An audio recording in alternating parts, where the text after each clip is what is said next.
Ow. Little move.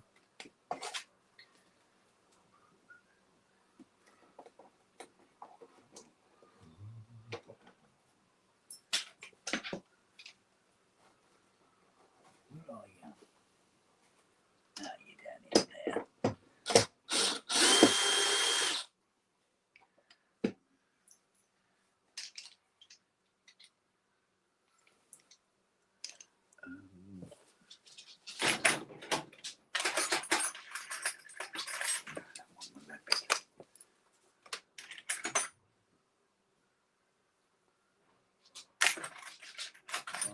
Big.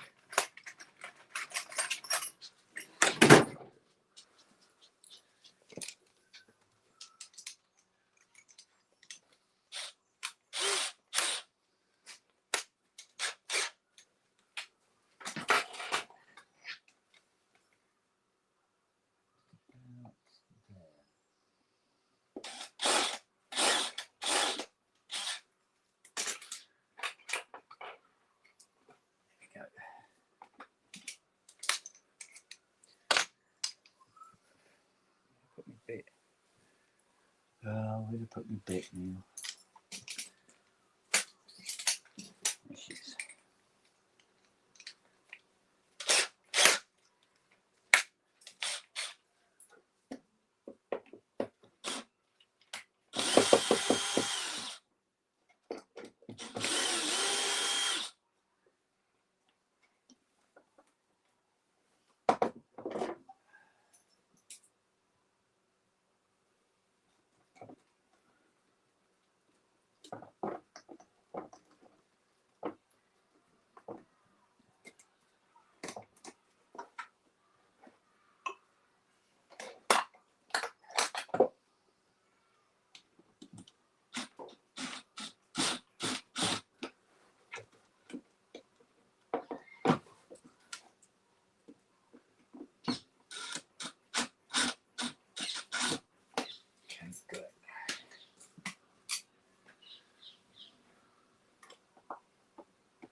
Hi guys.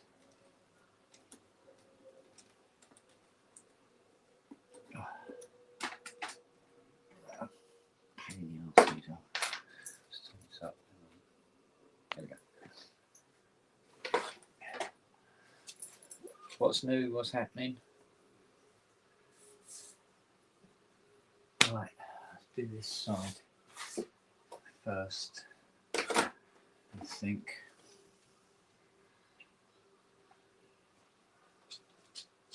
What do you want, madam? What are you after? Mind rewalking? What do you reckon? Eh? We're going to do the caps on this one as well. On the boards, yeah? Are we?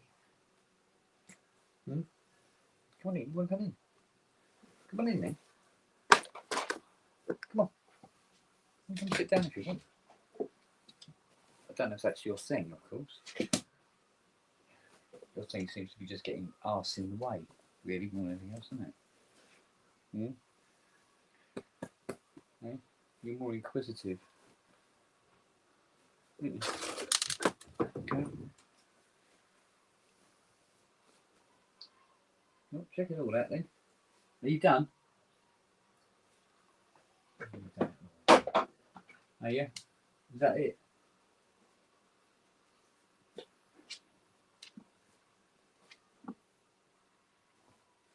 I'll move that out of your way. There you go. See ya. God, it's like having a workshop floor foreman.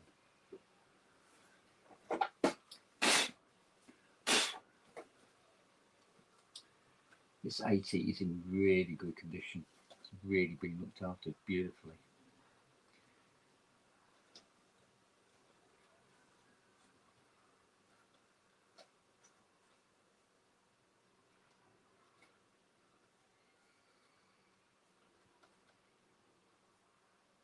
Yeah, real nice. There's a few good things that might on it here and there. Flavor.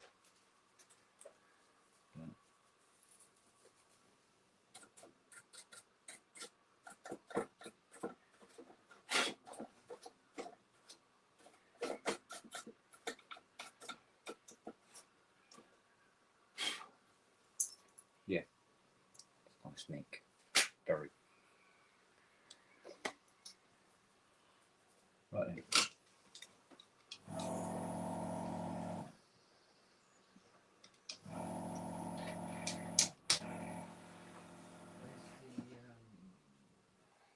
Where is anything? I haven't actually set up the workshops.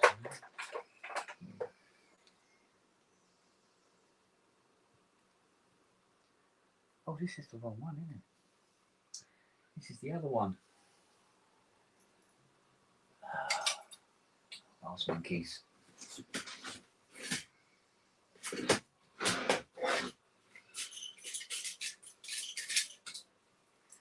might be right, actually. Yeah, that's clear.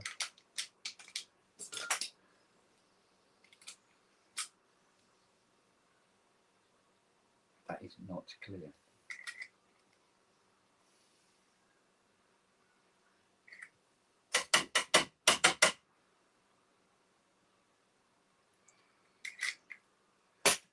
No, I'm going to need the skeleton tool. I don't know where it is. God damn it. Shit like this, I hold everything up.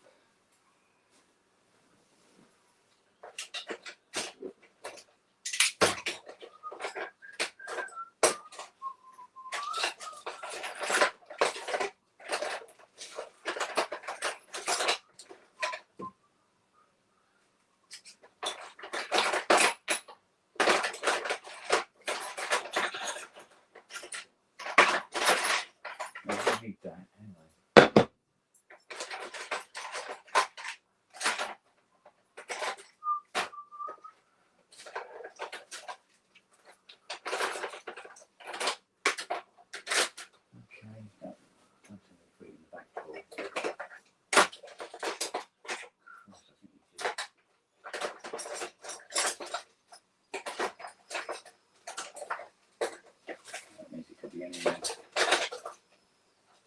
Okay, so result to the wire instead.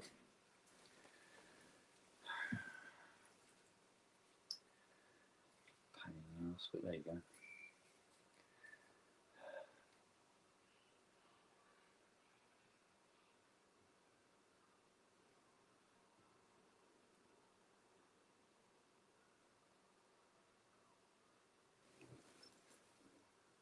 What's the mess, gentlemen?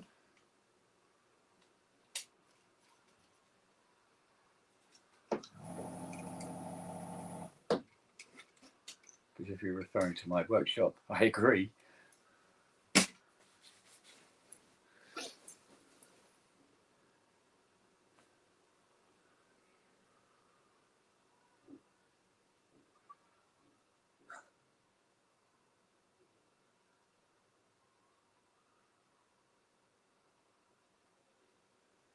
You do indeed see an 80 getting the full treatment. He's paid for the whole experience. Tickets on sale in the foyer. Right, here we go then. Stage 1 of the KSR process.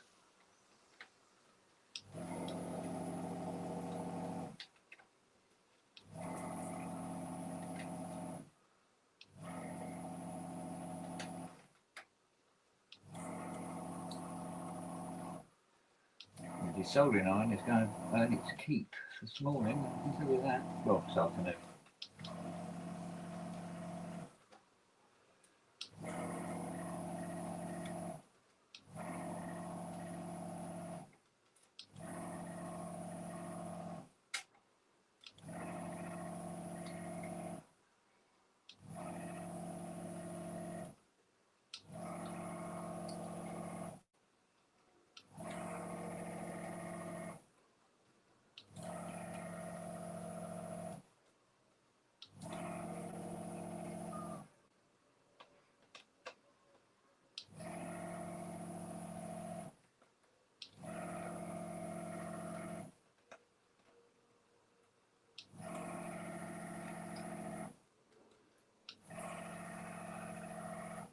All I know is that it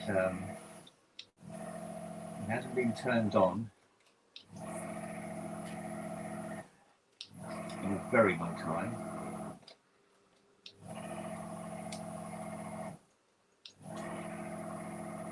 And then when it was last on, being used in anger, it had many issues. So.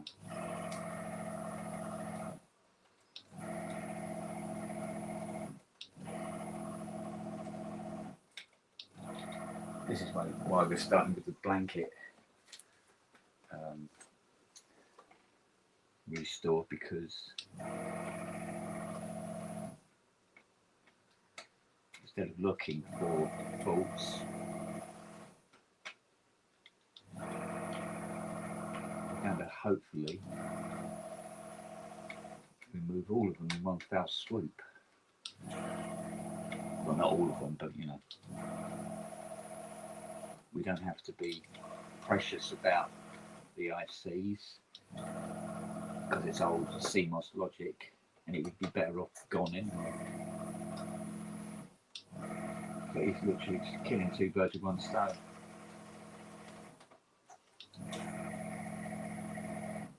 It's a lot more work, yes, but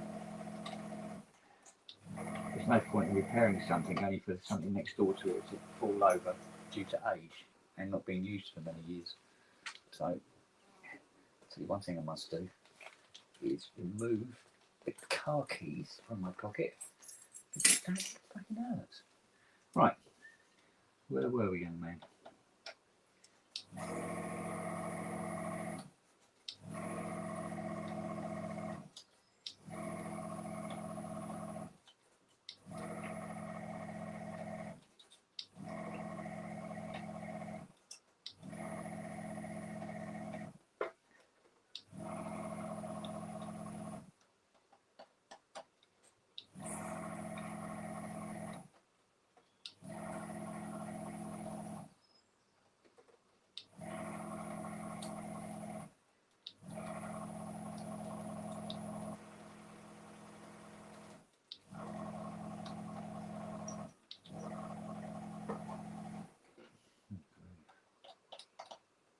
Let's remove the clock now.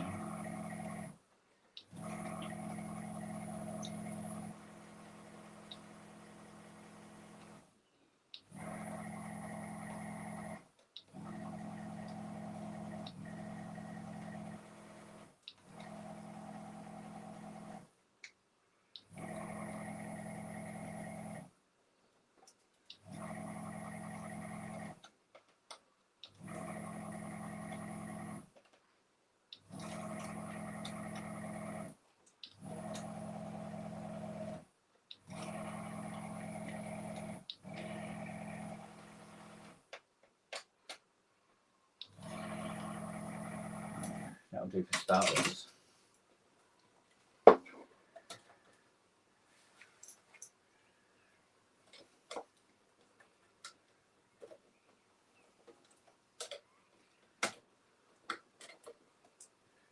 That's a pair of 50s. 50, 50, 50, 50. 50s, there we go, 50s. Right. So we need to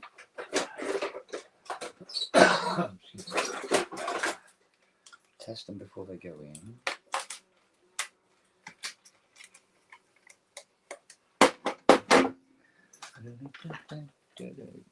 Oh, oh, oh, oh, oh.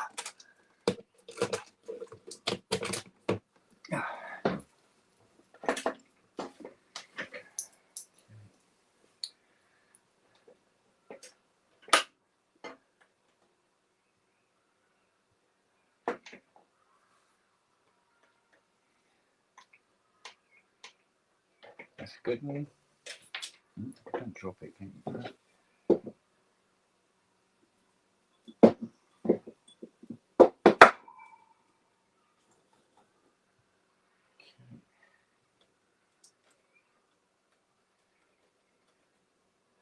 One.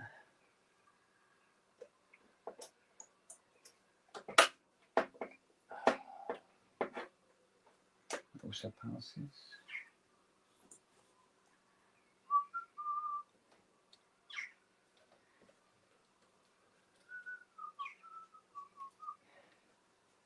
Should be 16. There you go. Where you gone? Go, God damn it. Is that it? Oh, that's not it. What have I done with that little straight cut? Heck's sake. There's only me here.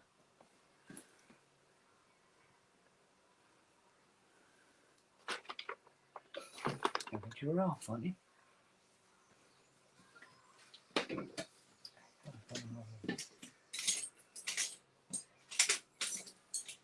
That's just fucking stupid now.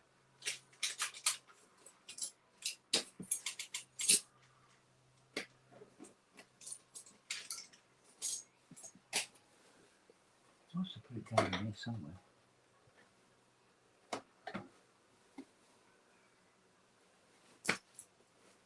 It's gone. Where's it gone?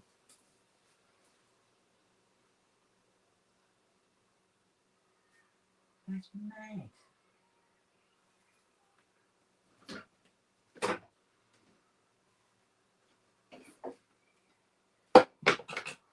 Absolutely bleeding mad.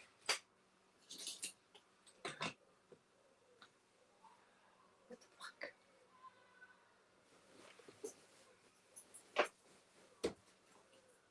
Oh, I'll get another one.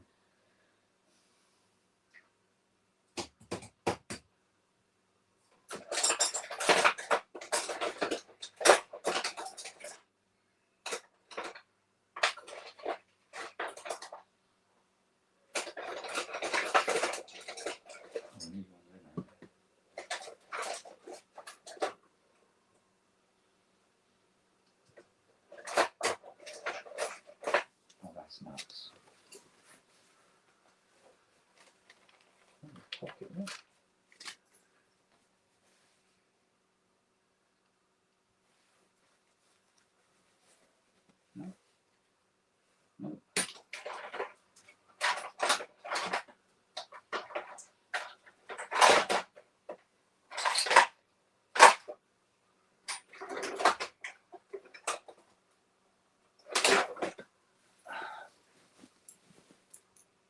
do this. Fuck's sake. Look, take everywhere for it. Let's go. Come on, go. Let's go.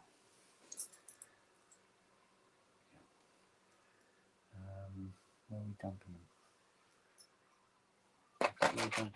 Down here. Okay. 6.9.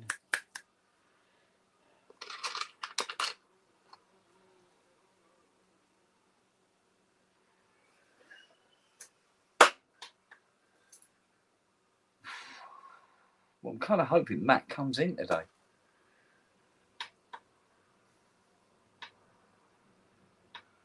Well, at least from home, anyway.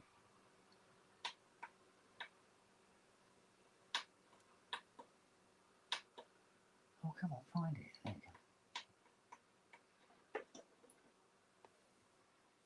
go. He was hoping he was going to come home from hospital yesterday. But apparently his blood work said different, so hopefully it'll look better today.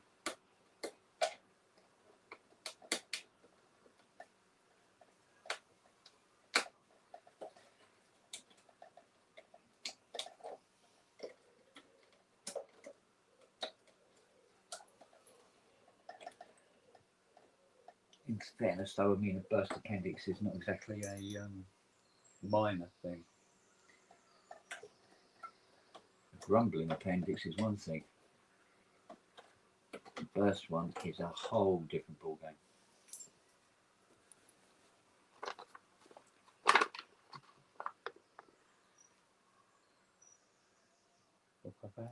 Yeah, confirmed.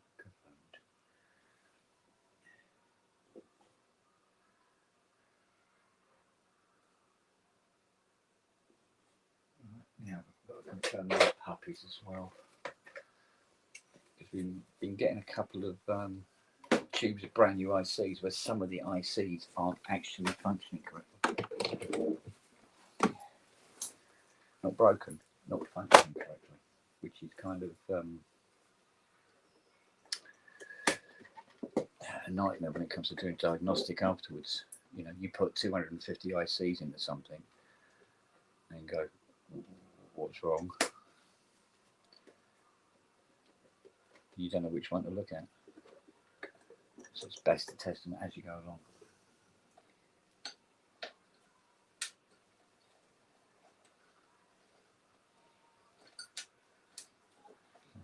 That's for as long as they manufacture these.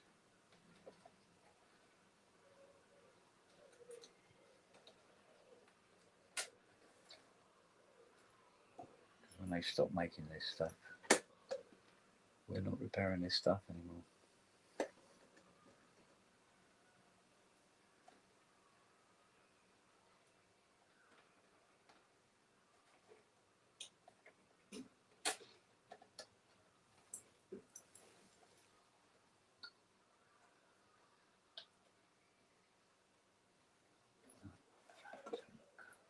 Oh, and you as well, isn't it?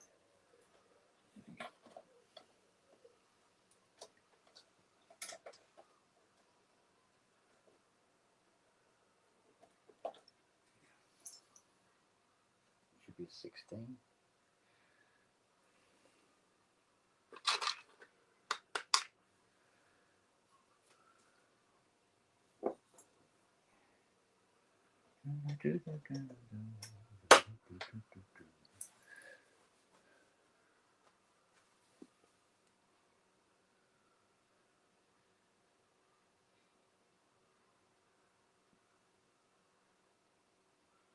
Yeah, true. It is probably not the nicest place to go when you're feeling ill, but it's also probably the best place to go as well at the same time. And it's one of those scenarios. What am I doing with 3 wood screws in my pocket? Right. Yes, you. You haven't passed yet. Come on. Come on. All the aspects. Acid cooker. Right.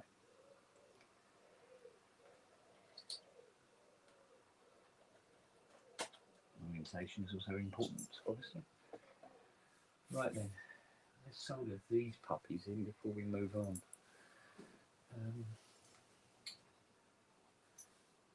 I swear blind, I've been bitten. You fucking bitten me. Where's this solder gone?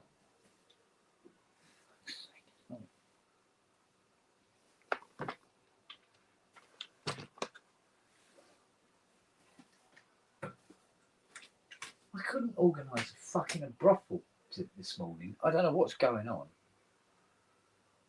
I go, oh, there's all my bits and pieces. Like, fuck's sake. Right. Let's get these puppies in before they fall out.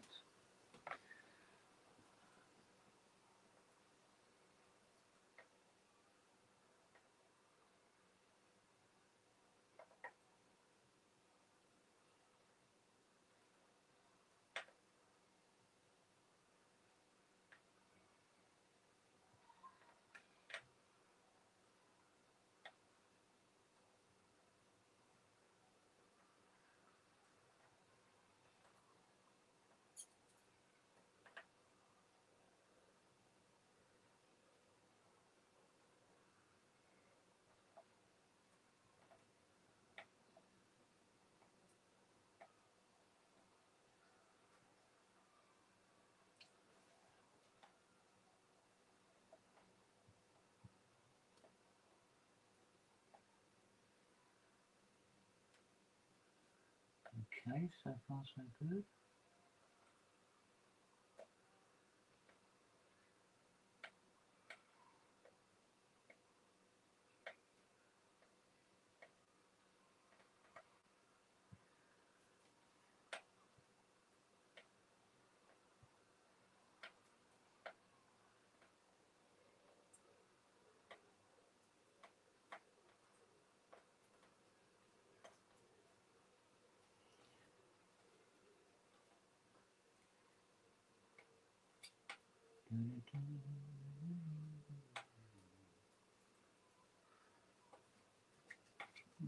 Reluctant.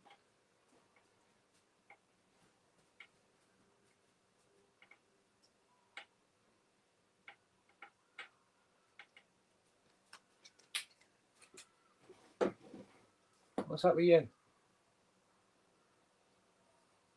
You're just going to come in. You didn't say hello or anything.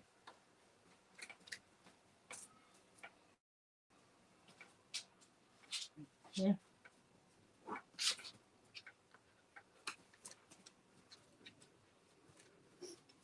Okay. I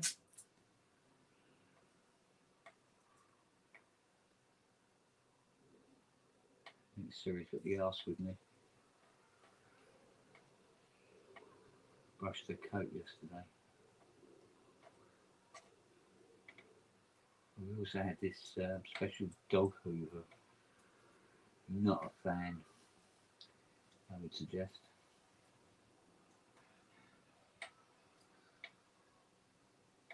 Lily loved it. Then, I do believe Lily likes nuclear weapons. So I wouldn't put it past it that she's secretly building one somewhere. God knows where she goes off in the evenings.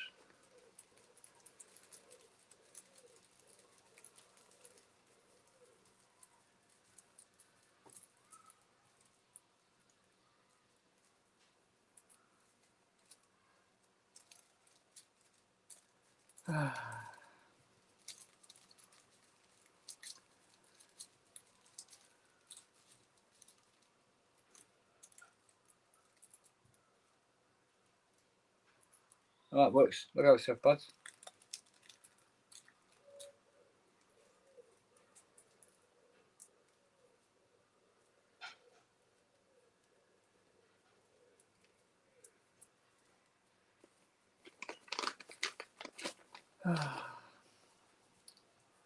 Okay.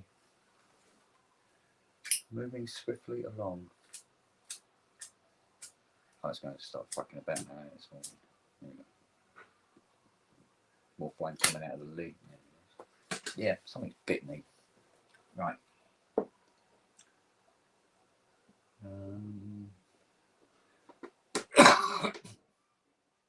250s and 416s.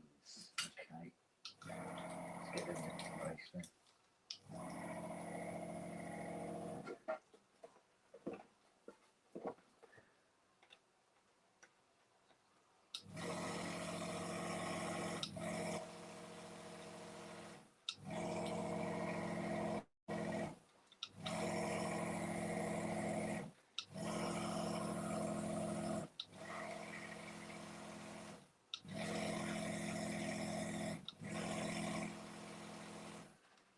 See, the idea is it's going to be a couple of days that are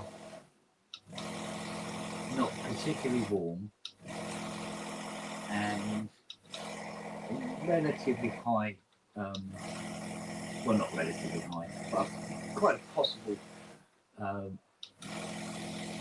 rain. So, and they're saying that Wednesday is going to be beautiful, blah, blah, blah, blah, blah. So what I was going to do was get both these 80s done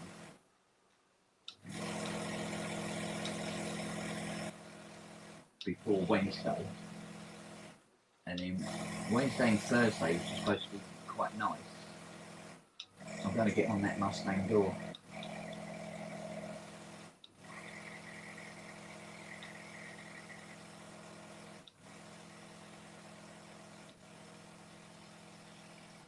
That's the plan.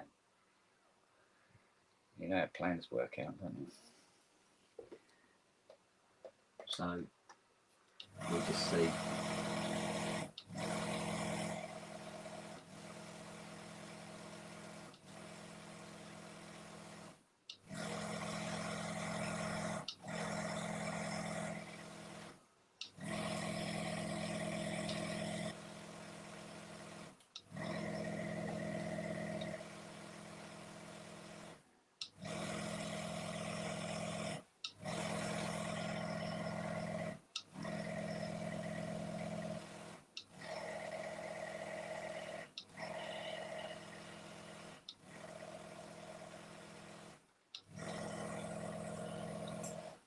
Is clogging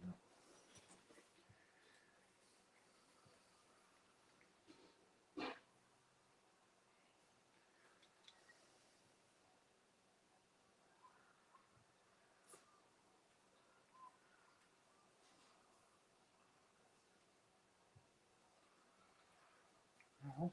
Yeah.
Don't know where the Robbie and such like are this morning.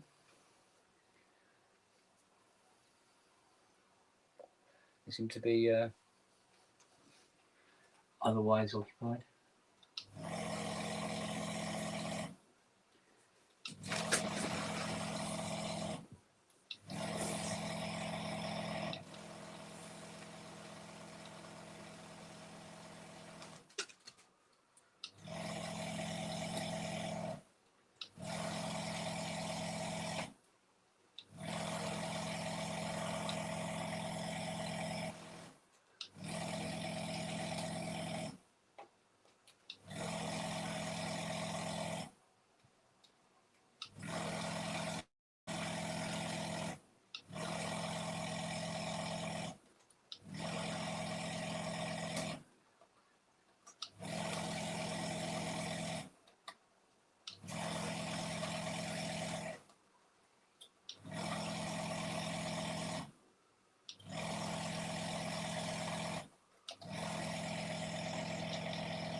Right.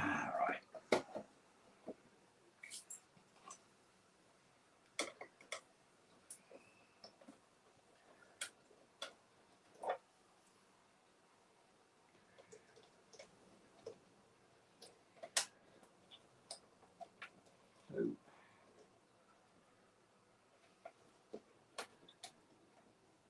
three.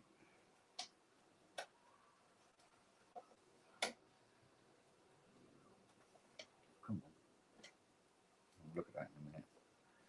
There's three of them anyway. Right, the 250s.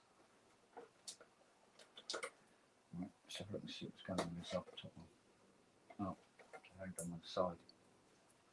Right. Thought that was going well.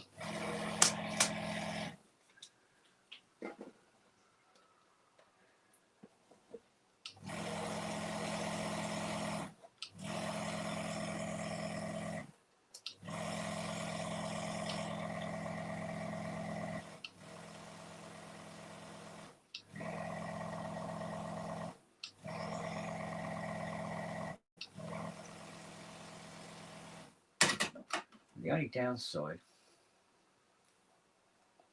with this 80 is because it's one of the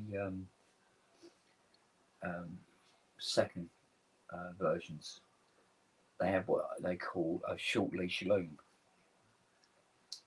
So the original early 80s had longer extensions on the loom. You could bring the boards right out.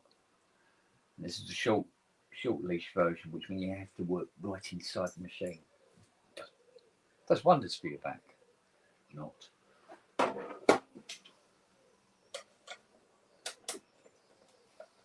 Weirdly enough, it'd be even worse working on a bench. Hence, I don't work on a bench anymore. Because it used to hurt my back so much. So, 4/16s, like this. 1, 2, 3, 4.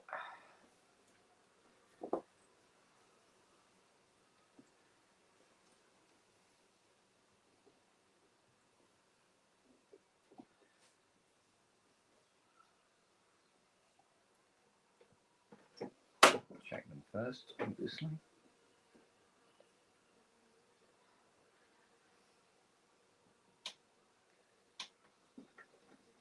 Yep. So that is 1.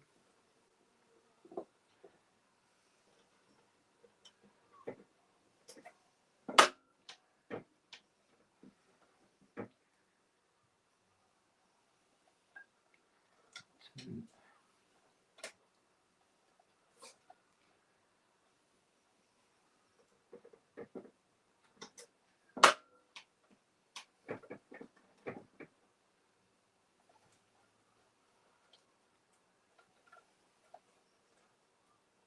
Come on. Don't be like that.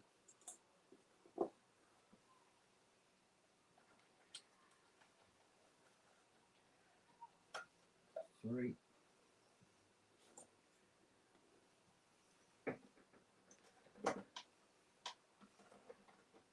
And 4.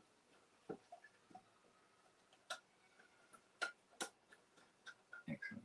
Right, 250s. 50. These are 50s, aren't they?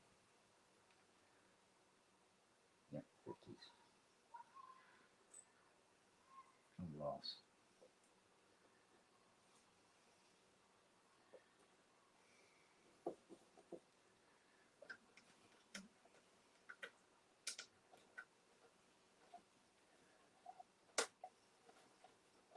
One.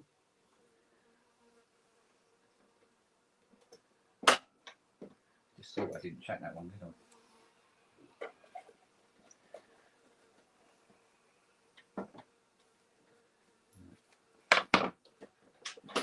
That one checks out.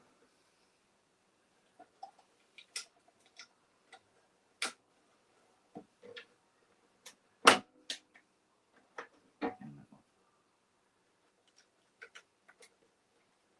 There we go.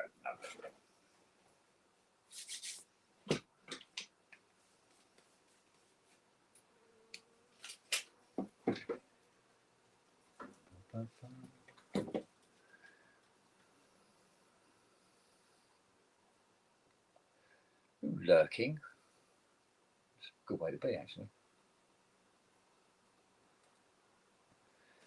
As opposed to Noah, who is sunbathing,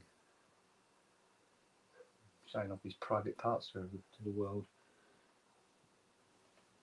Takes after his dad.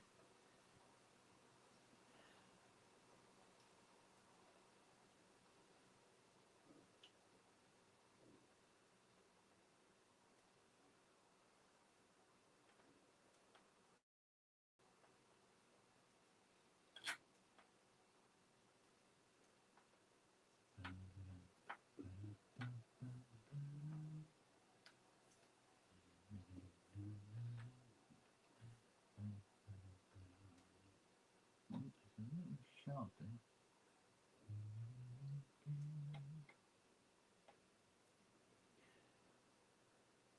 good way of checking out all the pads as well as you go along. Granny tin splinters.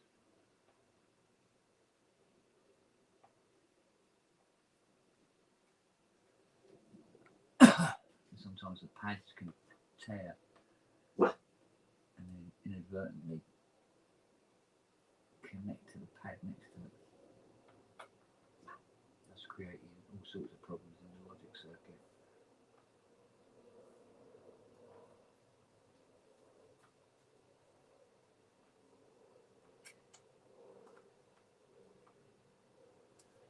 Make Mr. Winwood unhappy, I would assume.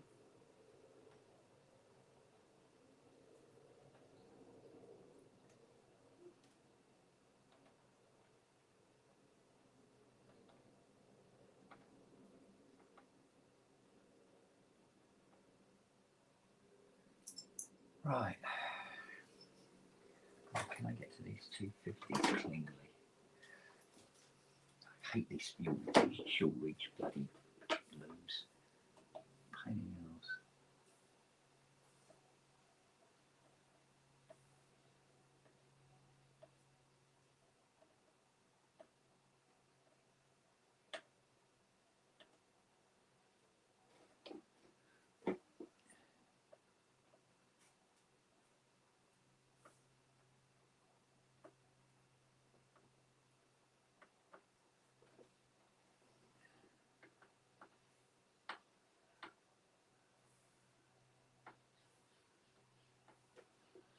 Okay, I was saying that this particular 80 now takes me up to about, give or take,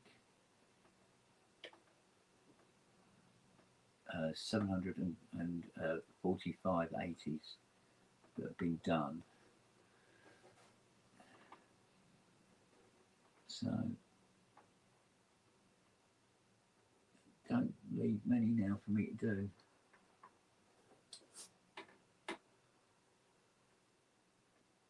Because one thing that seems to be consistent is once they've been KSR'd, they don't come back.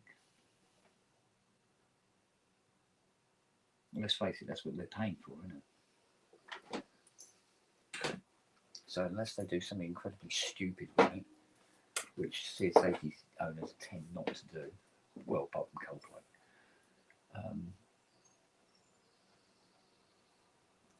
it won't be long before my work here is done, kind of thing. Right, all checks out. Now we've got one electrolytic to do, which is, I can't remember, I think it's 47, isn't it? That's 2 electrolytics, and it's 47 at 16.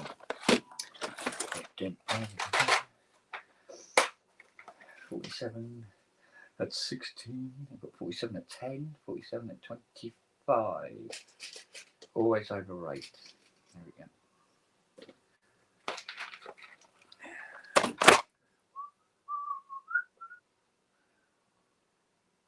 Always overrate the voltage, but not the UF.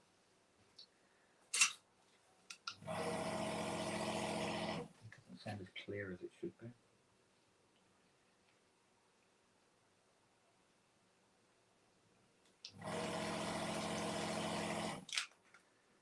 Oh, that's one. Oh dear. Dear, dear.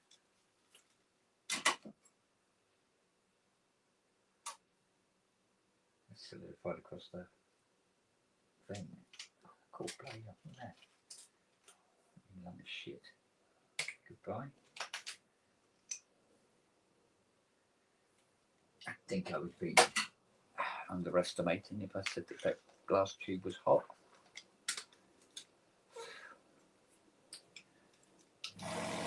That's better than mine. Okay.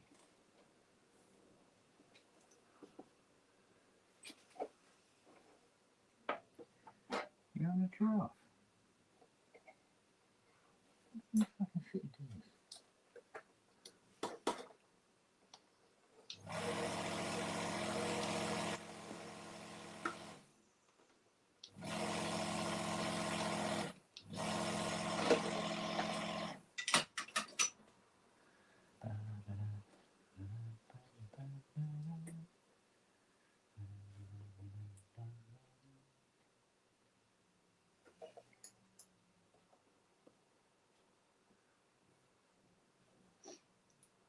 Another thing they did on these mid-range, well, early to mid-range 80s, is with the capacitors, they don't put on the circuit board which side was negative. So if you're not paying attention to the cap when you remove it, and then you go, oh, which way round did this cap go? Because it's not marked on the board on these versions.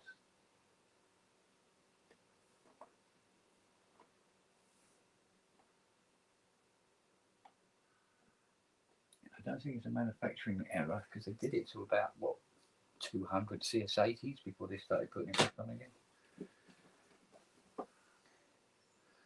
I doubt they were building them that quick. And certainly selling them that quick, I suppose.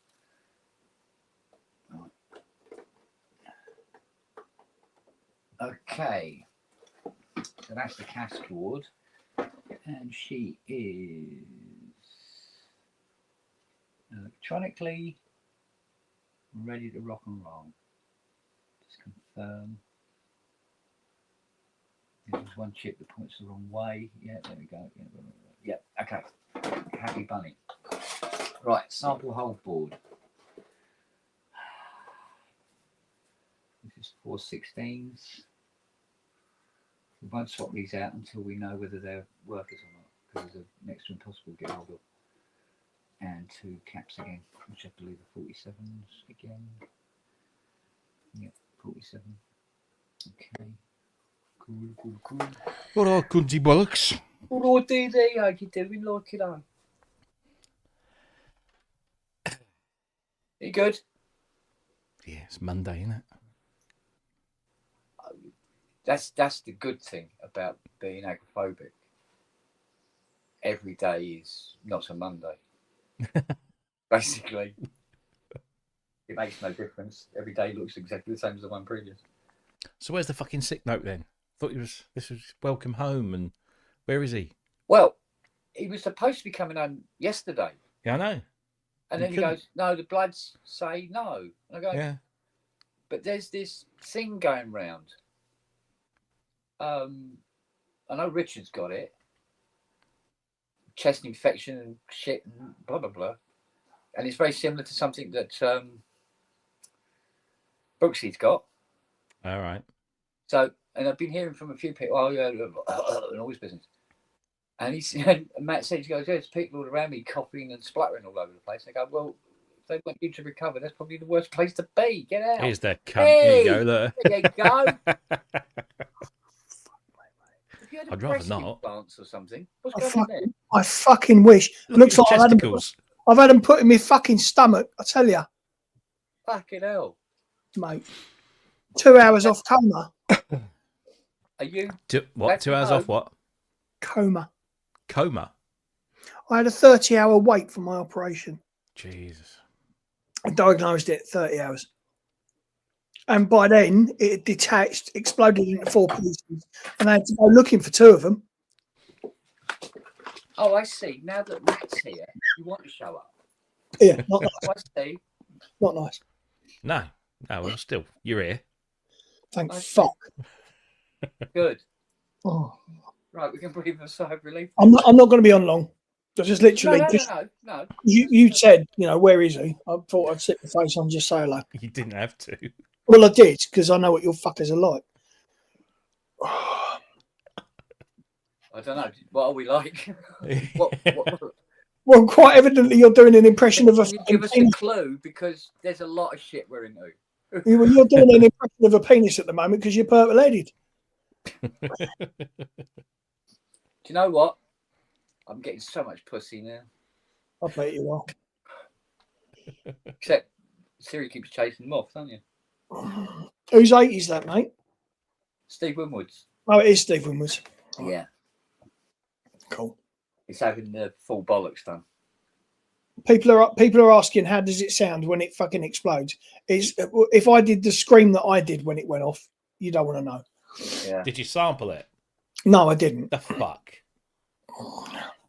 I was kind of busy at the fucking time. There's a Spitfire library they would have bought. Always on record. That's what. Always on record. I'll tell you what, my fucking stomach, the entire thing is purple. Yeah. It's blood thinners, isn't it? Yeah. Fuck, like that everywhere. Yeah. I look like Kent. What's that fucking insect bite that I picked up in Berlin? I ended up having to go. I went to the pharmacist and because I'm on blood thinners. It just takes ages for any of that shit to go away. Yeah. I'm like, why is it still here? Like 3.5 weeks later. Bonkers. Oh, thank you, half god. It's like when we were clearing up the decking, one of the stacker boxes, wasps were using it. There's a big wasp nest in it. I'm going to go, guys. I'll see you later. All right, mate. Right. Yeah. He's still on. You're still on. No, he's gone. Yeah. So, and I moved the stacker box, put it down the garden, out of the way, which pissed the wasps off a little. Well, especially the ones coming back. They're going, "Where's the house gone?" And I said to Fiona, leave the box alone. I said, because it's got wasps in it. No, what's she do? Later on in the evening, grabs the stacker box, put it back, gets stung. Yeah. And those stings stay. Well, she's still got the mark on her arm now. I don't know. And I think I've been bitten somewhere. Oh, I don't know. Well, I'm glad he's back home anyway. Indeed. So how was your weekend? Good? Yeah, not too bad. Yeah.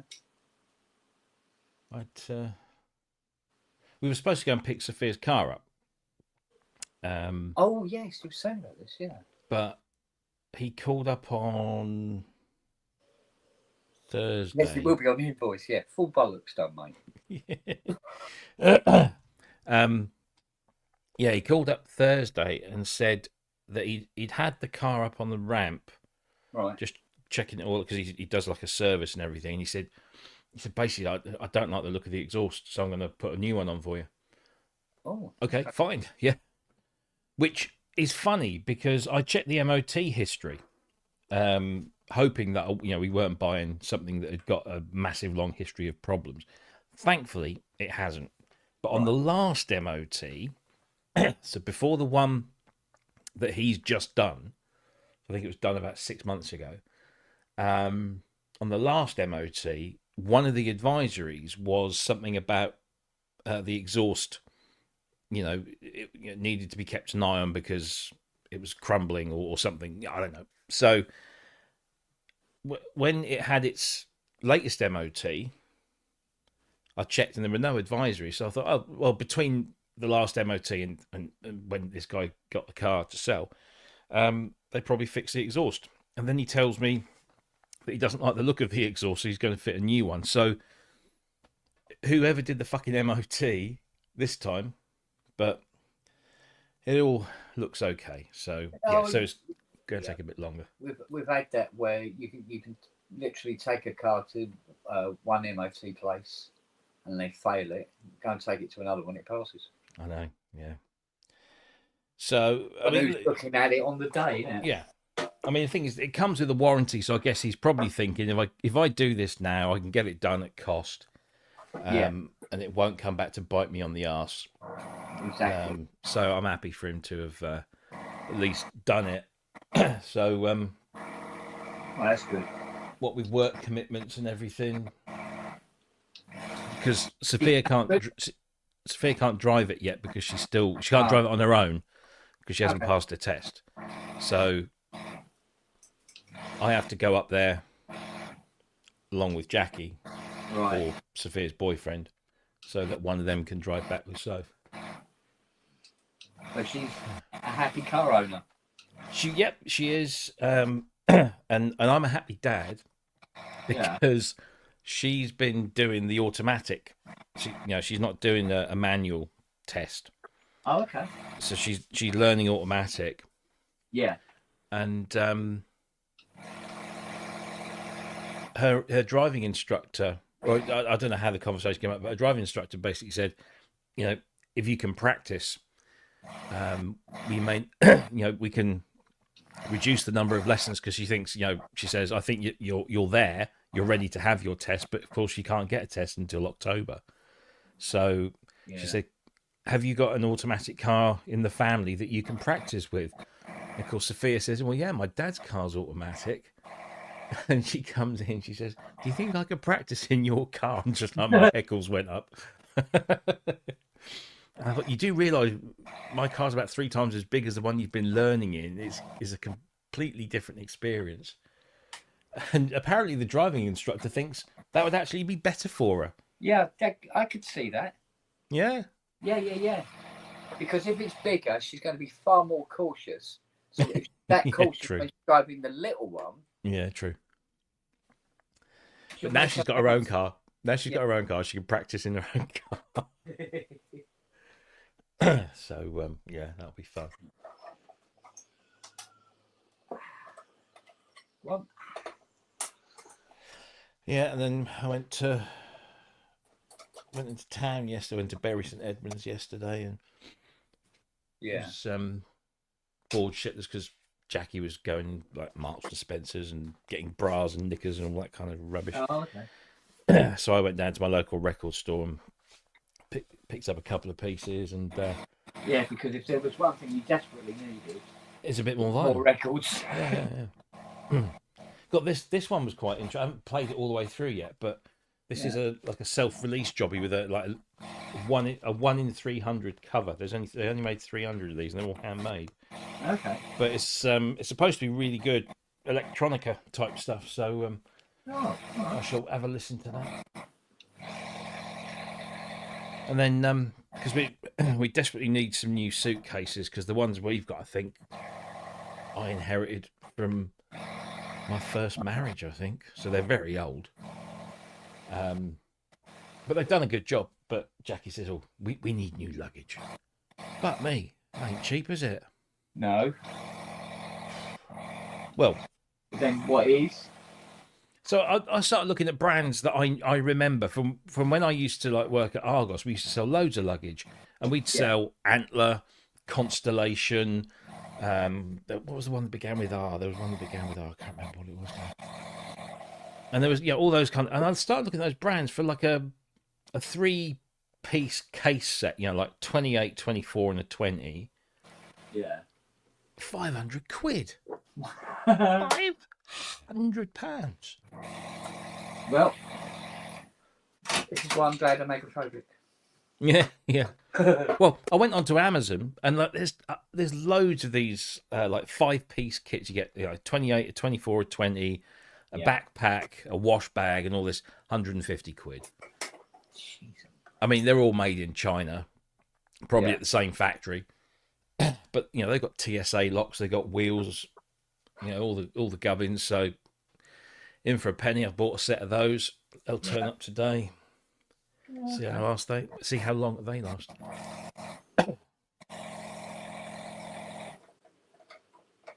I get the impression the whole dinosaur gag went down okay. I think it did, yes. I need to see if I can clip that out and just put that up as a little individual thing. It was funny though, because there was a point when you said you must be fed up seeing dinosaurs, but then carried on talking. I go, Robbie, that was the line. I'm still standing there. I'm mortified that we've literally spoken about it an hour before, and that's my memory at the moment. It just gone. Mate, don't worry about it. Don't worry. I mean, could it have been the timing be better? Yeah, but it wasn't really about that. No, it's true. It was just about fucking tie off.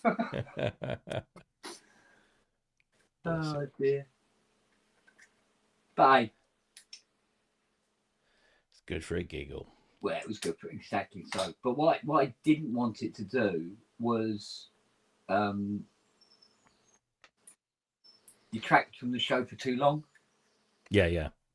You know, just be able to bump and just get on with it afterwards, you know. Which we were able to do. Mind you, we ran over, didn't we? Yeah, we did a little bit, but I thought we would because it was tight. Well, yeah. Yeah. But what made me laugh is when you interviewed me, did the show go on for like 3 hours? I can always have a look. Have a butcher's, because I think it went on for a considerable amount of time. It was more than the 2 hour slot, I think. Because that was back with old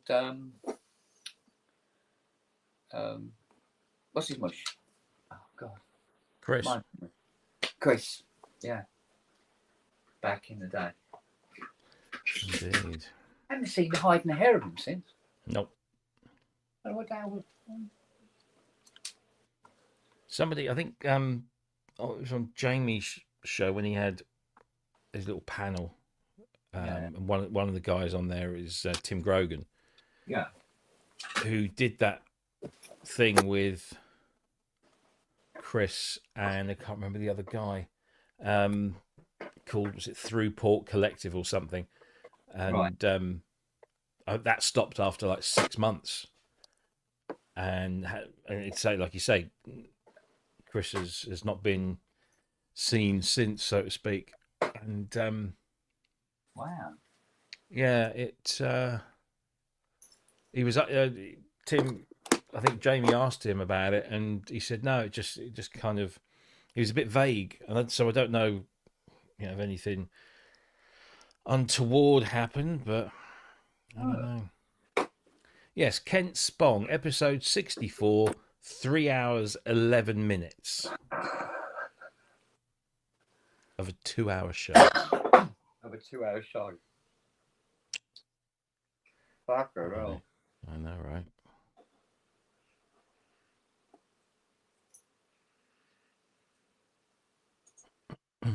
I don't think I'd ever done one before. No, that was it. That was your initiation. Yeah, it was my initiation.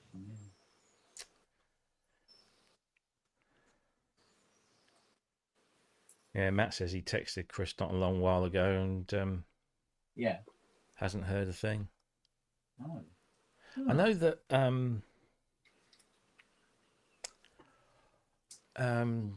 Simon Alexander, whenever he flies out there, he told me a couple of times that he when he flies out to California, he sometimes meets up with Chris. And the last time I spoke to Simon, which again was quite a while ago, he'd spoken to him, but that was a while, so I don't know whether.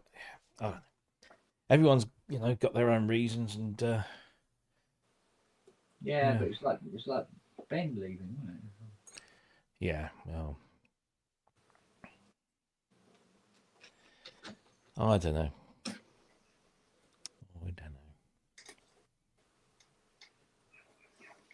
Because I wondered if it was something to do with me. Nah, it's nothing to do with you. Yeah. No. Well, not that I'm aware of. So Well, yeah. It's just that, you know, when you. I keep thinking it was to do with me because you know it's the way it all went down was I get a phone call from Ben or a text message first, and then a phone call saying that he'd just been on a call with Chris for like 2 hours and that he's quit. And I'm like, oh, because it just literally came completely out of the blue. I'm thinking, and because my brain starts thinking, well, he's spoken to Ben for 2 hours to say he's quit, but he's not called me and he's not contacted me. Yeah. Am I the problem? Am I the asshole? Which is quite possible. But I never heard. And Ben said that he didn't know. He didn't, you know, nothing was implied along those lines. But Yeah. you know, who fucking knows? I mean, you know, people are strange. So Yeah, well. what are you gonna do? Yeah. We should, according to Jer, we should all dye our hair the same colour as our shirts. I mean, I suppose I could do stuff like that. I've always like not done stuff like that because, you know, professionalism, day job, that kind of stuff. But I'm not public facing anymore.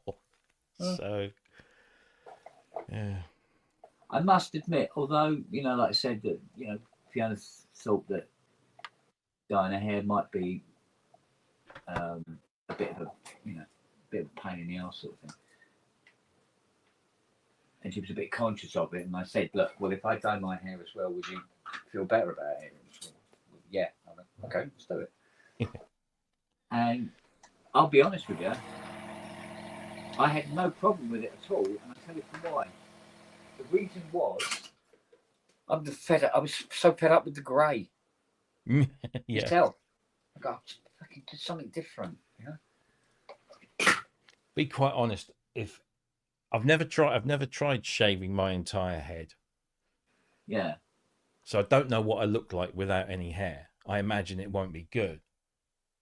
But the thought is appealing because it's just one less thing to worry about. You see, what's weird about it is you look weird to the people who know you, but people who've never seen you before wouldn't blink an eyelid. Yeah, true. You know? True. And it'll look quite fine. Yeah. It's only the initial shock to people who've seen you with hair. It's like, I thought I'd go the same way as my dad and lose most of it, and then I wouldn't really have a choice in the matter. But I think my mum's follicle genes. Yes, I think I've got my mum's as well. Oh, apparently Matt reckons it's a ball ache. Well, I wasn't talking about shaving my fucking nuts, mate. Well, yeah. Although, no, I shan't. No. I'll shut up. No, I've gone down that road as well. It certainly looks bigger afterwards. It looks far more impressive.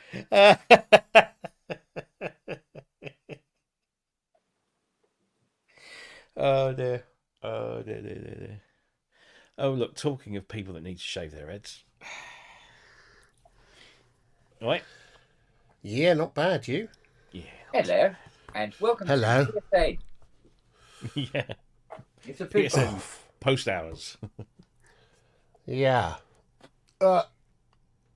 There we go. That's a bit better. Yeah. Oh, the mic's good today. He's moved it closer to him. Oh. I've just turned it up a bit. And that too. That helps. It all helps. Yay! I'm still laughing about the dinosaur. Still laughing about that. It's fucking hilarious.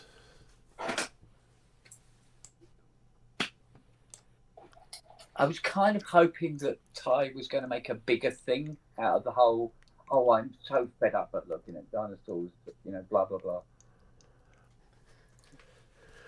Well, he kind of did. But he kind of did, but I wanted more of the Thai venom that I'm used to experiencing on the phone. And actually, he made me spend money again. on the phone. Yeah. I think you'll find you made you spend money. I just loved you running out of the studio going, whoa. You know what? I used to have a headphone extension cable, which meant I could actually go to the bog and still have headphones on. But that's the one that Lily bit into 5 different pieces. And the one I have, it's slightly shorter. So I go out onto the landing and go, it's gone quiet. Why has it gone quiet? Because of It was funny. That was a giggle, wasn't it? It was funny. But like I said to Robbie, it was at least it sort of like get it in, get it done, and then back into the show. Didn't lose too much time with it. Get it in, get it done. Aye. So that's what I think counting them is normally a bad idea, but that's 26.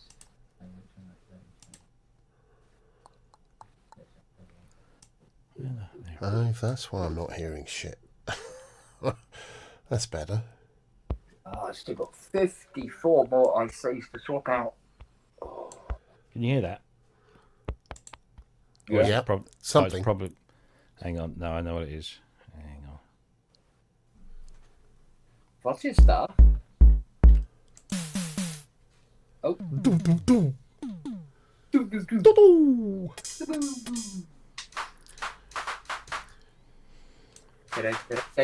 Oi! Been having a lot of fun with this. Have a banana. Who's a bit of a gooser?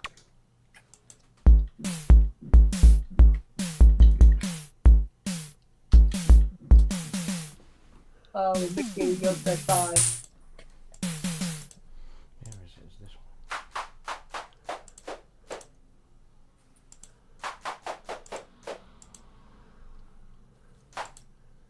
What's this stuff? Or is that NDA?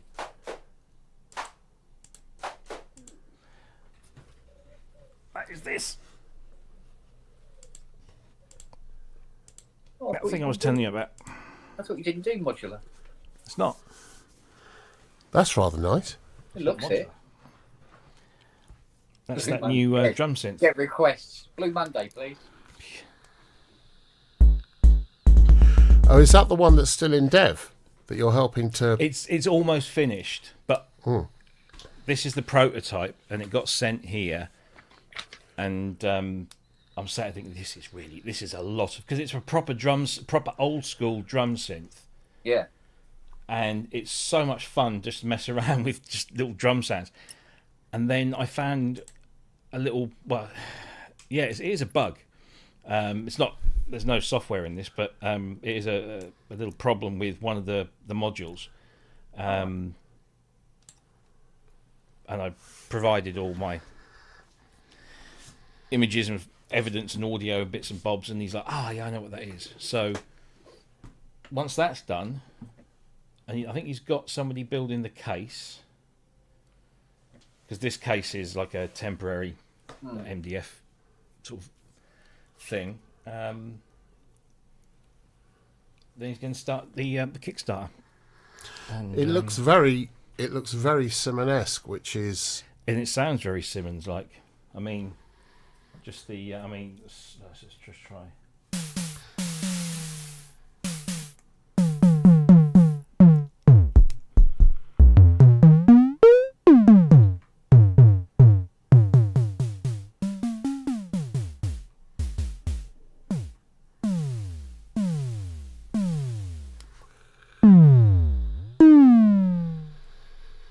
I like the tone.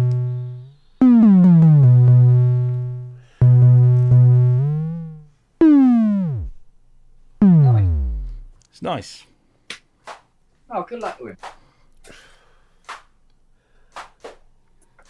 I remember spending so much time trying to make those things sound like real drums, and then I just realised we'll put up a real drum kit and do what they're good at instead with these. Yeah. Oils, please. The clapper's got this lovely little thing called spread on it. So if you have it dialed completely one way, it's very tight. I That's like clappy lay. Yeah. And now it sounds like there's more. Yeah. But then he's There's more also got a people repeat. clapping. He's also got this repeat function on there. So a single press can get you either 1 clap, 2 clap, or 4 claps without having to sequence it. And of you course do it's got- variations live and stuff like that. Sorry? You can do variations live. Yeah. I like it. It's very sort of being pennies? boiled. Okay. Sorry? What sort of pennies are we talking? We're not sure yet, because this is his first ever musical project. Is it low pass filter or does it have high pass as well? Band So pass? you've got on the cymbals, the 3 cymbals, you've got a high pass, band pass, and low pass. Oh, you little bastard. I don't know what's on the clap. It must be just a low pass filter, I think. And then on the actual drums, there is no filter. You've just got pitch, noise, and then the mix between the pitch and the noise, or the tone and the noise, and you've got decay on there. And each can be triggered via MIDI, or you've got individual trigger points for those weird Euro rack or whatever. people. Yeah. Sounds nice. And then you've got monophonic audio outputs out of each module, as well as a stereo mix out. It's dead simple, but it's sounds rather nice. Yes, I like all the sound of it. This is the British one, yeah? Yeah.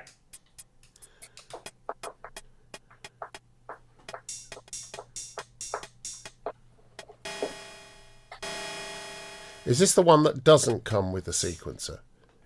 This is you're thinking about the little black one, aren't you? Yeah. Yeah, that doesn't come with the sequencer, nor does this. This is just synth modules. And I have told him that he needs to build, because the 4 drum modules are identical, and then there's 3 cymbal modules, they're identical as well, so you just tune each one to have whatever you want. And then there's a clap. So I said, just bring out 3 Eurorack modules, 1 for the drum, 1 for the cymbal, 1 for the clap, and you'll be away. I think that's probably a really good idea, yeah. Because no end of those nerds will buy that. Claps with a high pass filter are always good because you can just blend them in. Yeah, I think this is.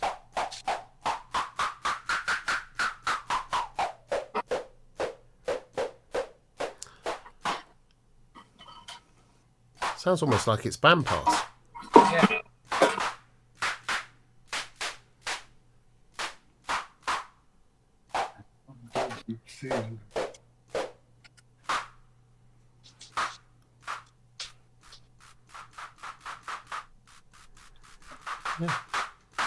But yeah, Nice. yeah, it is. Back in the mid 80s I was producing one of my first albums, and the record company came in, the A&R people and all that stuff, and we had a load of people in to see how we were getting on, and we were working on a song where we wanted claps, so I got everyone just to go out into the studio and just clap in time with the track. I think it was about, 10, 12 people clapping in time, and it got a bit loose, but it kind of added something to it. It was an R&B thing.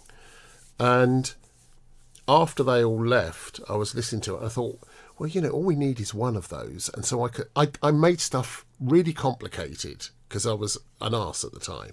And so I sampled 1 or 2 claps. Yeah, I know. Well, yeah, all right. I was even more of an arse than I am now. But I sampled 1 or 2 of them and spun them into the track, so they were really, really tight. And I played it back to the record company a couple of weeks later, and they just said it's awful. Where's that? It sounded really spontaneous and live, full of life, and really. And I just killed the track by taking these claps off. So I had to quickly rush back in and get all these people to do it again. I wiped it. It was such a dick move. But sometimes you do that when you're caught up with tech, don't you? Well, yeah. That's what I spent yesterday afternoon building. Oh, is this the decent sampler thing you were talking about? Yep. Oh, Yeah. okay. So, I've got one little niggly thing to fix because it's monophonic. So you. But the problem is, you can hear if you press the same key multiple times, it doesn't shut the envelope down. So you get this like stuttery thing as each of the samples play out. But if you play another sample, it cuts everything else off. The only problem with this is that you have to program everything in XML. Oh, that's a pain. It is and it isn't, because the guy David Hilowitz that is behind this has got a massive Willie. He's got a massive repository of data and videos and all this sort of help stuff that's on there. So I spent yesterday like his page open and this XML editor open. And sort of like, okay, yeah, I understand that. So I put, it's trial and error a lot of the time, but I got it. So if you're getting that bleed on a single key, can you not make the single key sample, whatever it is, monophonic? So, well, there's an instruction in the system that tells you, if you code it properly, it tells the sampler to stop playing any sample that's playing when another sample is triggered from another key, and it does that perfectly. But I can't seem to find the necessary code, or even if it exists. The only way you can remedy it is if you set the actual player into single voice mode. But what I don't want the people to have to load up the instrument, then go into their settings and set it to single voice mode, only for them to load up another instrument later on and wonder why it's not playing properly. Yeah, no, I understand. I want to force it just for this, so I just need to figure that out. What's his face? Roger Lyons said that he knows a thing or two about this, so I'm going to pick his brains. It's the kind of thing on the Akai or the Emu or even the Yamaha, Roland, whatever, that was just part of it. You could set any one key to be you set up each voice. So a voice could be monophonic or polyphonic, and you could have that spread across the whole thing. So are you saying that each key is not a voice or cannot be a voice unto itself? Oh, it can be, and that was going to be my final option, is that I just set individual key groups, and there'd have to be 49 of them, or 48 of them, which is a bit boring and repetitive to have to do it for each one. But if that's what works, then that's what works. At the moment, I've just got a single group with a sample assigned to each key exclusively, and set so that when you trigger one, it plays. When you trigger another one, halfway through that one playing, it stops that one and plays the new one, so you don't have anything. You don't have any overlap. But it's just getting it's the polyphony. What sort of samples are you playing on it? They're just WAV files. Of what sort of instruments? Sorry. Oh, this is the soundboard. This is all those silly comments that Paul Barrett. Oh, right. Yeah. Because he sent it to me in this VST form, Windows VST, and there was no way of making it universal. I wanted to make it a universal thing, so he sent me all the samples, and I put it into a decent sampler preset. So because decent sampler is free, and we can distribute it, nicely. So I just got to figure that little thing out. Sure, you'll come up with a solution. Yeah. I think I know. There's one or two things I need to try, but I was getting tired yesterday, so I was.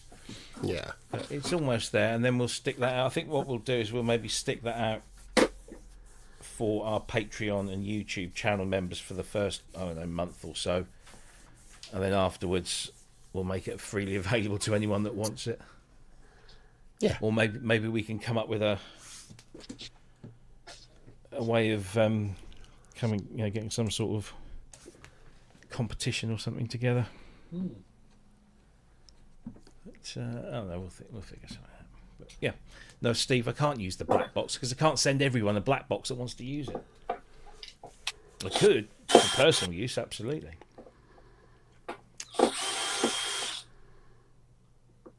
But no, it's So why is that? I'm having a lot of fun with the new thing that was sent through. yes, it's good, isn't it? Yeah, I'm really having a lot of fun with this. I'm creating a bunch of presets. Yeah, it's a lovely thing.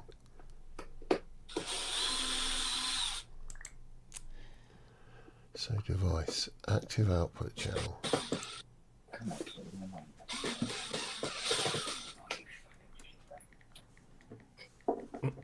Excuse me.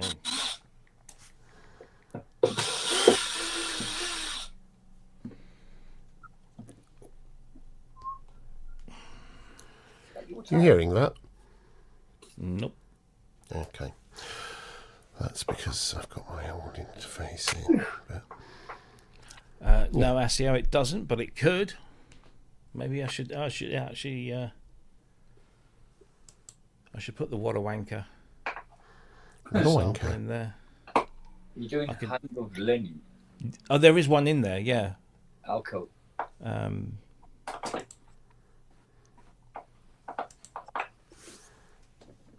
can't. Oh, that's what I should have. No, I was wondering what to put on the empty space above the keyboard. No, I suppose I could put a list of all the samples, but then I want to encourage people to play. Find out. Where are we? and why wouldn't you? Exactly. Decent sampler. Yes. Fucking short week. If I was into modular, I would be into this. Yeah. We've still got 15 minutes. Still got 15 minutes. Yeah, we still got 15 minutes. I hope you were talking, because I have no idea what was going on. No, we were all here stunned. I do enjoy saying the end of Lenin. There it is. Yeah. I do enjoy saying. I do enjoy saying the end of Lenin, and that's the problem I have. I do enjoy saying the end of Lenin. Yeah. The only way I can stop that is if I go into the sample preferences, into the engine, and drop maximum voices down to 1. But that's not on a per voice thing, that's for the whole sampler, right? That's for the whole sampler. So Yeah. it then makes it behave the way I want it to behave, but I don't want to have to do that. How many Here's the thing, voices? Do you have control over each voice separately if you wish? So Pretty can you much, have yeah. multiple voices playing? I could if I wanted to, but I programmed it to only play one voice at a time. It's just that when you play the same voice repeatedly, Yeah, yeah.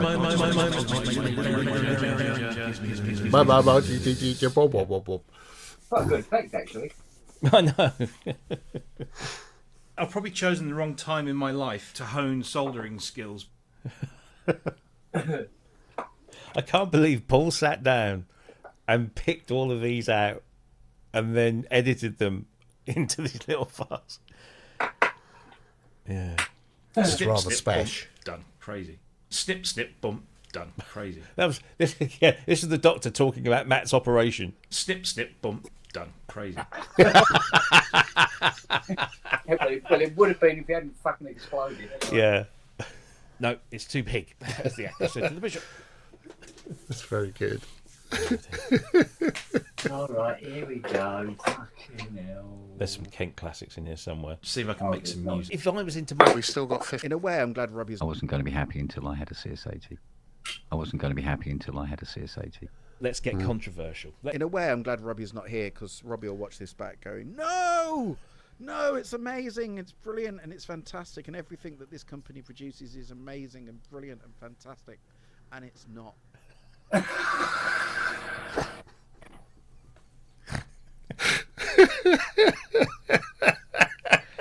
Oh, dear.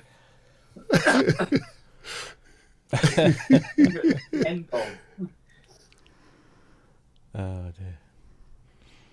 Asio, Paul did all the sampling and the editing of the samples.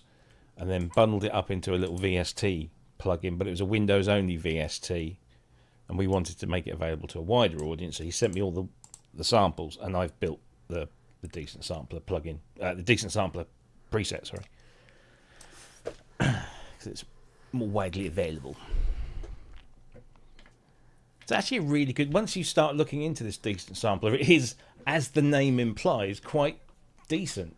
Yeah. For a little lightweight sample playback device, and it does legato and all sorts of lovely. Yeah, it's and it's free. What? What the fuck is going on here?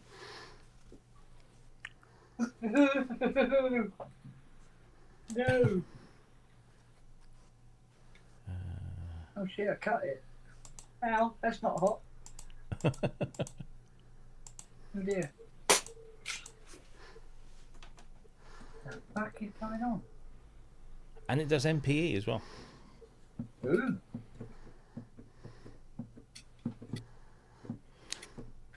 Oh, there you go. Oh, for fuck's sake, look at that. Got a bit of solder stuck on the top of it, on the bottom of it rather, so we can get the wire back out. It cooled it down. Second thing. Right, which means I can put this back on. Right, okay.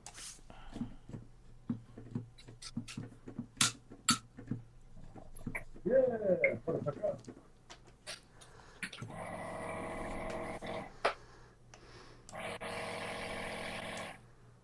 Cool.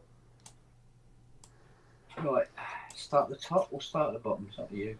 I don't give a fuck.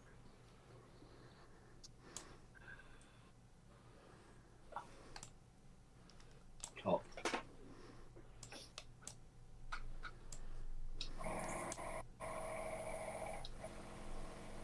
Yeah, branded Woody, that we know.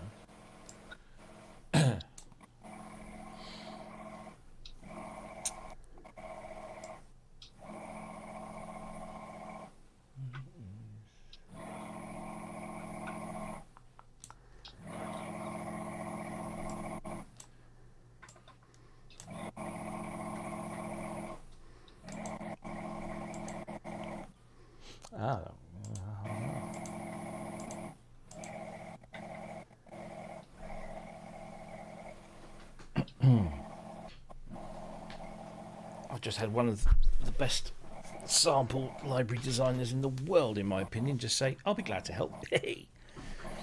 Hurrah! Huzzah indeed.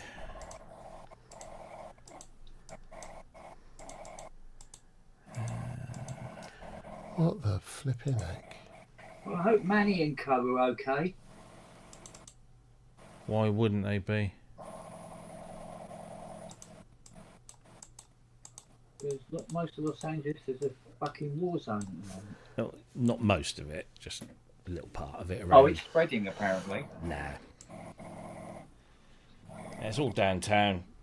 They don't live downtown, so. You hear about that Australian Yes.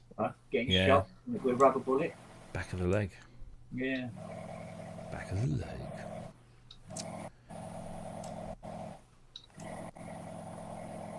Who did I send this to?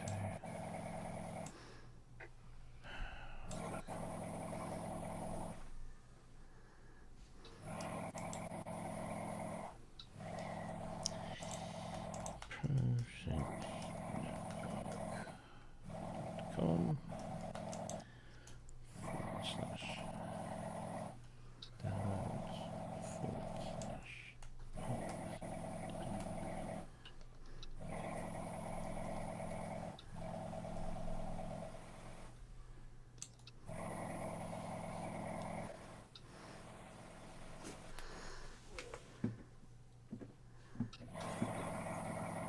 Oh, interesting.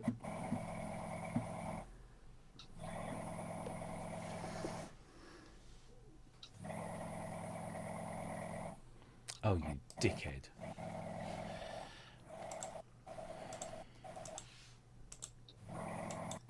Oh, God, this board is fucking soul destroying.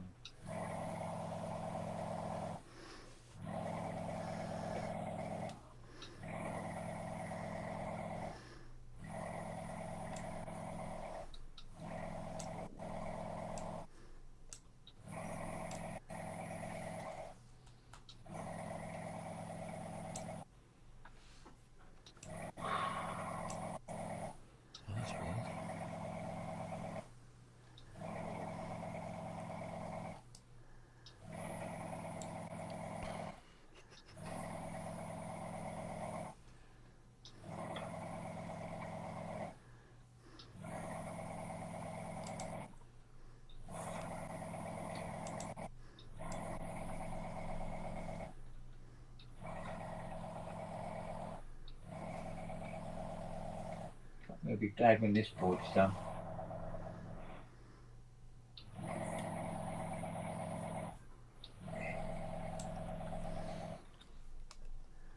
You alright, it says?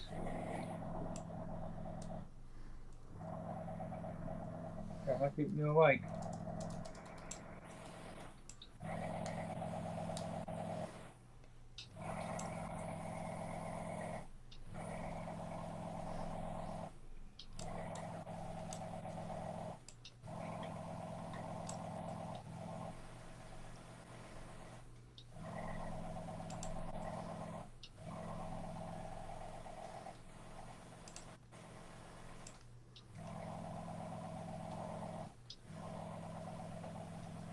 Starting to get warm now.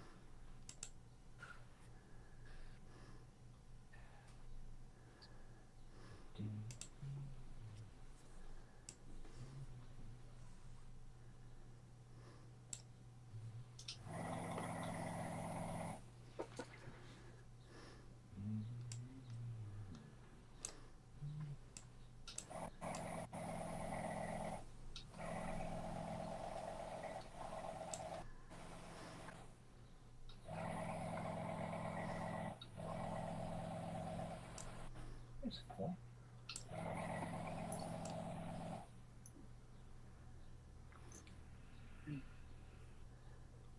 Huh.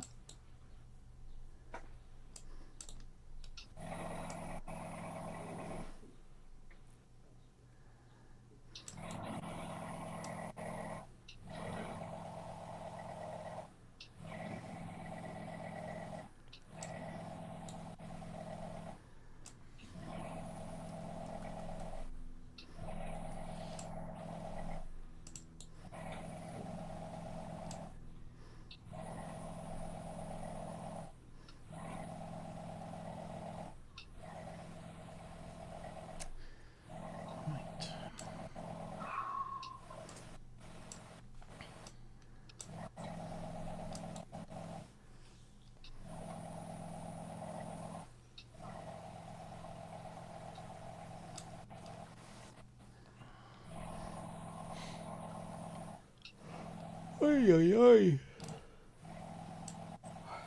I know that feeling. Mm.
Cool, that's loud. Like the triangle. Oh.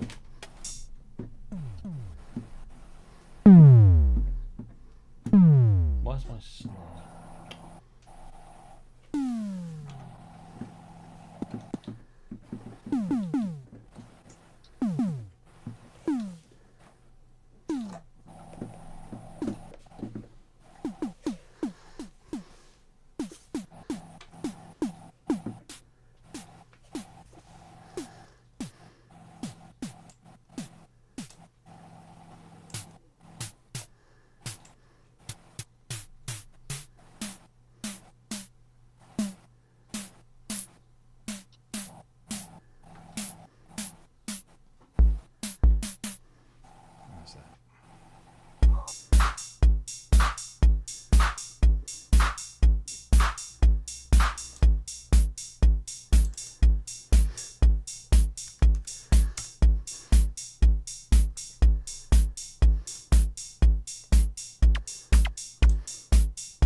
There you go. Yeah, sleepy. Yay, nice one. Sean's got his PSN hoodie. Yeah, cool. Is your replacement dog collar shipped yet? Yeah, Nellie's got it on. Oh, you got the new one? Yeah. That's quick. That was quick, wasn't it? No, wait a minute. No, it's not here. The one Nellie's got on is the one that. Oh, No, just I haven't. says it's in production. Yeah. Delivery estimated delivery from this coming Saturday, apparently. Well, not to set any dispersions or anything, but the new PSN mug, I picked it up and it just the handle came away in my hand. Which one? The lighter one, I think it's the white background with the red, rather than the black one with the red. Yeah. So it's white. Yeah, I think. Or is it black on white and the red handle? I can't remember that. Well, did you keep the little ticket that came with it? Oh, I just could leave the handle back on. Oh, okay. I was saying send it back, but Never been much of a sender back kind of guy. Back it, just repair it. And be well, done yeah, I with it. suppose. Besides, got to send it back to what? Fucking Christ knows where. I don't know where the mugs are made. I think they're on Titan, aren't they? Okay, so Thank you. Here they go. Hey, hang on. Fucking ice everywhere now. Cheers, girl.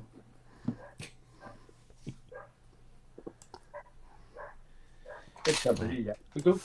what's the time? Oh, flipping heck.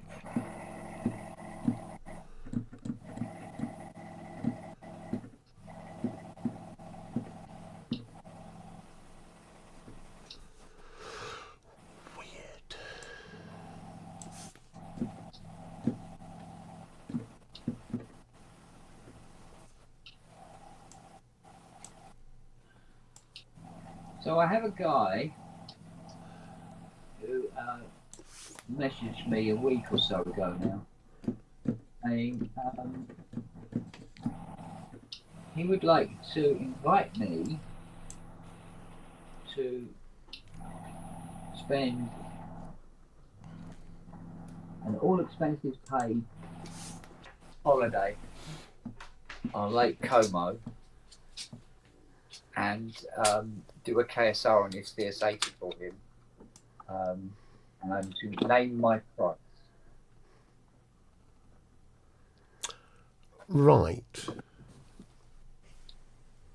And I said, there isn't a price. that you can Tell you possibly- what, send me, and then we'll just zoom it. We'll just do it over Zoom. Right. If your hand gets very hot, you're holding the wrong end of the soldering iron, Okay. and that's all you need to know. Yeah, Lake Como for a week, mate. I know. What? Hello. Ding dong. I said.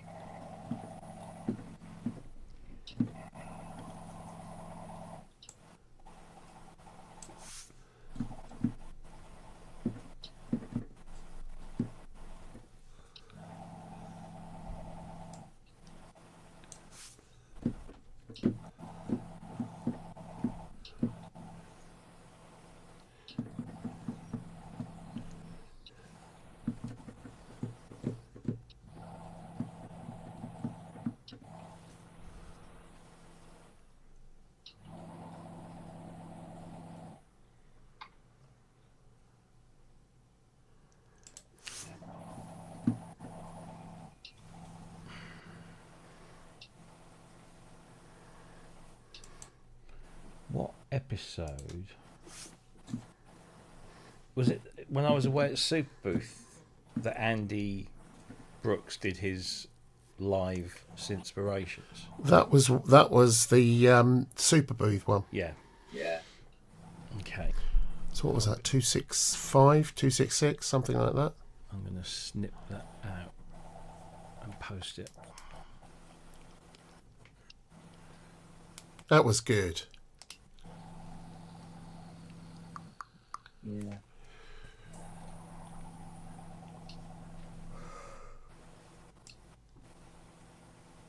Oh. Last week's one was good as well. Oh, yeah. Jer Hughes. Yeah. Very good. Because he's doing that and I'm there going, yes! Yes! Agreeing with it all.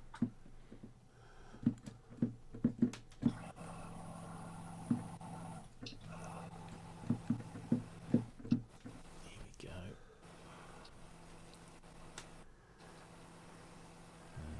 Share, copy.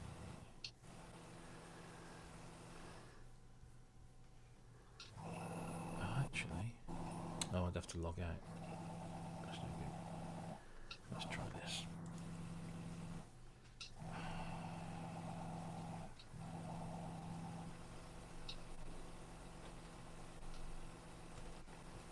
Oh, come on.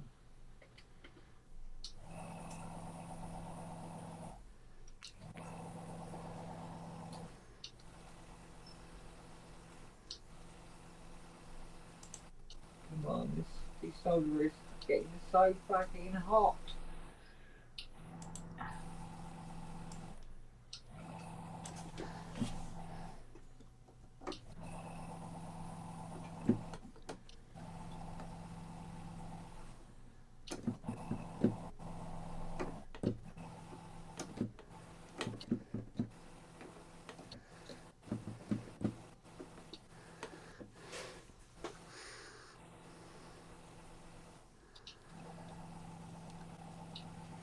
Did he do it after Pete and I came on? Oh, now you're asking. It was just after 8 o'clock. Hi, Rance. Lads, you hear me okay? Yep. All good. All good. Hello, Fruitbat. Hey, Muffin. How you going? Going good. Muffin and Fruit Bat. Yeah. Sounds like an album. Yeah. Well, I think the popular colloquialism is we're not here to fuck spiders. Oh, the old one, eh? I don't know if I've ever used that term. Fiona has a few times. None. But she always overemphasises her Aussie accent when she says it. It's quite weird. Because this time she's talking all prim and proper. She's going, "I'm not here to fuck spiders, mate."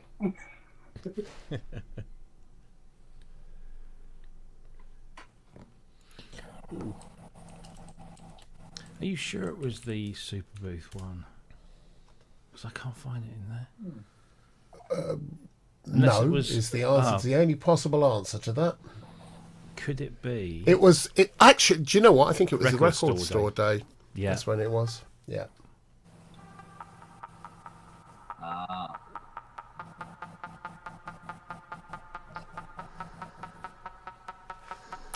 So where the fuck? No. Is that it? No, that's not it. That's not it.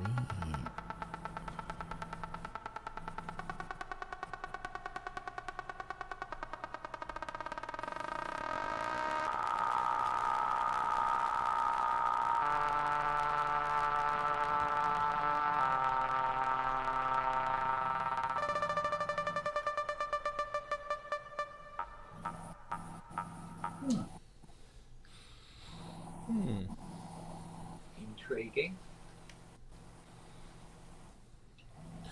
I was looking for my Typhoon module on the stream on Saturday, and I couldn't find it, like just in a normal place that you put it.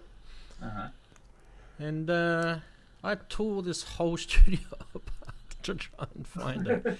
I did find it. Obviously, I just used it just then, but it was in Because you know how I built all my new cases and stuff. So obviously I haven't used it since I built my case, which is what 2 years ago, I guess. It was in the old Behringer case, which is sitting underneath the desk there, behind all those keyboards. Yeah. The Behringer case is buried under there because I don't need it, and it was sitting inside the Behringer case. It was the lone modules sitting in there. The last place I looked. Yeah. Seriously. Well, it It always was is. actually comical. But I looked through all the empty module boxes. I've got 4 drawers worth of module boxes down here and over in the other drawers there. So they're like, Yeah. you know, they're all empty. So I had to go through all the old module boxes like this, open them up, shake them. Does that feel like it's got something in it? No, that's empty. Went through every single one of them.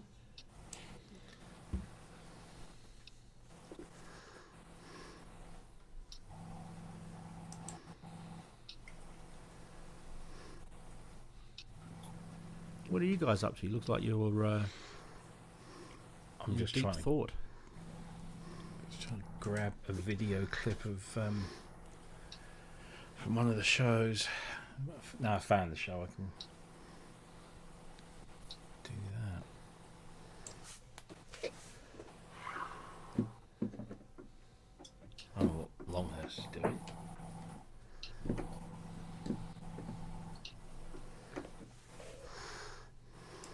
We can't hear it though. No. You can hear it, but we can't hear it. Small blessings, eh?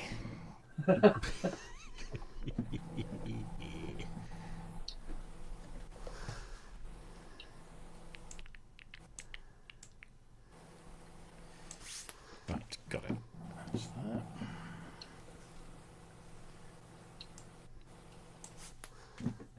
Fucking hot now.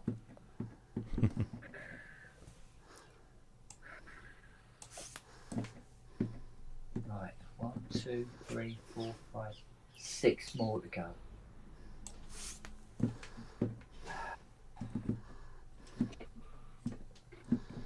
Oh, who's that saying they're recording since? Oh, Steve the Bastard's doing his synthspirations. Oh, cool. That'll be a good one. Yep. Oh yes, he was chatting to me actually about that. On the book face.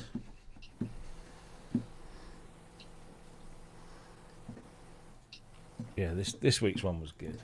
Or last week's one, should I say. I like the way, instead of, to get round the copyright thing, he recreated little examples of the songs rather than use the actual pieces of music. Yeah. Bit like those really naff documentaries you get on Netflix where they couldn't get the licensing. So they get someone to come up with a soundy likey type thing. Probably not the best comparison. What do you mean? No, probably Yeah. not. Yeah, just like one of those naff documentaries. No, Robbie rates it. Can't you tell? I didn't mean like that. It was very clever, I thought, but Yeah, I just gave you the opportunity to yes, thank you. remove your foot from the dog shit. Take 2 steps back. It's like when you go to a football match with your kid, and then you get in the car, you forget to check your shoes, and you sit in the car, and you're like, "What's that smell? That's dog shit." Fucking hate that. One of the kids came in. This was years and years when they were little, quite little. And you know, when kids come in the house, they don't just slowly walk in. It's like straight up the stairs. And one of them had got some caca all over their foot, and it was all around the house. Oh, It does. It takes ages to get rid of it too. doesn't it? Yeah. It sticks. Luckily, that's the good thing about having a wife who's a cleaner at school, because she's got all the bottles of really cool stuff that gets rid of most smells and most stains. Flamethrowers. Oh Yeah. dear. Most smells and most stains. Indeed. You really don't want to go into any more detail, though. No. Kids' smells and stains.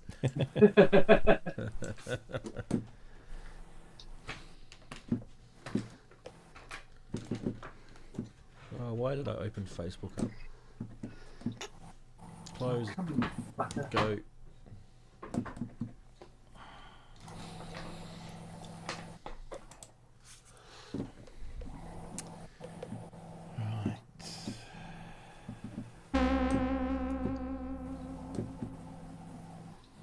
Oops.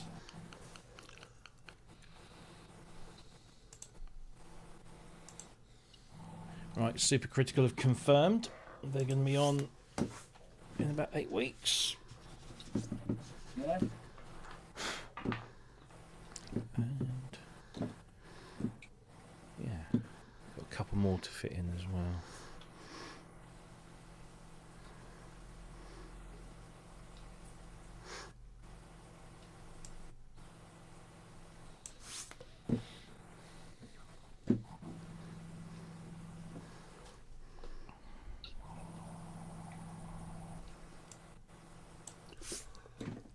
Do you remember that game show, Name That Tune, with Tom O'Connor? Yeah. And that guy sat behind the piano playing the tune, but all you could hear was the keys clacking. I remember that bit. Right? It was like the bonus round, and the pianist would play the refrain from this song, but all you would hear is just like the keys on the piano, but not the actual notes. It's just what Longhurst is doing is reminding me of that. I'm just coming up with another preset. I don't remember that part of it. Don't you? No. They would have that, I name that tune in whatever, and then there'd be like the bonus round where the pianist would play the piano with the strings muted, so all you could hear was the mechanism. Yeah.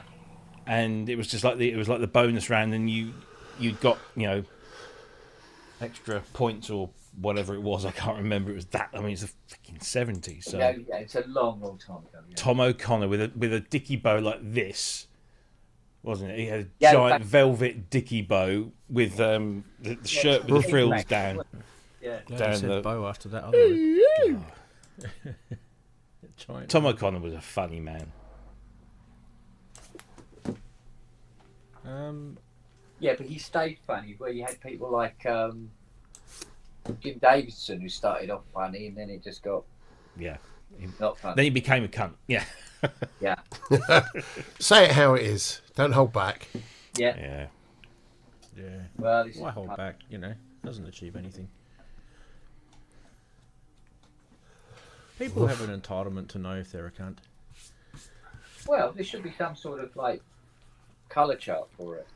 Yeah. Like a flow chart. Yeah, like a mild cunt. Yeah. How do you know if you're a cunt? Yeah, potential. We should do like the Indian restaurants do, and they go mild, medium, and hot. They have like a chili symbol, and it's like 1 chili for mild, 2 for medium, 3 for. So we just have you're a grade 3. Yeah, you're a 3 alarm chili. Because of course you're going to get that bloke coming and goes, "Yeah, well, I'm a complete cunt." Certified. Yeah. I love to complete cunt, mate. Yeah, that's some of that. Yeah, so I found it. I was talking to Steve, the bastard that is, a while ago about he was doing a Moog project. Like the 8 scale, yeah. Yeah, and I said to him, "Geez, it would have been, I don't know, 15 years ago. I did this multiple,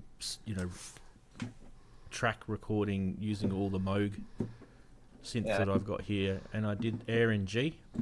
Oh, okay.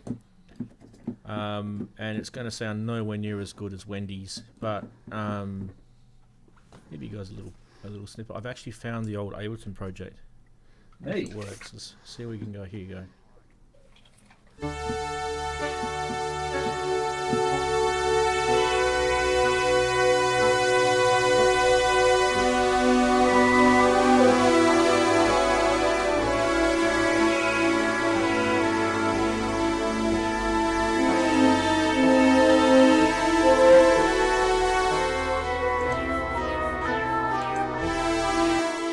think there's too many instruments playing there, but anyway. Whoa, got the delay. Maybe I should turn off the VSTs, see if that fixes it. There we go. That's better.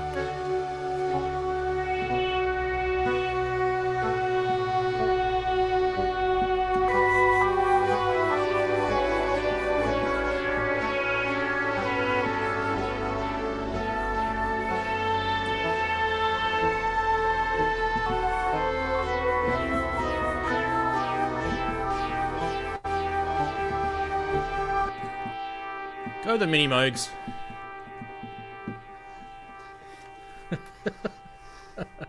Let's tail that for a while.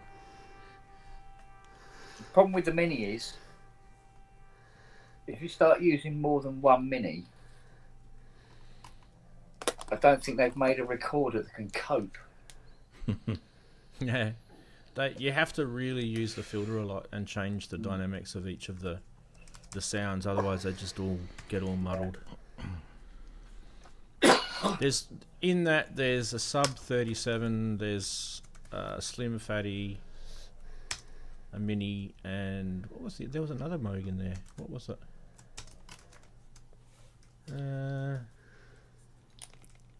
I haven't written it down actually. That's a bit stupid of me. It says 15-audio. That's helpful. Yeah. Well, I'll tell you what, you haven't heard a Moog until you've heard a 3C. It's fucking mental. Those things will make double bass. Nice. And the 24 dB filter on it is, you feel it here. You open it up and you see everything in the fucking room doing this. It's a fucking unbelievable machine.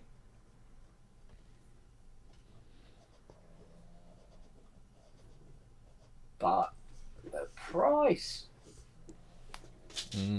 Indeed. Indeed.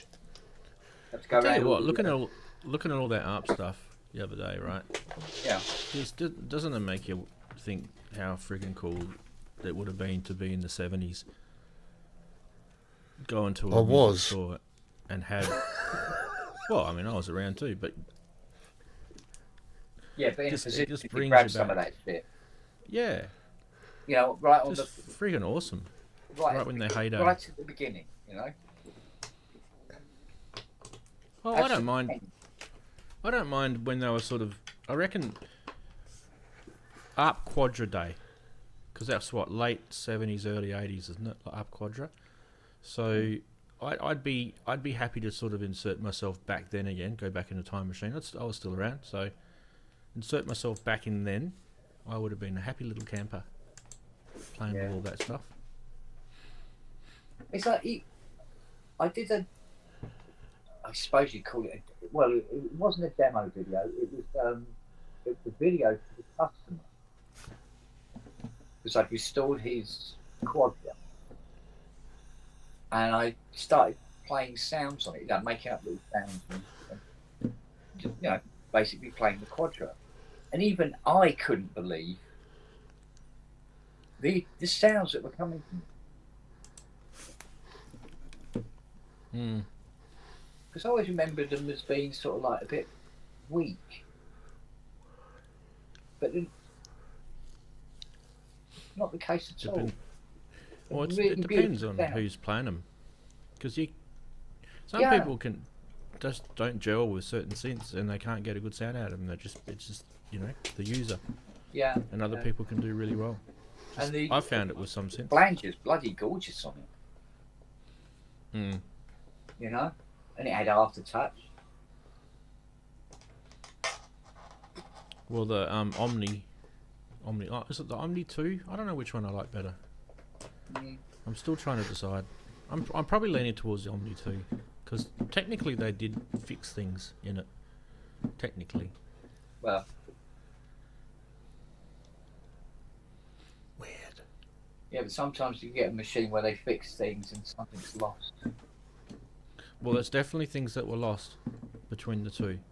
So you've hit that on on the head correctly, but Well, it's the same with the things Odyssey. that the thing that same with the Odyssey, but the things that they fixed probably would have been worth it for the loss of the other things if you were sort of to weigh it. Yeah.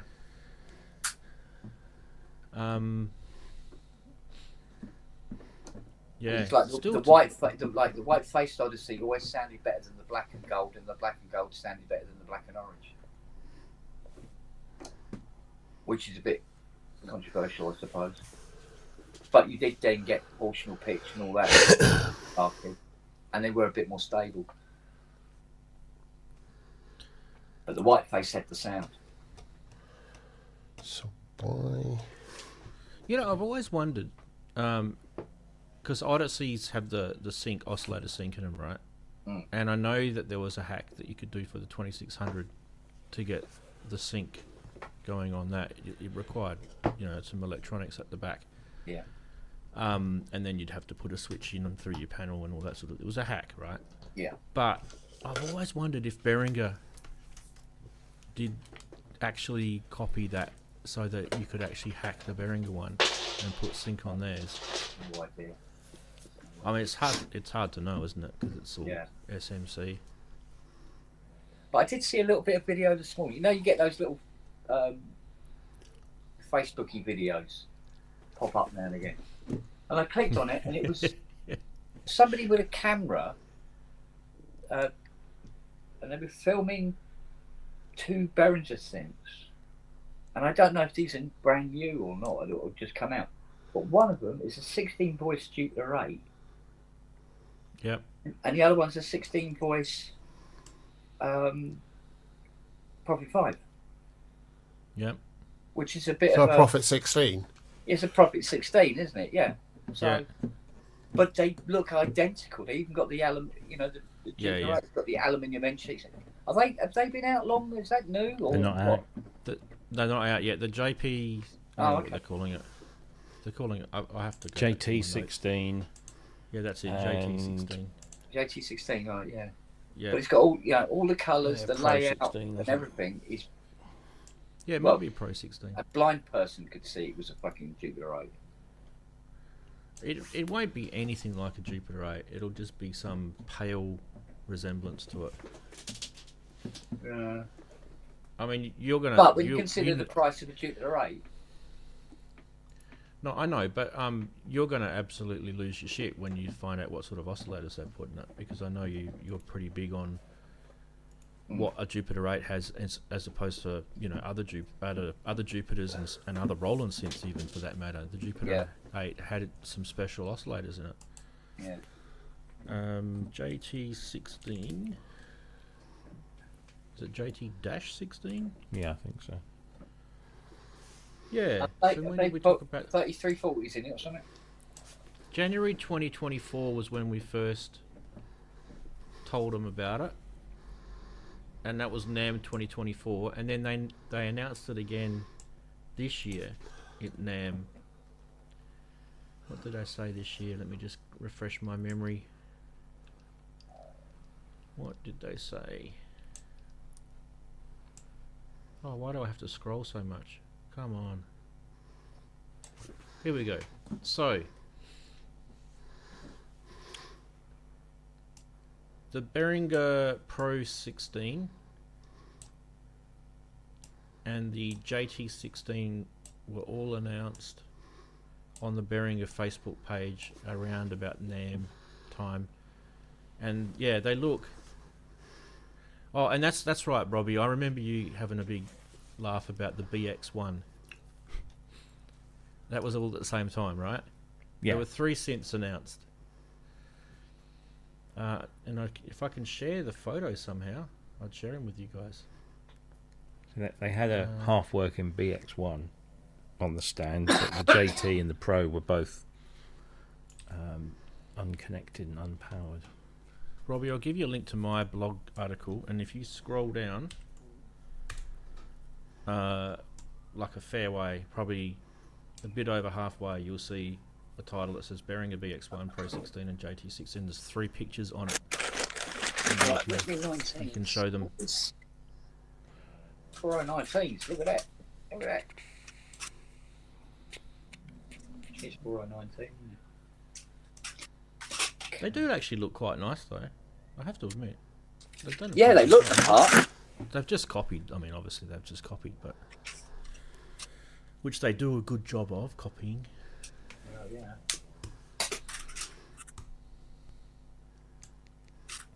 Well, I haven't had a lot of success with doing things of their own, have they? I never minded the. I thought the. I mean, technically, it's not really their own because they just copied a Juno, but the Deep Mind was pretty good.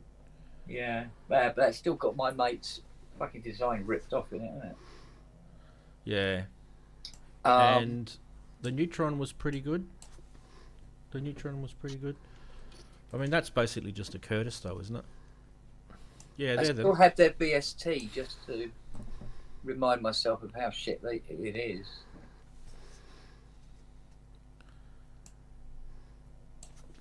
Yeah, it looks like a. Yeah. Geez, that what is it? The BX1.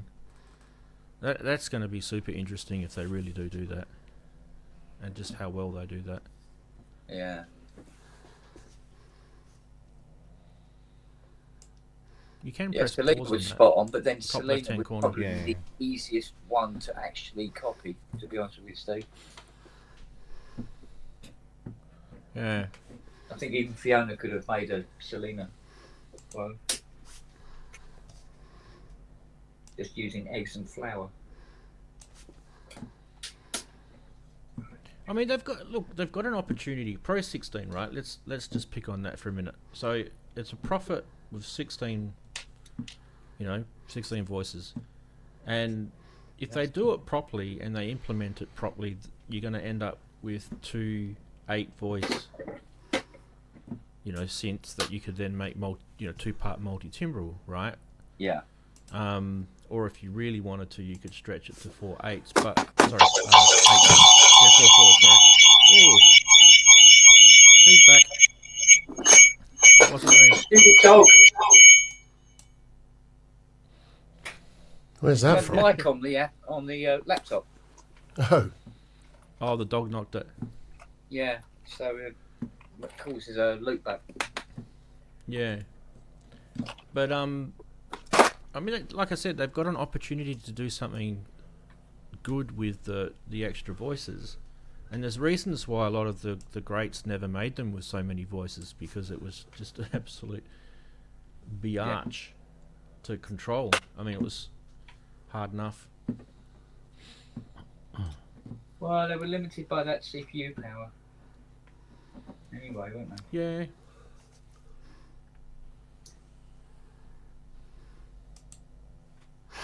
I can't remember who I was talking to, but I was talking to a guy a few years back, and he he did this thing where it was like, I'm going to build a polysynth, and he went on and then embarked this thing, and he built himself a polysynth, and at the end of it, his primary comment was, "You guys have no idea how hard it is to build a polysynth," and an analog polysynth, this is, by the way. Just to sort of put that out there. It's a lot easier to make a digital one. Oh yeah. Because you just write code. But the analog ones, there's so many things that fight with each other constantly to keep them all sort of behaving.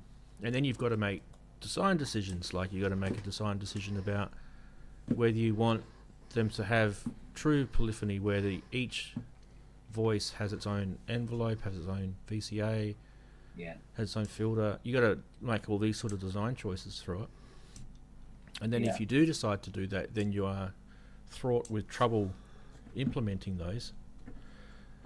And then you've got to think about all the different possible ways that you can actually implement it, because there's so many different ways people have done it in the past. So you have to think, okay, which one am I going to go with, and why?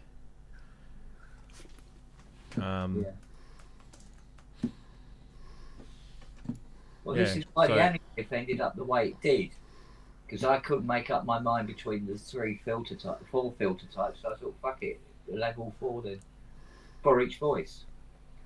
So of course, Dickhead here decides it's going to be 64 voice.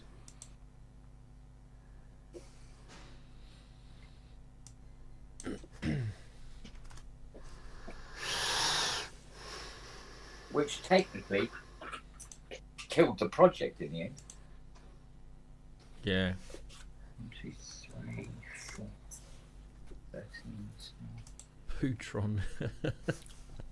That's a good. Has anyone actually got the Is it the Frotron or something? What's that new one that they've done? What's that? What are you The asking? Behringer Proton, isn't it? Proton. Yeah, Proton. It's only about 350 quid. It's pretty cheap. It's a little modular thing, desktop module, flash modular thing, and it's kind of like it's like the Neutron but version 2. Oh, my pal's bought one. A friend of mine's bought one. He's got It's blue. He's got the Back in the Korg bed. mini log, and he's got the lots of buttons, tappy newish thing. What's it called? It's like a controller. Lots of lit up buttons. Fairly recent. So he's got one of those, and he got the Proton. An MPC. in. No. Begins with a P. Oh, fucking hell, my brain. Push. Ableton Push. No, an F. No, it's the. Begins with synth. Oh, fuck. It will come to me. But anyway, he got one of these, and he's got a load of other stuff which he's gradually getting rid of. He's keeping his MP7 and this new thingy he's got. But the Proton, he's quite fond of it. Yeah, he said it's actually not fond. He likes it a lot. It's got a good sound. But someone else I know has said meh. So it's kind of no. The other person I know has got the Proton, but has also had a Messenger, and is still trying to work out whether or not he likes the Messenger. That's not Jamie's. We know Jamie's opinion about the Messenger. Yeah. He's still working out. He's still working out. I think there is a level of expectation with the Messenger that it's going to have a classic Moog sound. The problem, as Kent pointed out, is there are different classic Moog sounds depending on the piece of kit. So there's the Rogue, there's the Source, blah blah blah blah. It isn't a mini, but it's still a good thing. Yeah, apparently. So I'm not getting one anytime massively soon because I really want that Moog mini Moog sound. Hello. What was that? I think. Oh, Honestly, I Squirrel think had the audacity to walk along the fence. Oh, okay. I think people need to realise that it's not going to have a Moog sound just by putting the Moog ladder filter on the end of a whole bunch of oscillators, and No. it's really not. It's a lot more than that. Oh, yeah. So- It's the oscillators that are. I mean, aside from anything else, it is the oscillators. They don't sound like a mini oscillator. They don't.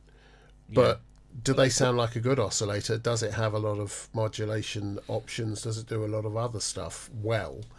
And the answer is yes, it does. But is that But it's a fairly hotly contested price range and feature set at that I don't point. mind that though. I don't mind if it doesn't sound like a mini. Why does it need to be a mini? It doesn't. It really Yeah. doesn't. But it's something which has been on people's minds. People have been expressing this a lot in chats. Get a mini if you want it to sound like a mini. I mean, it's The not like you difference can't is buy one it. costs £600, the other costs £5,000. Well, yeah, but Well, memory It's- mode what's a doesn't use mini oscillators, does it? It uses bleeding Curtis. What makes it sound Moog-ish is, yes, it's got the 24 dB transistor ladder filter, but then that's it. That's about the only It Moog uses- thing in it. it uses Curtis envelopes too, doesn't it? From memory. Curtis envelopes. So it's more like a Profit, the It's memory mode. very close Yeah. to a Profit. Yeah, very close. Very, very similar. Well, yeah. Well, actually, it's similar to a Rev 3 of it. Yeah, Rev 3, In yeah. quite a lot of ways. But then a lot of synths use the Curtis 3340, for instance, Yeah. and sound totally different again.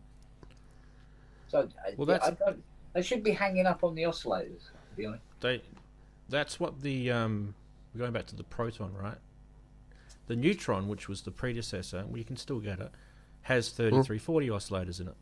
Yeah. But I had never actually found out what they've put in the Proton, and I would assume it would be 3340, but they never actually mentioned it, which is interesting. So someone will know, because I've never really sort of pushed the research on. Okay, guys, tell me what is actually in this. Yeah. What they've put in is 2255 RCs. I'm making that up, by the way. I'm just because everyone else is talking numbers. I just thought I'd make up. So I'd just say 4 random numbers and put RC at the end, and Well, just see what happens. I heard a guy going on about what was it about the Matrix 12 and about the unique sound because they used the stem. I think it's 72s or whatever it was. And it goes, they got a unique sound. I'm going, have you looked at the design? It's 23340s, but in one package. You fucking idiot. It's two of the 6 voices. Right together. Yeah. It sounds fat because you can stack and layer and have big chords. That's why it sounds, and it's got lots and lots of modulation. More than most at that time. A lot more than most at that time. Yeah. But it was essentially just fat because it had 12 voices. It's a good thing. I love it, but people were sort of blinded by the neon display or the whatever it was displays. And I love the look of them because that's kind of why we all got into this, right? We loved knobs and lights and looking like we're driving a starship or something. That's an awful lot of it. But it is a 6. It's an OV6. Is it the Matrix 6? Essentially, times 2. Here's the thing, right? What Curtis did is they put an oscillator in a chip, and it's been used. We'll all agree it's been used profusely throughout the industry. Yeah. But outside of that, there's only a few others that have actually done oscillators in a chip.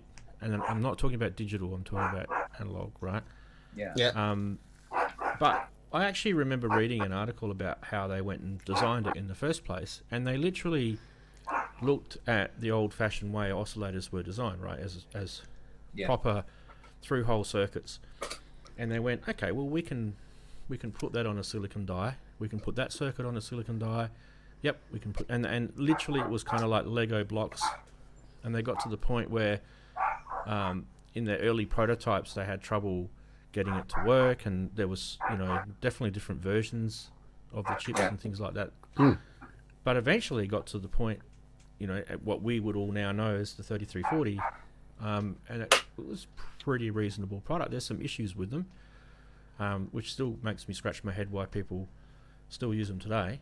But yeah, I'm surprised why people haven't gone, okay, let's get an ARP 2600. Because they've got some amazing oscillators in them, or let's get a CS80 because they've got some special, like the Seesaw, right? There's some specials, different waveforms, oscillators, and let's make a chip out of that. And the reason why they haven't done it is because it's an absolute, complete bonkers idea. Yeah, it's just really, really hard. What's really funny is that with all the different manufacturers that have used Curtis chips, to have come up with such fundamentally different sounding machines and different sounding oscillators, because how you bias them, how you apply either feedback or various you can do loads of stuff with any of these things. So the same chipset won't necessarily give you the same sound, and that's kind of the delight. I mean, I have the same I have this conversation regularly with people in the video world who talk about MP4 or H.264 specifically. And H.264 isn't one defined standard. It is a way of compressing video down, but there are lots of different ways you can use the H.264 codec, and each manufacturer has implemented it differently to give either more quality or fewer groups of pictures required, or longer to give lower amounts of data required, etc., etc. And so people in that side of my industry or business, are always saying, well, H.264 should work. What's the source? Which manufacturer? If it's a GoPro, if it's a Mavic, you're going to be struggling there, mate. Convert it, transcode it to something that's not a long group of pictures. Same thing applies to the Curtis chips and or various different filters. It's how they're put together. We know from Kent with the Jupiter 6, there is a whole set of weird circuitry tied in for the Jupiter 6 around the filtering, which is totally fucking nuts. But it sounds amazing. But no one knows exactly what it's doing. Because, like, for instance, where you have the filter IC for each voice, right? So if you're looking at a 2-voice board, there should be two filter ICs. Yeah. 3. Because you use another filter again just to do the resonance. But is it the resonance or the high pass that's shared across 2 voices at a time? The res. It's the resonance. Yeah. Across 2 voices, so Across 2 voices. they have individual filters, but they share a resonance chip. Yeah. What? Well, Oh, think that's about gonna- it. That's the way going to the create some interesting architecture is harmonics. set up, on a polysynth, the idea is to have all the voices sounding the same, right? Yeah. The resonance is going to be at the same level, and so the same tone, the same amount. So what, you can have it from one source instead of 2. Hmm. But what I don't get is the IC is normally a single one. It's normally able to generate its own resonance through its own feedback. But if it does that, then there's 2 sets of, or across the 6 sets of resonance tuning that has to be done. Yeah. But instead, all it's got Barney. is 3. Oh, hello, dear. Sandwich for you, Barney. Thank you, my love. Show us your hair, right. Fifi. Hello. Show off your Show us your hair. How rude. Go on. Oh, God, it's gone all stiff. It's the effect you have on it. There you go. Oh, that looks magnificent, Fiona. Yeah, look at that. Now, That's see, on her, gorgeous. right, on her, it looks vibrant and colourful. On me, it looks You like, look like an evil pixie, it Kent. looks like somebody's going to fucking fuck at me. That's exactly what I thought. Darling. But I didn't say it. Can you do me a massive favour? Can you get all the canines out of the workshop at this precise moment in time? Yeah, have you got a mug in there? No. Okay, I'll bring you a book. No, I'm absolutely dying parched to death. Come on, Whoopi. And you, little one, because you don't care where you walk. Go on, Come on, go on. No, you're not having any of the sandwich, so you can piss off. No, you're not getting any of it. Charlie. I think you might have to help Noah out. Put me down. I want the sandwich. Put me down. Yeah. Fucking hell. Talking about bonkers electronics that Roland had done, TR909. That just TR909. Yeah, I had one of that. I had the 90. Yeah. what they did to just get it sounding better than an 808. They just went No. bonkers with the electronics. You should have a look at the schematics on those. They are crazy. Yeah. And they do That's sound faster good. to work with. They do sound good. Go They on. really do.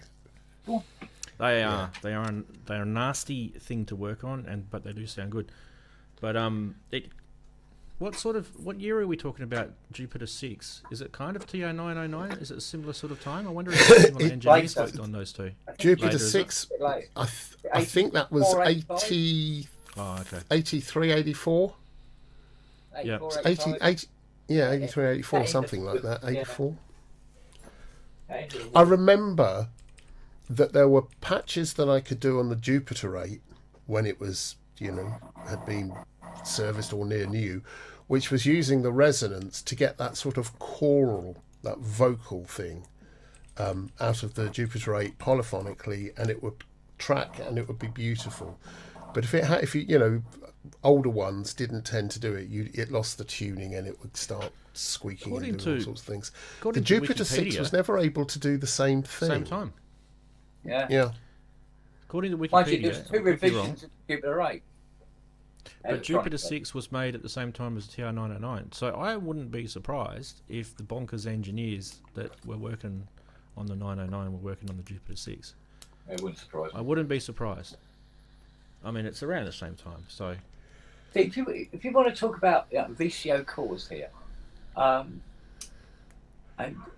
they're not actually being that responsible for how a synth sounds, the VCOs, to record VCOs, do we call them, that are in the Jupiter 8 are No, the that was single me. versions of the VCOs that are in the Oberheim SEM. All right. Really? Yeah. How about that? And the transistor array chips.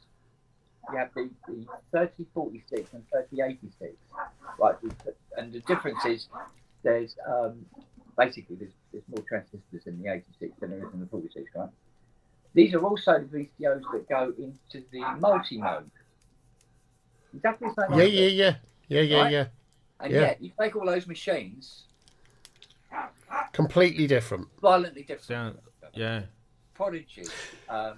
Literally, if you got a bag of 3086 and 3046, there's a mountain of synths that you can fit them into, and that you would never think sounded anywhere near the same as Each other. Yeah. So, Which brings me to a bugbear I have. That's really beginning to piss me off. So I'm doing some sound banks and various other things and getting through different systems. Everything from the hardware version of this through to software versions of other machines that I can't mention at the moment, but lots of different things. And every one of them, when you do an init patch on anything which is simulating analog behaviors, they've all got a fucking aging circuit and drift circuit, which is already dialed in. So you get analog drift. Look, I know how to do that. I can turn that if I want it. Leave it off. Just give me the patches without any of the analog drift, because I want to start from a point which is I want to start from a stable system and then start adding in the instability if I wish it. yeah. It drives me nuts at the moment. Yeah. It's driving me nuts. It's a bit like when you've got a polysynth that doesn't have the envelope that's got the ability to re-trigger properly, and so you get, you have to wait for the release to finish, and so you get all these sort of dying notes added to the sounds, and then it re-triggers when it finishes its cycle. It's kind of, those things really annoy me. And it really affects that whole aging and VCO drift thing. Really affects analog FM. So if you're, whether it's like this, it's an engine. It's a virtual engine. It's creating a set of analog circuitry. For FM, I want it to be really freaking accurate. And it's because you're dialing in a performance and a sound that works in a particular way, and as soon as you have any instability in that circuit, you end up with unpredictable results. Now that's great if that's what you want, but actually I want to start out having full control and then start building in the instability to see what creatively works. I don't want to be left with some randomly chosen aging and voltage drift in the circuits that makes it all a bit weird. It drives me nuts. Yeah. Just give me an init without that. I know the facility's there. I can age it later if I wish to. Usually that comes down to the processing power of whatever's sitting behind the digital synth engine, because I found that usually a good way to find out how capable a digital synth is when you start doing a lot of the high frequency stuff. So things like AM, FM, those sort of things, when you throw it at it, and you just see if it just completely glitches out on those things, you'll know, okay, this thing doesn't have a very powerful CPU behind it. But if if it's FM does fine, push it. AM and FM both push it really. Even Ring Mod, and the way people implement these in some of the virtual machines, it's not great. It's kind of you've put it in so you can say you've got that feature in, but it's not really doing the job that it says. It's not doing what it says on the can, which is a bit weird. What's that, James? The Carbonate has voice spread as default on the init patch. Must turn it off every time. Yeah, drives me nuts. Just stop with this shit. Don't do that. I can turn that on if I want. I can dial it in if I wish to. Yeah. See, some synth makers will go, I'm happy to do certain things digital, and then when it comes to the digital engine is just never going to perform it well, so we'll make those parts of that synth analog. So to give you an example, Valdorf do it a little bit. They might put analog filters in because they want the filters to behave properly at that sort of multi-voice, implementation. There's also there's also Yeah, something about filters are really tricky things to physically model well, and I was telling a story earlier about recording lots of people clap on a recording I did back in the 80s, and then replacing it with 2 samples taken from those claps, and it killed the track, so I had to re-record them. Sometimes simple is best, and often it's not that hard to put analog filters onto a digital system, and you get that sound. Now, you don't have to use just that. You could always switch to a digital thing, but it is that thing of you get more bang for the buck making the front end digital, doing wave tables and all that kind of wave shaping and such. You can get that cheaper without a bazillion components doing that digitally, but you still want to put it through a filter. So, I mean, I kind of get that. I kind of get it, and I can see exactly why people would do that. Although on the whole, I've got to say, the filters on this thing are they're not my favourite yet. I'm working on a bunch of different sounds. Where are we? I've got this turned up. Let's just go to resonance. Here we go.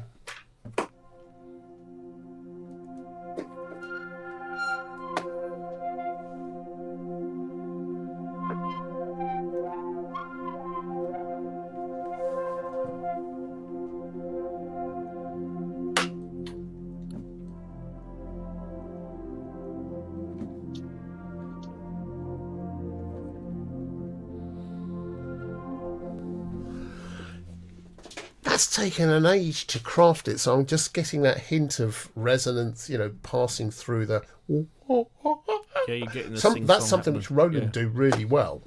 Yeah, it's not quite. It's just a little out of control or not enough on this, and there's a really fine balance between the two. It's a really, really fine balance. It's and almost again, like you it's need fighting the feedback. Do you know what I mean? It feels to me like it's fighting the feedback. It's doing it on purpose. It's saying, "Oh, I'm getting feedback. Quick, back off." Well, it's also like I want to plug in another modulation routing, which once the resonance goes above a certain point, then I want to apply some limiting on it, some gain control on it, so it pulls down that resonance, because it can really leak out. There's different versions. This is just a filter. Yeah. There's no oscillators on this.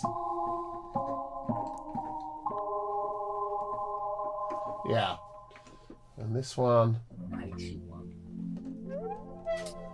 you can hear.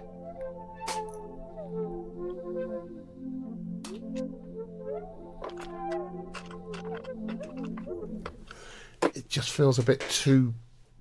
And I think it's something to do with the Q as well. The control of Q on here is not.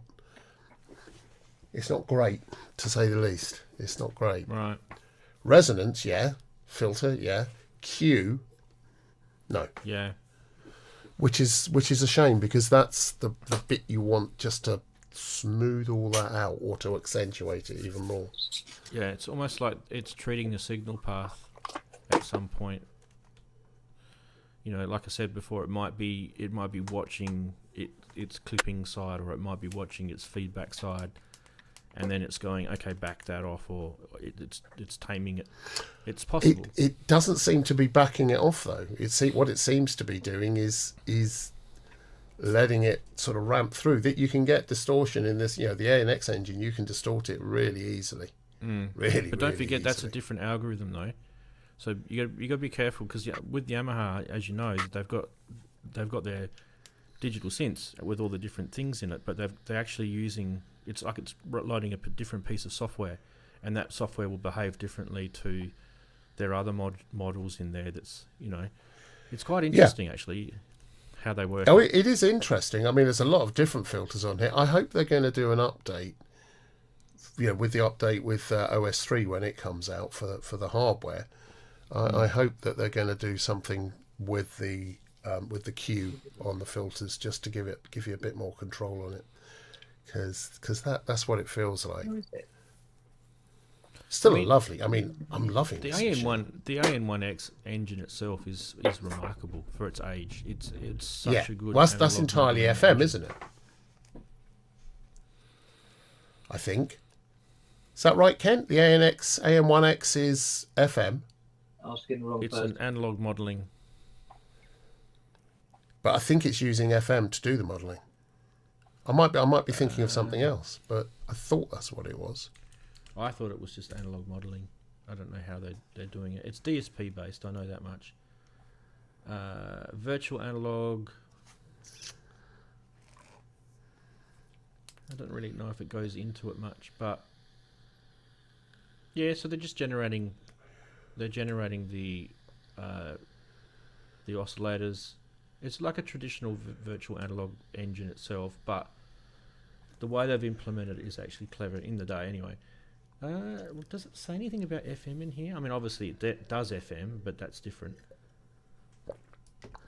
I might be thinking of something else, like the VP1 or something like that. I don't know, but what's? Hang on. Yeah, I thought the AN1X was essentially using FM to model the oscillators, but I might be. It did completely suffer wrong. from a resolution issue, which is, you know, what we would then translate to things like stepping and stuff like that, right? Yeah. It does suffer from that, but I don't know. I was under the impression it was DSP based and it was pure. It was like a pure analog, virtual analog engine from scratch type thing. I might have this completely wrong, Rance. You might, but it's okay. I'm pretty sure. Oh, but it I'm was so modelled- pretty, it doesn't matter. I mean, look. Yeah, exactly. You get away with it. Yeah. But I'm pretty sure it was modelled after the CS synths, and I mean, I'm, as you guys know, I'm an absolute lover of the CS30. It's one of my favourite synths. Oh, it's gorgeous, isn't it? Yeah. So they used a lot of the CS, the early CS, the CS10, the CS30, those sort of synths, to build it in a way, right? Modelling the architecture, the electronics. Yeah. But I remember when it first came out. I didn't buy the AN1X. I bought the you can see it just above my head there. I bought the CS1X because I was stupid in the 90s. Nothing's changed.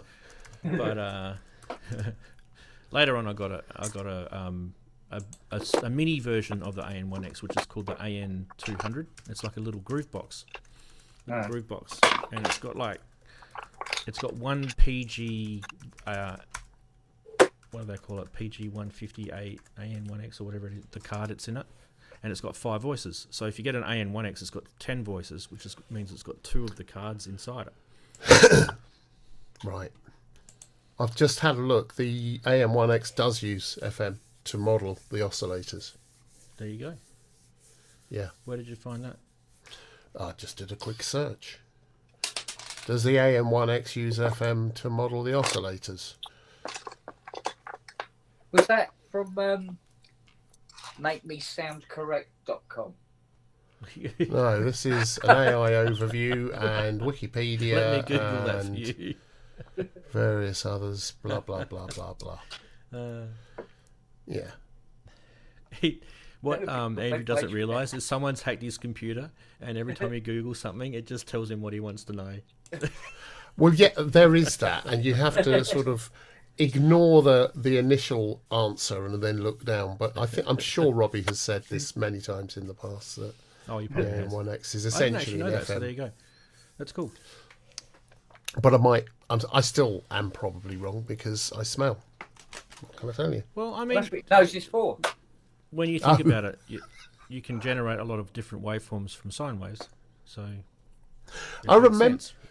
Do you remember when there was the promise, or rather the dream, as it were, of using FM to reconstruct any sound, and mathematically that's to re-synthesize, which was what the synclavier was about. Essentially, it was. The idea was with the FM engine to be able to bring in a sample, a sound, a real sound, and then use some complicated maths to work out how to resynthesize that using FM.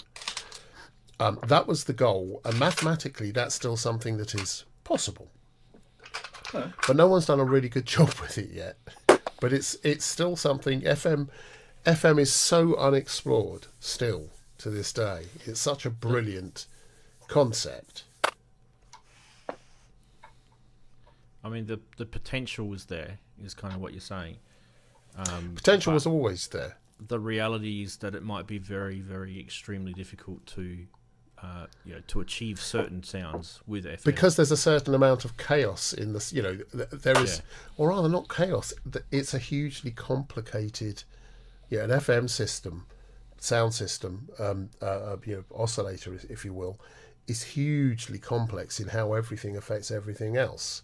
The fact that you didn't need to have a filter because you could use different algorithms with feedback to do that by, there's a whole bunch of things, and then you add filters and stuff on top of that. And I do remember I bought the DX5 literally just after it came out, and I spent so long taking the standard sort of string patches and things, and then adding in the randomness that you got from an analog or from a real string thing, putting that in, using a little bit of sample and hold, and then modulating the modulators so that the pitch and everything would just vary, and then doing that across two with different settings for each. And it was one of the best sounding, still one of the best sounding string sounds I've ever used is on the DX5s. Wonderful, wonderful things. Hugely, hugely warm, really, really analog. But you had to kind of go there and envisage it and do it and ignore the digital bit of it, sort of, conceptually. Yeah, I'm thinking with that sort of concept of produce any sound with FM, then you would have to have a fairly decent amount of operators at on hand, and then they would need to be given all sorts of different duties and you'd be able to layer those up. But then on top of that, if you had it so that it had a lot of voices and you could layer your voices, that then you could create those sort of sounds where you would have, in the real world there are sounds that have multiple voices to make the sound that you're hearing. So you have an attack portion, a decay portion, a sustain. Yeah, exactly that. And the problem with FM is calculating it so you have all of those components available simultaneously over a long period of time, and then able to dynamically change. Here we go. Able to dynamically change so that you... That was a good effect. so that you have an understanding of what's going to happen when you bring this particular thing in. How do you change the shape of the mouth? Wow.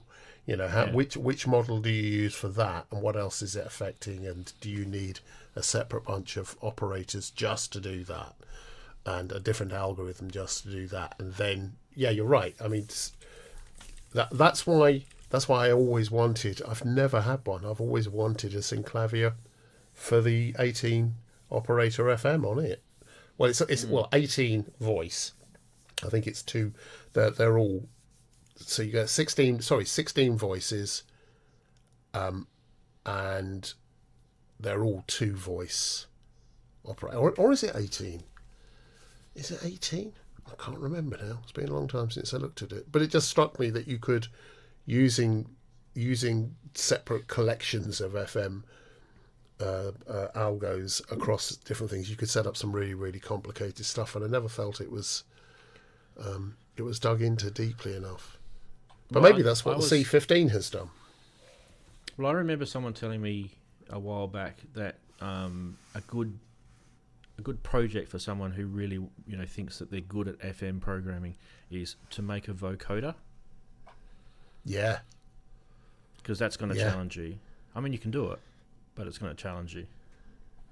Yeah. And remembering that you don't have any filters in a DX type synth, right? So you have to then get around that by using your different modulators and things like that to get it to work. So yeah, and feedback. For me that would be a cool challenge to give to somebody who really wants to, flop their big wally out on the table and say, I'm good at synth programming. That sounds like a challenge for Manny. Yeah. Well, he'd be able to do it, I reckon. He's probably done it. Yeah. Yeah. 2op 16 voice. Thank you for that in the chat. Yeah, thank you, Half God, Half Beast. I mean, you could give it a fairly simple vocoder engine spec,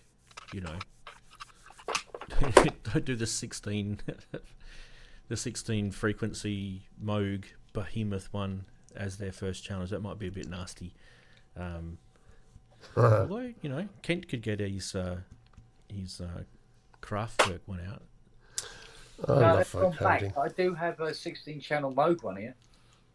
Oh, you sent the Kraftwerk one back, did you? Yeah, he wanted it back. He's going to make it somebody else's problem. And I said, well, fucking hell, I'll post it to him if you want. There we go. I like the EMU vocoder on the RFX chip. You can. It's really good, and you can stack them. So so you can keep stacking. So you have lots and lots of different vocoders all as one effects chain. It gets deeply, deeply weird and wonderful. I like the sound of that a lot. Always have done. I have different days with vocoders. I kind of feel like some days I'm like, absolutely love the digital vocoder in the Korg Radius. It's insanely cool, which is based on the MS-2000 engine. It's completely digital, and I love it for a lot of reasons. It's probably modelled after some analog stuff, no doubt, right? But then, I like the VP330 from Roland vocoder. Yes, it's a good sounding thing. Beastie Boys, Intergalactic, that sort of stuff, right? Yeah. Yeah, but it's the same as with synth, vocoders, synths, whatever. Each one has its own character, and you want you want a specific character as a starting point for a particular something. You have a creative need. You choose the one that best fits what you're thinking for that, or but best gives you gets your creative juices going, as it were. That's the thing. Sometimes you kind of want it to sound like a robot, and other times you just want it to disguise your voice in some kind of synthetic way, and it really depends on what vocoder you go for that does those things well. So yeah, I find that there's never really one vocoder fits them all type scenario. Never. No.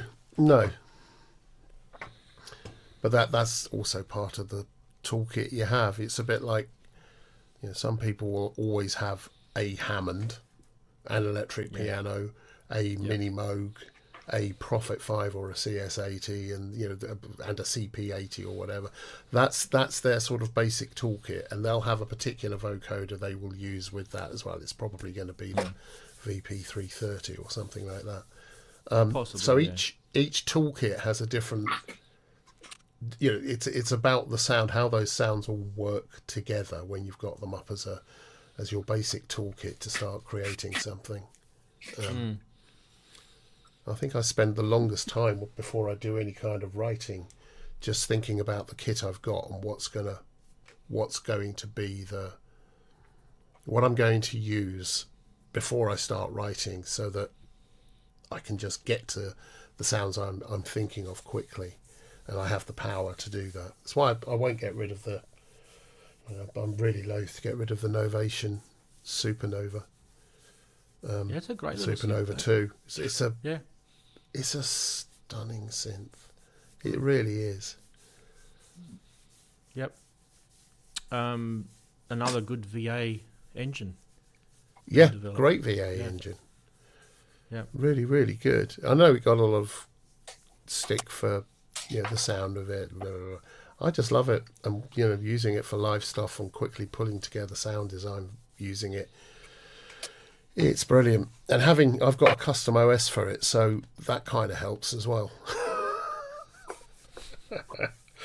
Which is always good to have those things. But yeah, it's whatever works.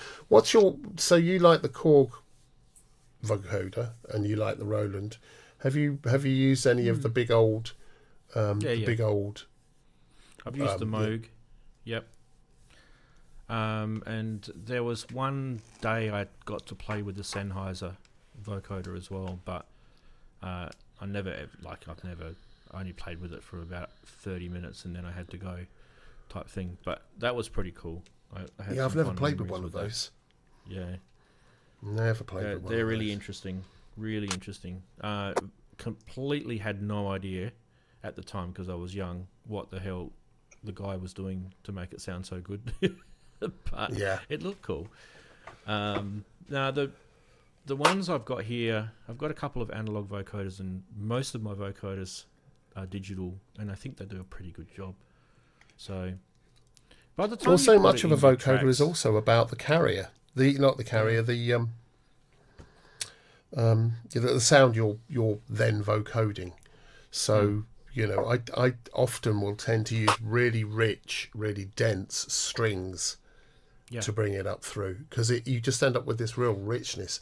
And at other times I'll be using some sort of wide, very deeply resonant square wave or synth, and using drums to trigger that. So I'll vocode the drums to trigger a pattern on the synth, and you end up with because you end up with the different frequencies being enacted in different ways on the destination sound.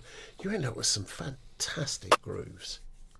Well, that's why I like the if you guys don't have hardware vocoders around, get the Arturia vocoder. That's I can't remember what they call it now. Is it just called Vocoder V or something? Yeah. It's so good. It is really good. Let me see what it's called. Vocoder V. There you go.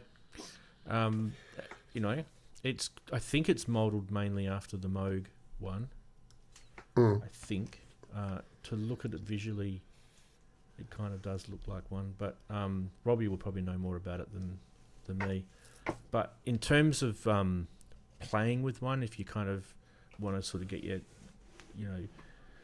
across the different sort of frequency bands and mucking around with that and feeding it different inputs, like you said, you could put a drum thing through it just to sort of make it change its behavior. You can do that sort of stuff with this one. It does a pretty good job. Yeah, I think with drum kits, I like putting real drums through vocoders, a mix of real drums, the entire mix, and then you change the mix to pull out the different, to make it trigger the different parts of the frequency spectrum you're targeting. So you can add more hi-hat or crash or cymbal, or the rattle of the snare or the boom of the kick drum or the tuning of the toms. It can make for an astonishingly groovy sound pad. It sounds like it's been sequenced, obviously, But it's a great way to do this stuff. That's the Arturia one there.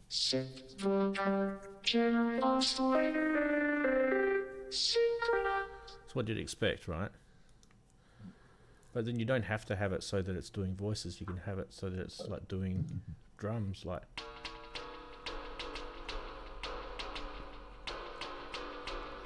And that's just playing with all the different filter frequencies. It's really cool. It's good fun. And a lot of vocoders that I mentioned before, like the Korg and the Roland, don't have these features in it, so you can't really get into all the different bands and adjust the filtering of the bands and things like that. Yeah. That's why I like the Emu was choral. Anyway, yeah. What's that, yeah. Kent?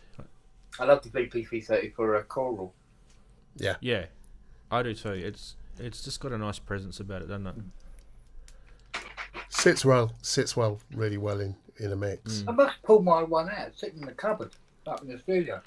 Along with every other system that's ever been invented anywhere in the world at any time. I've got the Behringer version of it, the VC340 it's called.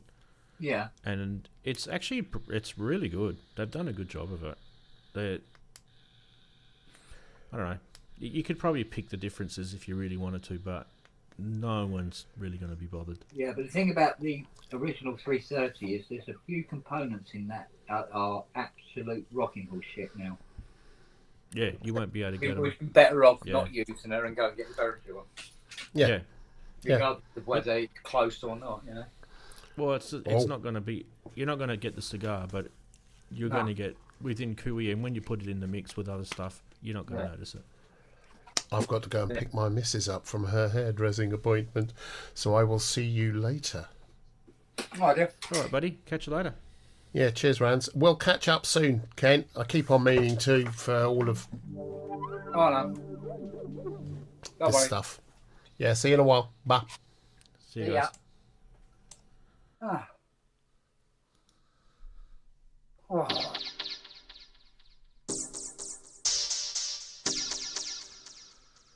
This is the vocoder again. I'm just going through some of the presets.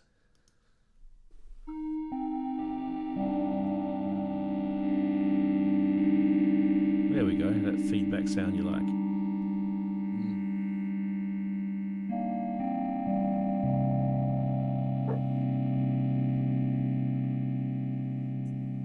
What's that? So explain to me what the purple hair's for. It's obviously some sort of thing that you're doing, I'm guessing. Coming out in sympathy with Fiona. She wanted you to dye her hair. And then she had this sort of moment of going, is this what old people do to try and stay young? And she started having a crisis of conscience. I said, well, look, I'll dye my hair purple with you, and we look like a pair of idiots together instead, so you're not on your own. That's and be honest with you, I was fed up with the grey myself, so. But the thing on her, come out beautiful, I just cut mine, mate. Vibrant, right? Yeah, I saw it, yeah. It looks like I had an accident with some pink talcum powder or something. It just doesn't dye dark on me. The thing is, you walk around England like that, no one will care. Yeah.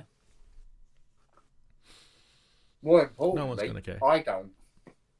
Yeah, that's the thing, yeah. So even if they did care, I'm not bothered. Yeah, exactly. I mean, for me, I go grey all over, so I just shave it all, and it just doesn't show it as much.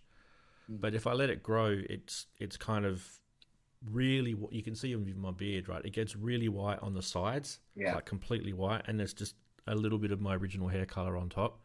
Eventually, like all my other family, we will just go completely white. Yeah. Well, the thing is, it annoyed me because of where the hair's white. Those headphones, those DTs I got, and they have that grey ear pads. And when I put the headphones on, I see myself back on PSN or whatever, and it looks like I've got these mutton chop beer thing going on as well. And it's like, nah, I don't like that. I don't like that. I want to get myself a new pair of Bayers, but I don't want to get a corded pair. Like, this is a corded pair. I'm getting sick of this cord because I like to walk around and stuff. Yeah. I'd really like them to do a decent wireless pair, but they're just so expensive, the wireless ones. For some stupid reason, they're like really expensive. Yeah. And I know what the technology is. It's absolutely piss easy to implement. I don't know why they charge so much for it. Because you can get a really good pair of like DT990s or something like that for about £100, right? Yeah. And to get a wireless one, you're looking at 300, 350 quid. It's crazy for the same drivers and stuff, Yeah, right? I know. Yeah, I know. Otherwise, you've got to go with their gaming sets, and it's not the same. It's like a Oh, lower God, spec. no, it's Yeah. not. No, I did have there was a wireless set that I had a while back, long time ago now. But it was the wireless, so it had a receiver, as opposed to like the Bluetooth ones that connect to whatever unit you're using. And I'd get dropouts and stuff like that. It would go, even when I'm really close to it. And these things cost an arm and a leg, as it was. And I was going, I'll wait for this technology to improve before I buy another set. But it sounds like it hasn't improved much. Well, the guys in chat are saying most of the problems with them is still latency, but from what Yeah. I understand, it's getting pretty good, the latency on them. So I don't know. Mind you, I haven't really tried one here in this setup. I've tried them at stores, and you don't know what sort of skullduggery they're tricking you in at the store. So, Yeah. but once you get it here in your setup, you might experience nasty latency, and that would be no good. That'd suck. Yeah. Even if it's just like a microsecond, you'll notice it. Yeah. You I mean, I you'll notice wouldn't it. use them for playing, writing and that, but I don't know if it would matter too much, the latency, doing shows and stuff. But even then, I don't know. It's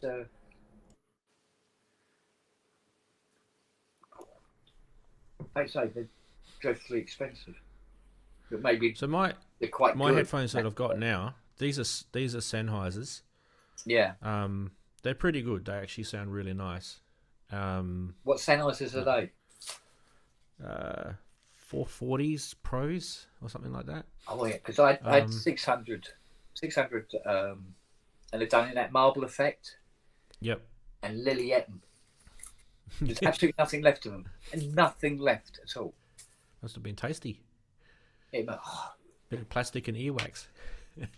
God, she absolutely wrecked them, little bitch. But yeah, you were saying, sorry. Well, I mean, these are nowhere near as good as the Bays, so Yeah. they're better than the Audio Technicas I had before, the ATK50s. Yeah. They're okay. I just find them a little bit missing in certain frequencies. These ones you get good frequency response out of it, but I don't know if it's the actual drivers themselves or the fact that the actual sides, I don't know if you can see, but they've got like a mesh. Yeah. So they're not like a proper enclosed headset. You can still hear everything out here.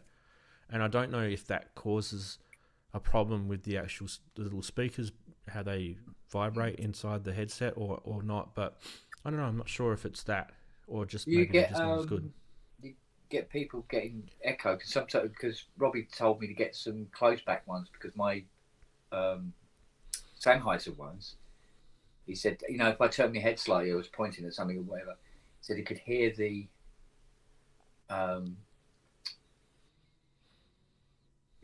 him speaking out of my headphones. Yeah, so if I did that and you talked, you'd probably hear it. Go on. No, I don't know, actually. Excuse me, why is Lily's wandering around the garden with the TV remote in her mouth? Hang on a minute. Yeah, go sort that out.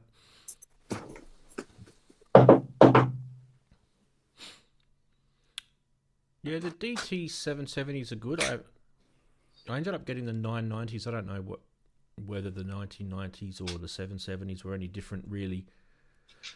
But I can't remember if the 770s had these have got a cloth pad, and for me, I've got to have a cloth pad.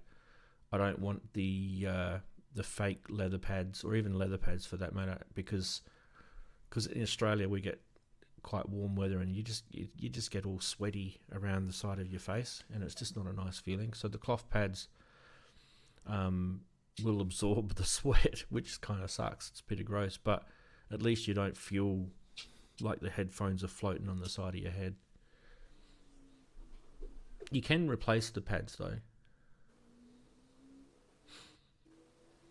I haven't tried the Rhodes, Steve. Yeah.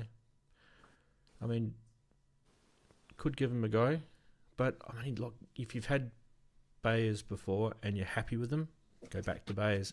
The only reason why I'm not wearing the Behrs right now, they're sitting. One of the drivers just died, and they lasted a long time. They lasted about 5 years, so they got used every day, smashed around here. I thought that was a pretty good innings for a pair of headphones. Now, go. Okay. What now? What's up? Hey, dogs. Hello, Mr. Doggy. Yeah. Yeah. Hey. Psh, psh. Where's the ball? You don't do ball, do you, Siri? That's do the Nellie's ball. department. Isn't it? That's Nellie's department, that one. She don't do ball, this one. Do you, darling? No, not your scene at all. Much fun a bit. What about chicken? What about chicken? Oh, yeah, she likes chicken. Chicken. And sausage. Oh, sausage, yes, I know. Have your little, there's these little, they have these treats in the morning. It's pigs in blankets. So it's like made out to be like a little sausage with a bit of supposed bacon around the outside. And they have them every morning without fail. So if I'm late getting up, I get a wet ear. Oh, sorry, a wet nose in my ear hole. Dad, get up. Want me treat? Hey. Yeah. There you go. Bonnie will just bark at my door. Yeah. She'll just bark at it, and then I have to get up and do whatever she wants me to do. Oh, this one sleeps on the around the back of the pillow, and she's got the loudest snore I've ever heard in my life. I can't do that. I've had dogs sleeping on my head since I was 2. Totally used to it. My first dog, Patch. You know. I can't sleep with the dog snoring next to me. I just can't do it. I don't know why. Well, I can It sleep just next annoys to me. Fiona's snoring, so the dog ain't quite as bad actually. Because Fiona can get a good What's fog that on. audio thing that people get where they get annoyed with sounds? Is it I don't know, mesophonia or something? Yeah, something like that, isn't it? Yeah, mesophono or something. Anyway, whatever that condition is, apparently they've only known about it for about 10 years. It's only a new thing. You know, like I remember when I was a kid, my grandfather, he would get really aggro if people were chewing a certain way. He'd get really angry with you and like kick you out of the dinner table I reckon he had it. He had that condition where, you know, people get upset with certain noises, like especially if you're chewing something crunchy or. Mind you, back in the day, that was also a cultural thing about, you know, making noise at the same dinner table, wasn't it? You know, or eating. Could have been a bit of that. Yeah. Yeah. Could have been a bit of that. Bit of that as well. Yeah. But I'm just wondering whether the snoring is related to it for me. It's possible. Because I just can't sleep. It's just literally, no matter what I've tried, you know, and she'll sleep on my bed if I wanted to, but I have to kick her off after a while because she's just really loud. Yeah, this one, but this one can snore awake. Do you know what I mean? Because she rests her head in. Yeah, the neck they sit like that. yeah. Don't you? Yeah, when she does that, she's looking at me and she's snoring. I'm like, just roll onto your side and then you'll stop snoring. Yeah. Silly things. Can't be doing sensible things like that, can you, sir? Well, I'm going to have to do a little scoot now because it's getting close to knock-off time for me. I'm going to get up early again tomorrow. But yeah. Cool, Christ, it must be every- what now? 10 to 11 here. 8 to 11, yeah. I would stay up if I didn't have to do things in the morning with kids. Seriously, if I didn't have to do that, I'm not complaining about that, by the way. I love it. But if I didn't, if I had like a weekend morning, I'd be staying up. Excuse me. Yeah. So when I do my show, I have to finish it at midnight because I get up the next morning at 6 o'clock and I have to coach a soccer game. Oh. So, I don't want to not get any sleep at all. I want to have some marbles in my head. Yeah. Yeah. Yeah. Yeah. All right. Well, hopefully some other people can join. Keep you going. Keep you company. There's a few people in chat. I've got 10. So I've got 13 more ICs to desolder on this, and then I've done under the keyboard.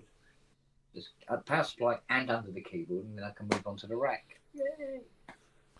You'll probably be asleep, but I might stream tomorrow, my time, at around, about 12 hours from now. Because I've got either two things I can do. I can do muck around with this Typhoon that I found, which is the module. Or I can do some soldering because I've got a couple of projects and we can just chat. So I'll do that tomorrow. Well, it's only about 4 o'clock here, so 12 hours. Oh no, so 12 it'll be 4 hours. in the morning. You'll be 4 in the morning. For you. Yeah, 12 hours. You'll be fast asleep, mate. Oh, you'd be surprised. You'd be surprised. Maybe not. Because sometimes I'll go to bed late. Sometimes I'll go to bed at midnight because I feel really, really tired. And I will wake up at half 4, and then can't get back to sleep. Yeah, I've done that too. I think it's an age thing. I do it all the time. Like, I'll wake up at 3:30, and then it doesn't matter. Let the dog out. Work like a dog. Can't go back to sleep. Done all sorts of stuff. Heavy laboury stuff. No, don't make any bloody difference. No. Well, technically, your body's supposed to need, what do they say, 6 to 8 hours for it to properly repair. But I read that the actual repair side of it is done in the first couple of hours anyway. So the rest of it is, other bits and pieces going on. But, as long as you get it more regularly than less, that's the main thing. I mean, I suppose it's not so bad. Like, if I do it all week and then say Sunday, get up at about, say, 9, go downstairs, and, just sit on the settee and veg out with tea, and then fall asleep and spend most of the afternoon snoring my head off, and just catch up with all the hours missed during the week, sort of thing. You got it back, yeah. Yeah. I'll find that if I watch some TV show on Netflix or whatever, I've watched 4 episodes that I don't remember because I've fallen asleep, and it just keeps playing the next, and I'll wake up and I'll go, "Whoa, what the hell?" Oh, I do that with audio books. I'm constantly winding the audio book the following night because it goes chapter 15. Wait a minute, I was on chapter 2. What's going on? Wind it all back. Oh yeah, okay. Let's try and find a place where you dropped off, or roughly. All right, my friend. I'm going to scoot. All right, you take care. Toodles, everyone. See you guys. Have a good day. Well, good night. Yeah, you too, mate. Right, bud. Right then, we need 4071. We just need one 4071, so we better find one of those. Oh, out in the IC rack. Let's have a look. Oh, dear me. Right. Oh, 1 second. Right, so we need 4071. 1, 2, 174. No.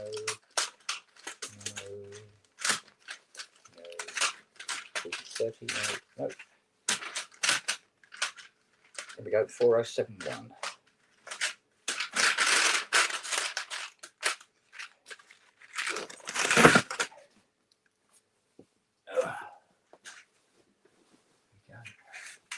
And this is how we used to work out how many CS80s have been worked on, because so far to date, the only synthesizer on the planet that uses a 4071 is the CS80 and the CS80 only.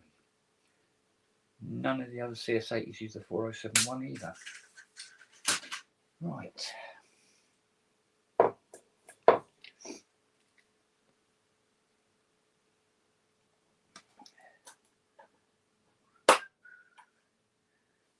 Find it. And it passes. Okay. Put that in there. And solder in place. I think Siri's going to start snoring in a minute. She's going.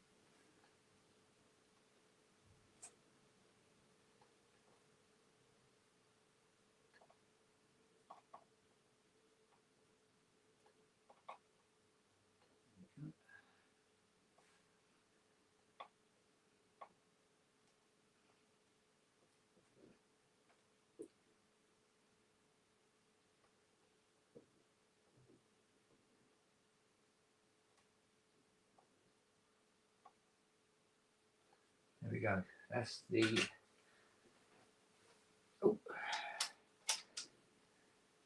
TWS board is now done. This is the board, for those who are interested, that controls the polyphonic aftertouch of the keyboard.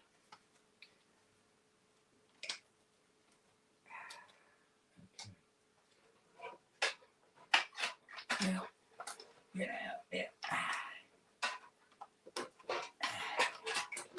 that works it all out. These two puppies do the velocity and the aftertouch as well.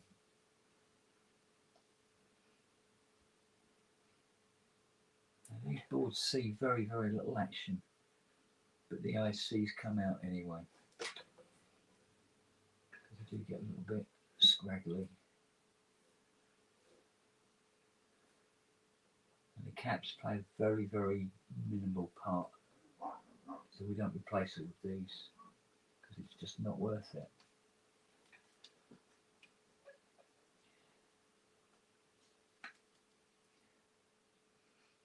You see very little action.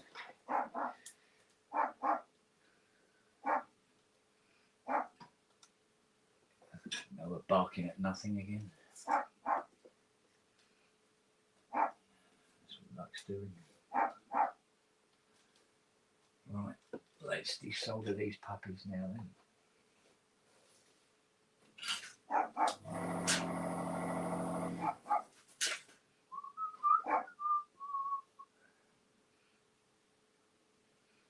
Did Robbie say he'd be back?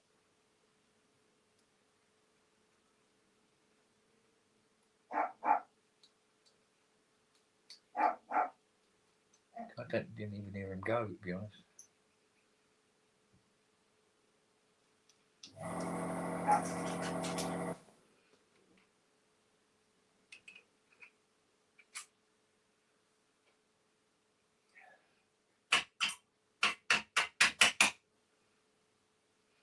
Okay, so I didn't clear.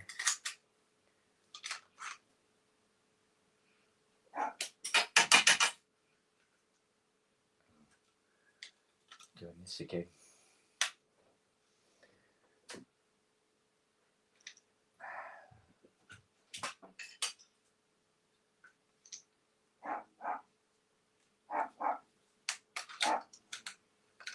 Oh gosh, big balls in this.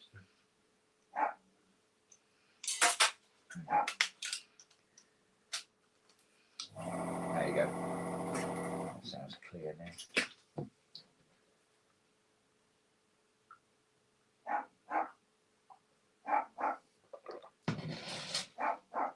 Right. So we'll do CSB1 first. Here we go.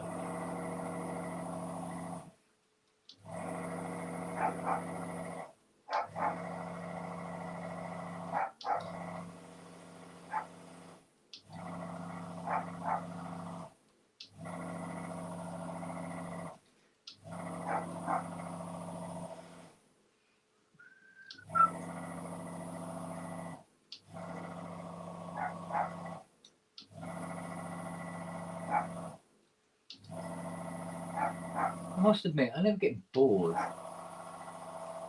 working on 80s.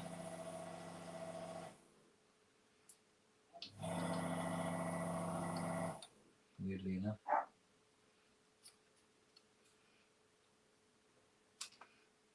Oh, come on, not this about.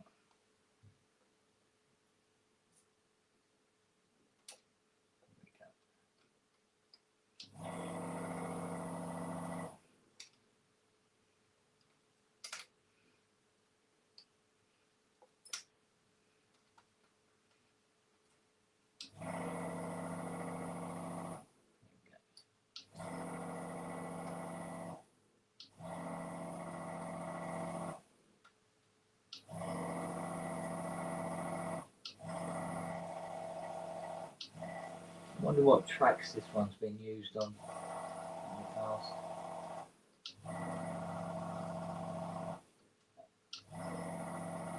Or what he's planning to use it on now, in fact.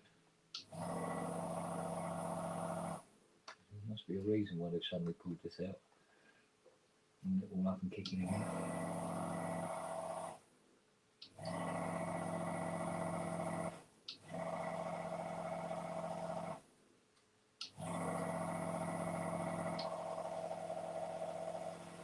I suppose it's the same with Mark Knopfler and his GS1. I don't know if we'll ever hear that in it, used in anger.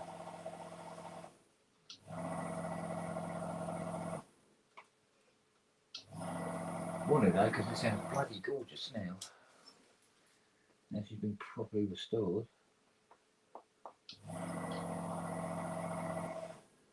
I think even Steve Picaro wouldn't recognise it if you heard it now.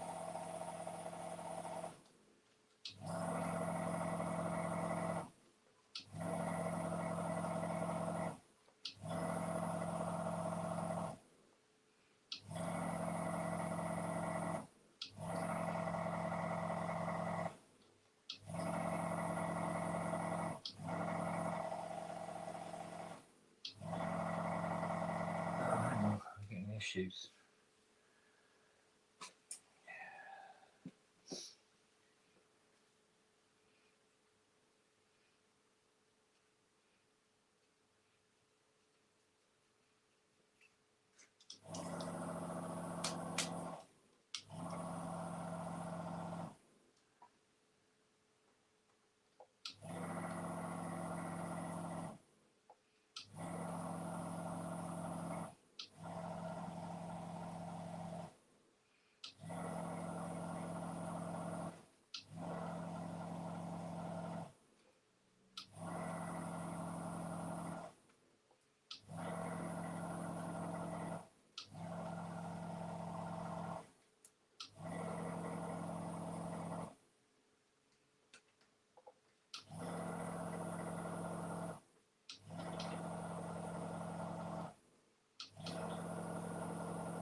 God's sake, what done?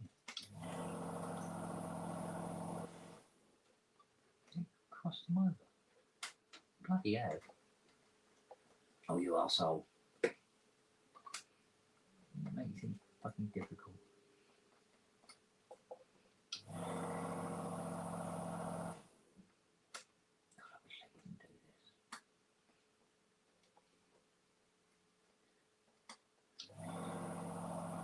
I think it was one guy at the factory used to do this to these boards. You don't see it often.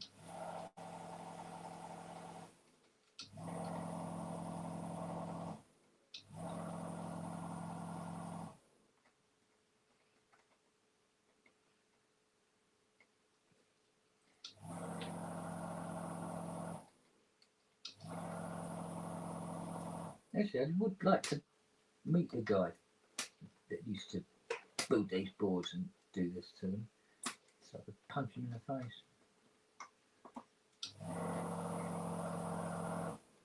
From what I can tell, none of the other assemblers used to cross these pins over with the tags to the ICs.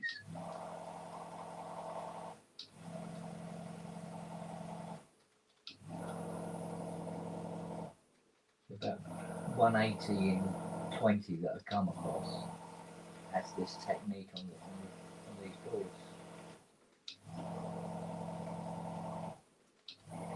Makes it incredibly difficult to desolder.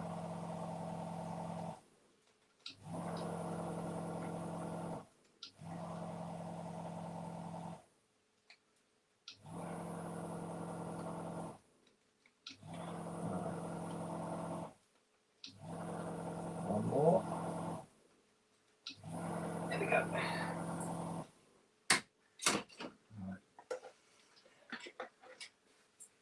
Right, so these 5 can come out now. Hopefully they will come straight out without messing around. They do.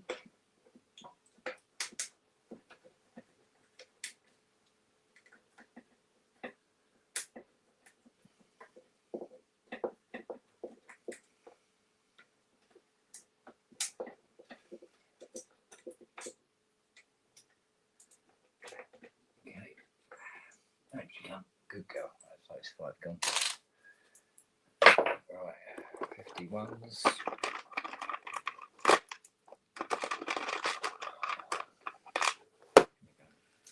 Four. 5.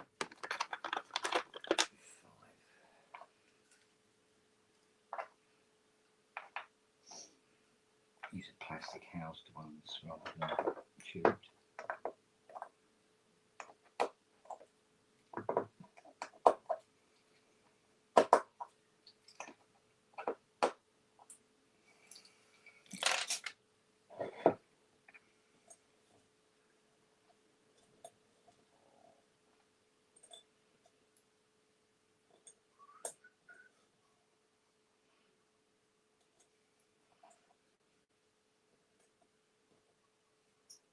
Get in there. There we go. Right.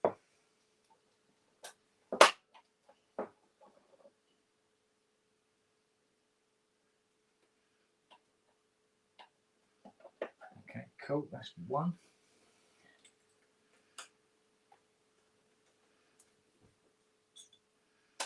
Oop.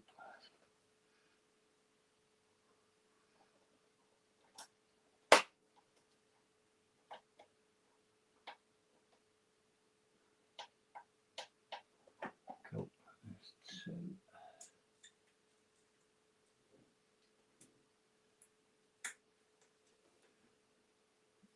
Yep. Yep.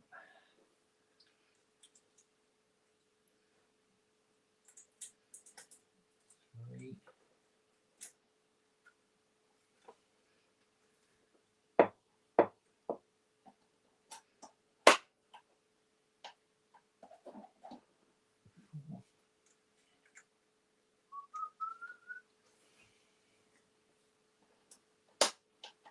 And 5.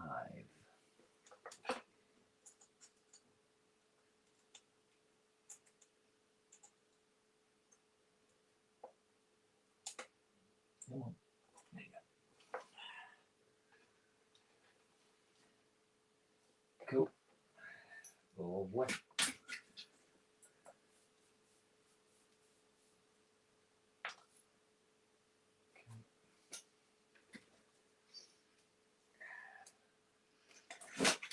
Move up this way a little bit, sorry.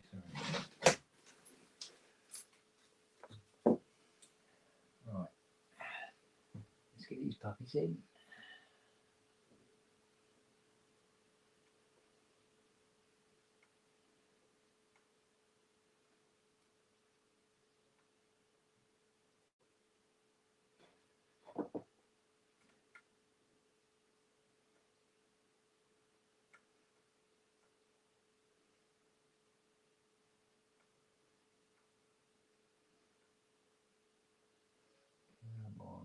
it.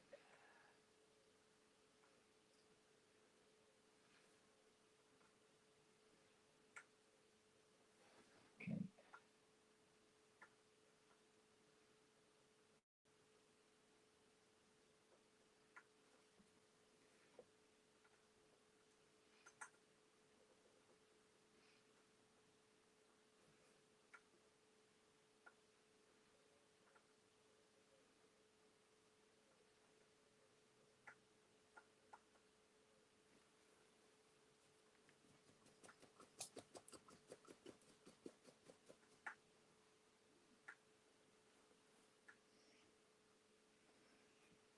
Okay.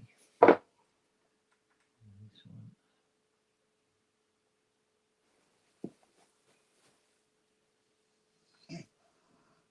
What's upstairs?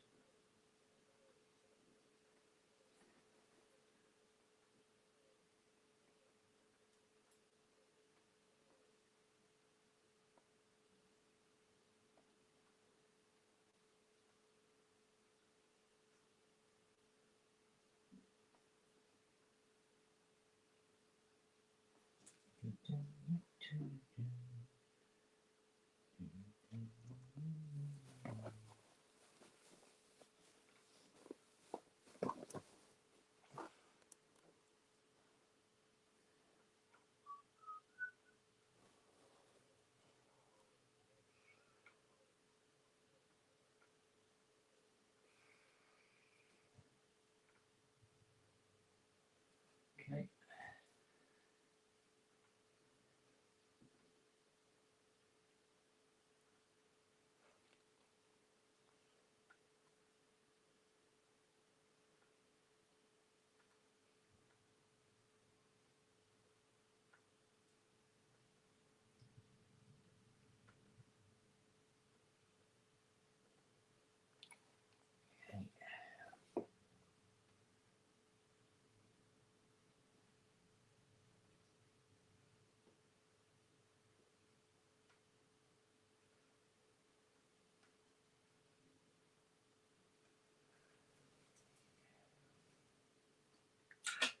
Right, minor track repair.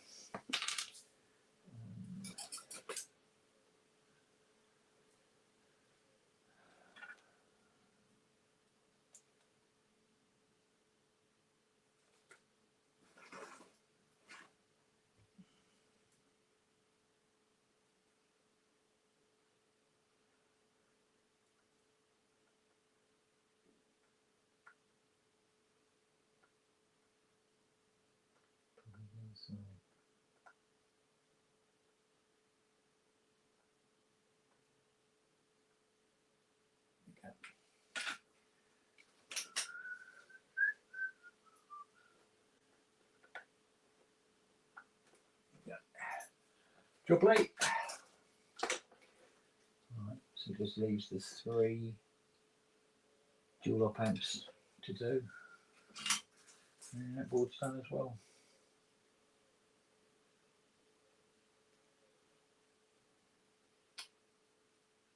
Yeah.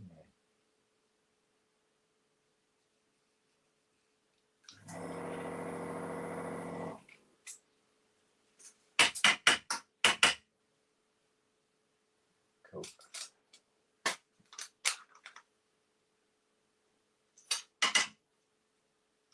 Nice. Right, so the 3 op amps.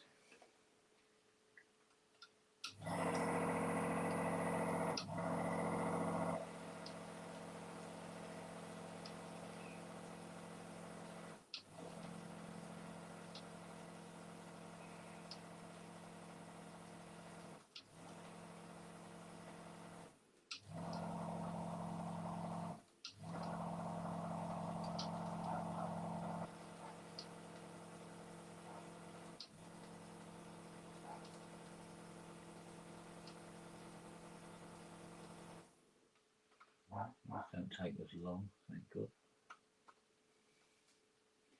Come on, up you come. Oh, you bastard.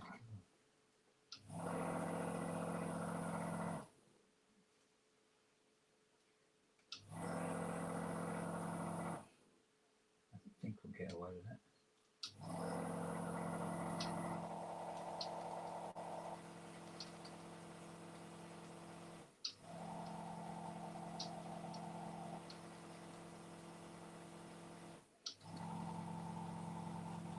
Okay.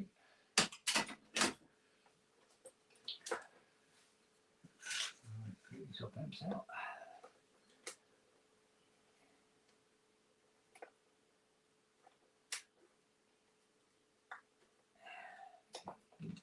Go for a walk.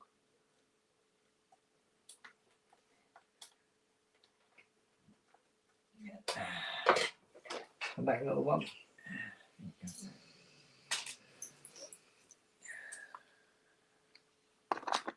Where's the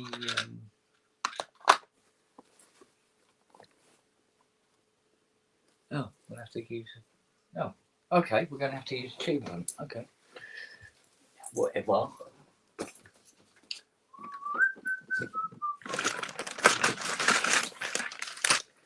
Right, 19. This one's 7/4s, 29s. No.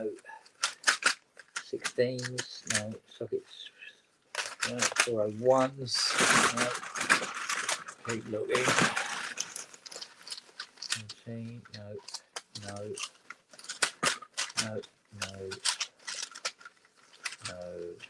73s. No. Bastard's got to be in there somewhere.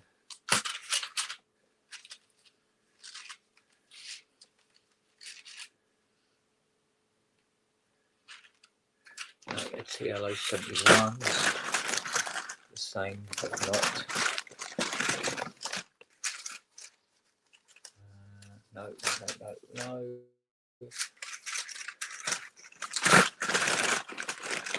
What the fuck are they then?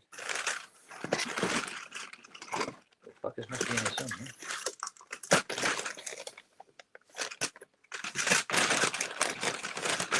Big packets, aren't they?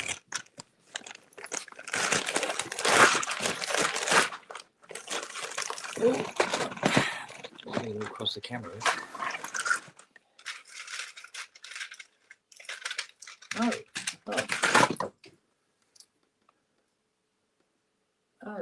So sorry. So where the hell are they?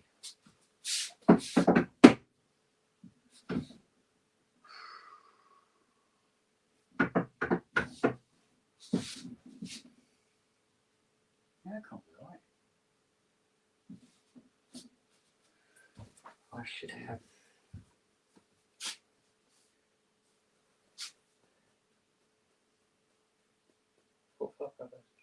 No, there must be around here somewhere.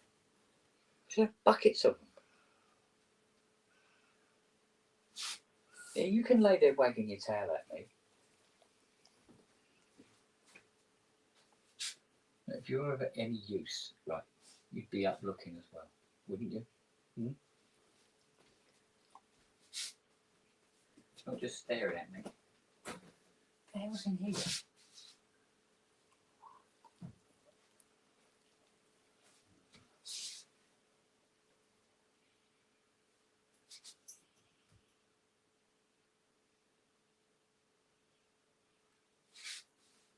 Well, that's a shit.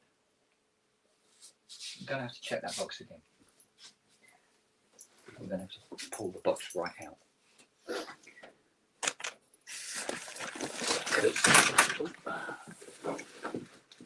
Oh, Jesus Christ. There we are. You're going to have to pull this box right out.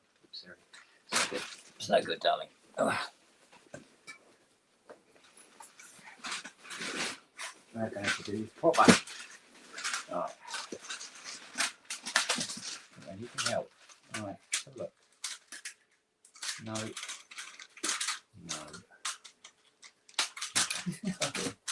That's not what I meant. No, that's not what I meant at all. What? Yes. I know. Yeah, what's this? Hang on, what's this go? Hold up. Hold up. Nope, steady.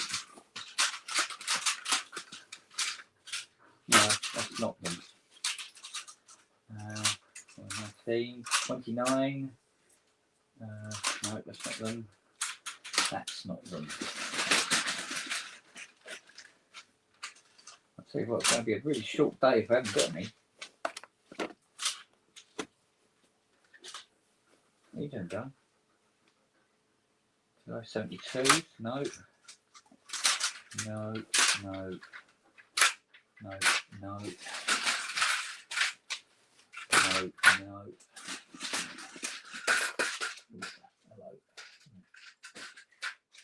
No, no, no,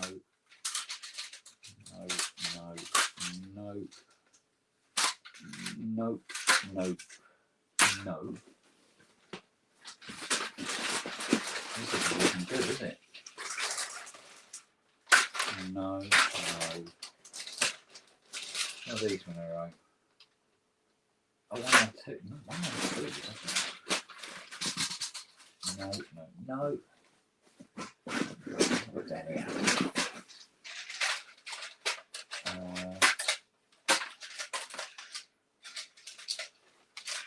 Come on.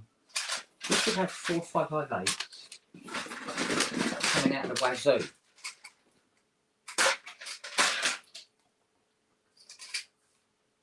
The whole packet of 3374s here, which is mad.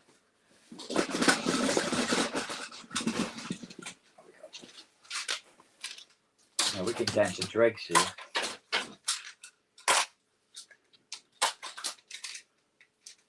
Hang on a minute, I'll let you out. No.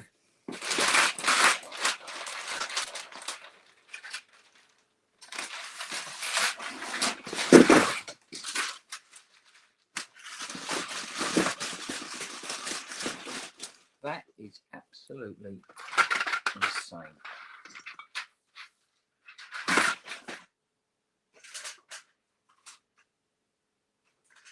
That's 4071 and the 409. Well, that's done now. They can go back.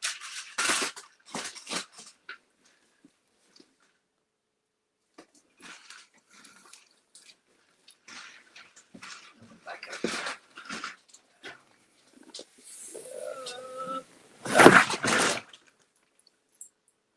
Right. Well, we're up Queer Street if we haven't got any 4558s. Because there's about 200 to put into the rack. So,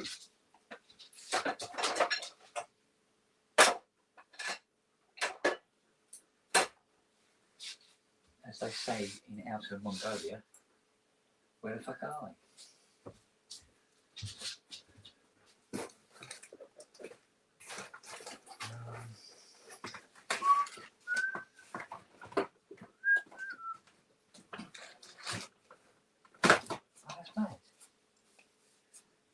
Oh, what's this down behind here?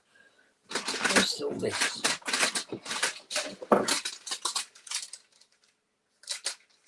No, that ain't on.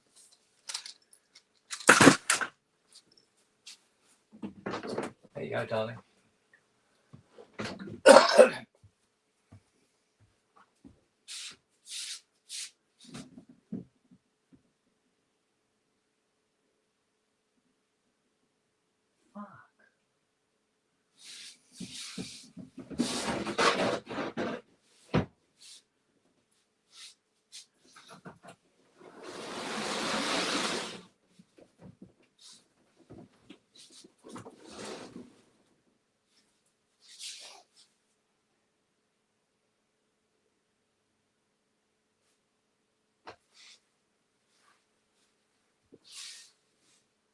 Well, hasn't that put the cat amongst the pigeons?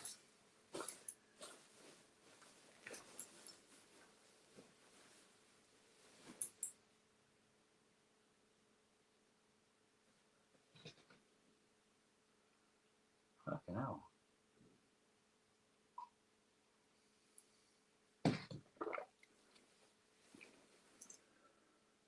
I don't remember using them on a different job or anything. But even if I did, it would have been in here.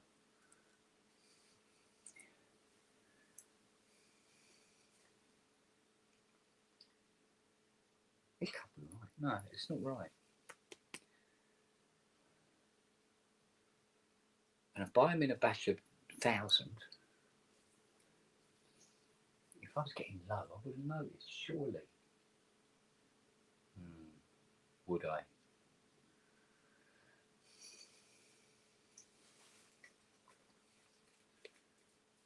That's nuts.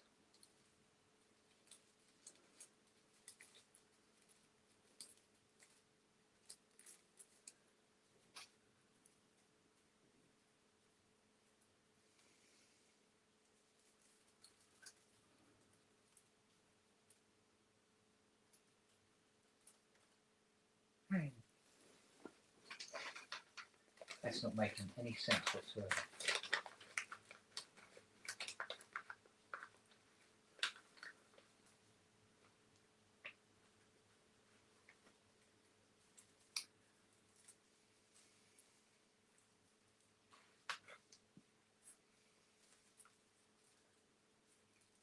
I mean, I can understand if they were, being used and they weren't put back in the IC tub.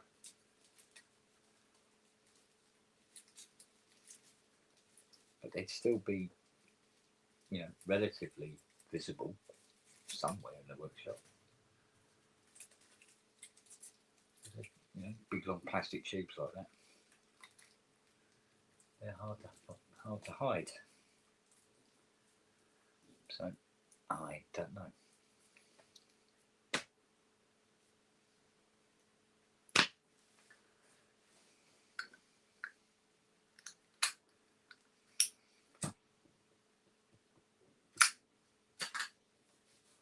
I was hoping to get done under the keyboard done, so I could at least fire her up for the first time in Christ knows how many years, and see what I have to deal with.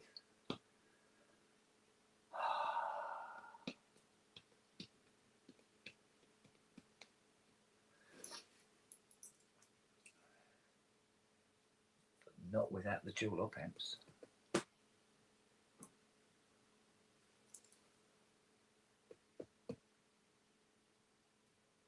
That's nuts.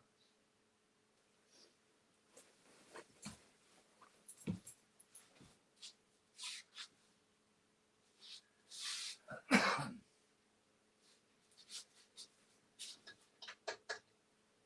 not going to be around there.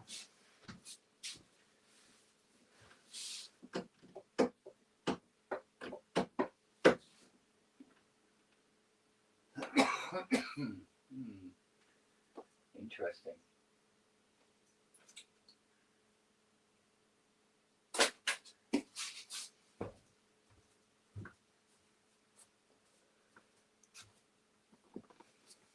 Should have buckets of the bastards. They've got to be around here somewhere.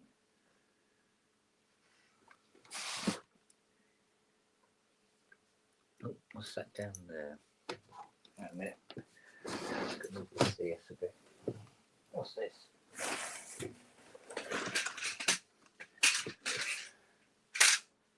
No. Tube ICs, yes. That's what I was looking for.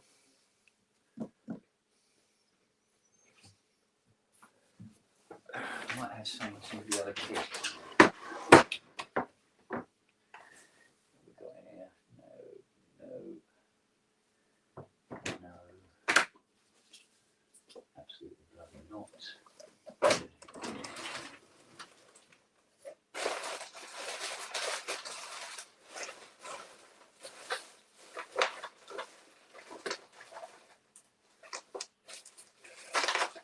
No. I think I might have a couple of these left over. These old ones. You still here? I am still here, trying to work out why one of the most prolific ICs that I carry, I can't find any tubes of them. Oh. And you need quite a few in an 80. Oh. Oh, indeed. Well, I'll tell you what, Cold I potatoes normally on. have a compartment in the CS80 tray, like this little plastic compartment. and I just noticed that the one that normally houses all of the 4558s isn't in there. Well, I've got enough here to do this board at least, but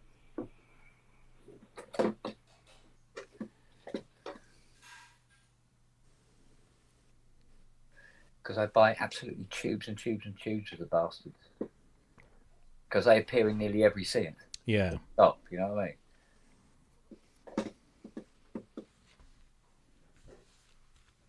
Okay, right, she's okay. She can go in. But I can't find a single tube of it anyway.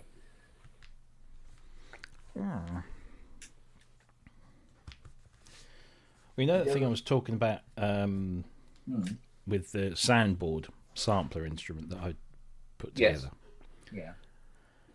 I sent it to our friend Steve Elbows, who's a bit of a whiz in that department. So we're here. He reckons it's actually a bug with decent sampler. Really? Yeah, he's going to try something. Oh, so it wouldn't be something you could just bum. Well, he seems to agree that my other method of doing it should work, so he's going to try it, which is great because he's probably way faster at doing that than I am. But if not, it might just be a feature, so to speak. So, well, does that mean you've got to change platform? No, I won't bother with that. I mean, I could put it out as a sound font file, but then I'd have to do all the coding for that again. And decent sampler is pretty decent, and so I might as well just stick with that. It seems like quite a fundamental function, though. Well, it is and it isn't, because with an instrument, you would, every time you hit the key, you'd want the note to trigger again. I guess, I guess so, yeah. So this is kind of an exclusive thing to, well, not exclusive, but it's a. I follow, yeah. It only kind of relates to if you're triggering a spoken word thing and you just want it. Yeah. Because I was just trying to remember how I used to do that stuff on the Akai. It's been so long, and I can't power it up at the moment because I can't get around to the back of the thing. But I think on the Akai, I would actually do what I've thought about doing. That's creating a separate key group for every sample, as opposed to one group with all the samples in. Gotcha. And that way, it's easier to turn samples on and off. But yeah, those days. All right. Ooh. So at least to complete underneath the keyboard, I need to find 3 4 5 5 8, and I have 1. So I need to find 2. But the rack is going to want, I think it's nearly 200. Jesus. And this Jesus, is why Bagara. tubes and tubes and tubes of them. Mm. Well, Memory Moogs use them. Poly 6 used them. Prophet 5 used them. OB8s used them. Yeah, you name it, they're in them. Yeah. 1, 2, or a lot, whatever. It's the most prolific dual op amp out there. Mm. But why is her little carrier not it? That carrier could hold 200, no problem. I don't get it. I really don't get it.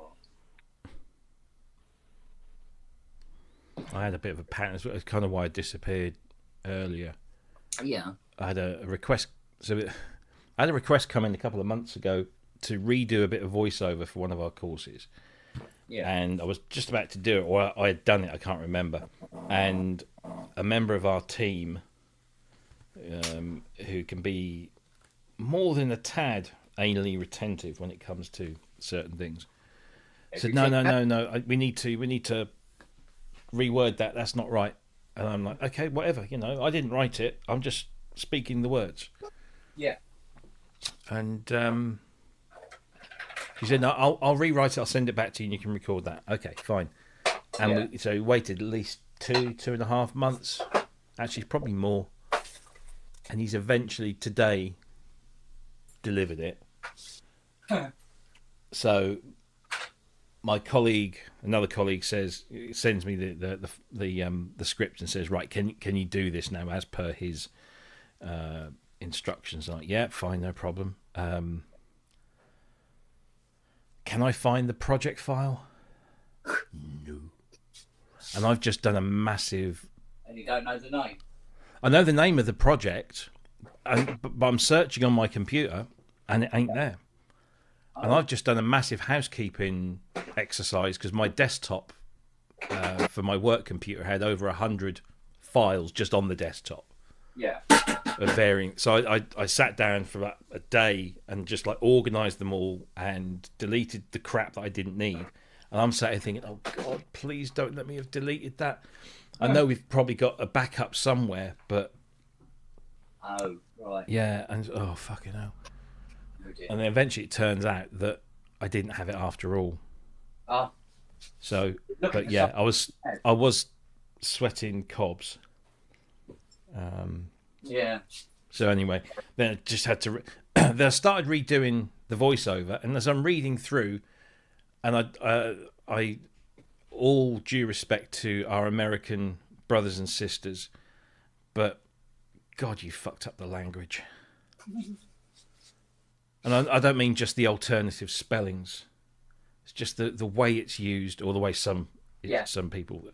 And it's just like, really, come on. So I then had to rewrite this script, which he has rewritten already. So I had to make sure that it kept within his kind of parameters, but actually read properly. Gotcha. I had an argument once with one of my colleagues about a word that she didn't believe existed, and the word was whilst Really? doing this. Yeah. Blah blah blah blah. And she said, she came back, she said, "What is this whilst? Don't you mean while?" I said, "Well, potentially yes, you could be, but whilst is probably the more accurate use of in this context. But that's not even a word." Really? You sure about that? Wow. Well, I mean, when you look at how much the language changes just within Ireland, yeah, it's hardly surprising when you think about it. Exactly.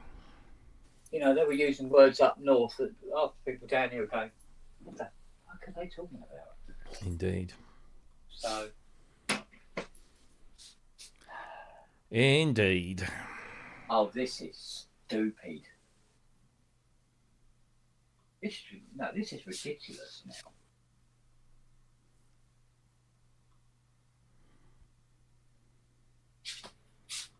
Have you checked the Lily? We've already had to take the TV remote off her. Oh, Jesus. About an hour ago. Why don't you buy an old TV remote, or find an old TV remote if you haven't got one knocking around? Yeah. And give her that. And maybe she'll leave the proper one alone. She probably would take no notice of it. She seems to like to hold things that we hold. If that makes any sense. Make sure you keep your trousers on. Oh, I don't know. Yeah, well, yeah, there is that. Excuse me. So, yes. Yeah, mad, isn't it? When you think about it. He's mad. Mad. He's mad. We might have another. There's no more knocking around in here, that's for sure. Oh, this is fucking stupid. They must be knocking around somewhere. There to be. It's just a question of where. Yeah.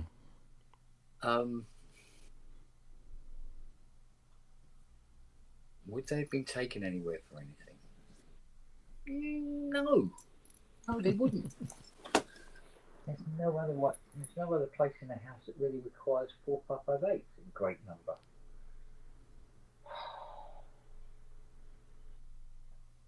I can't run out. I haven't run out in fucking 25 years. It's the one thing you just don't run out of. Mm. Well, especially when you're buying them at 1,000 units a time. When was the last time you saw them?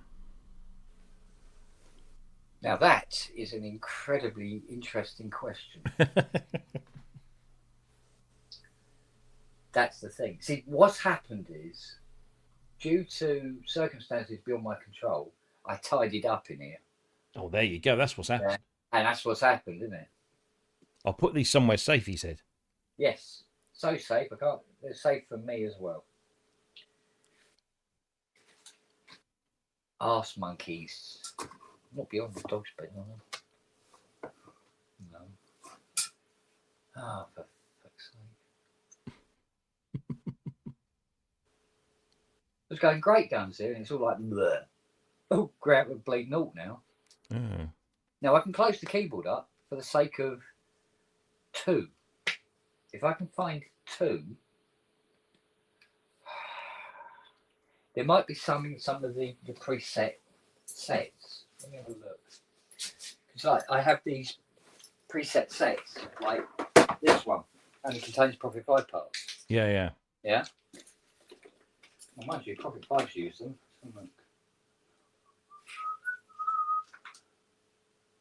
But normally it's for the more specialist ICs. Mm. Voltage regulators and processors, RAM, DACs, that kind of shit. There's no 555 hits in that one. Arse monkeys.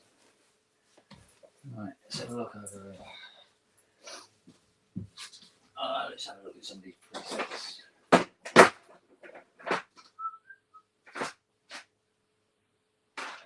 Definitely not. No, what's this?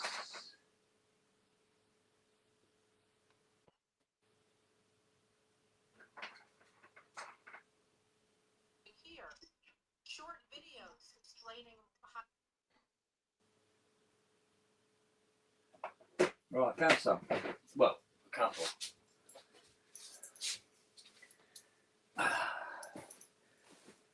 So look, make sure they're the right ones. They're right revision, aren't they? MC1458, yeah. So look.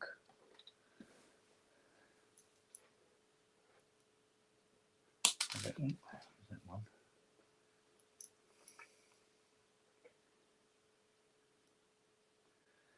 Right, there we go. 4, 5, 5. Yep. Oh, Cool. this is brilliant.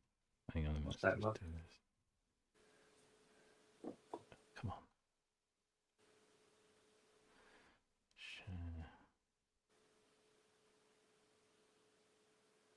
Should be the same. Should be if you put it in the right way around, it will be. Yeah, that passes. Okay. All right. So at least we can get this board finished.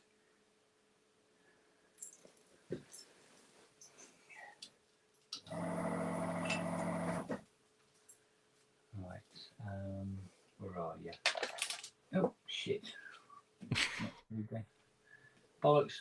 Looking down everywhere. Okay. Let's get this one done.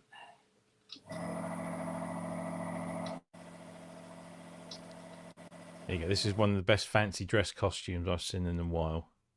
You've got to be of a certain age to appreciate this. All right. Oh, okay.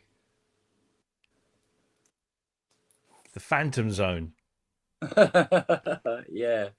from Superman. Yeah. That's great. That's done well. It's done very well.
does it.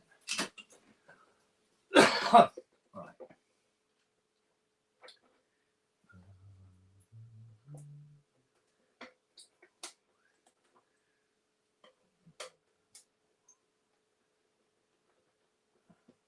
Okay, 2, and come on, one more.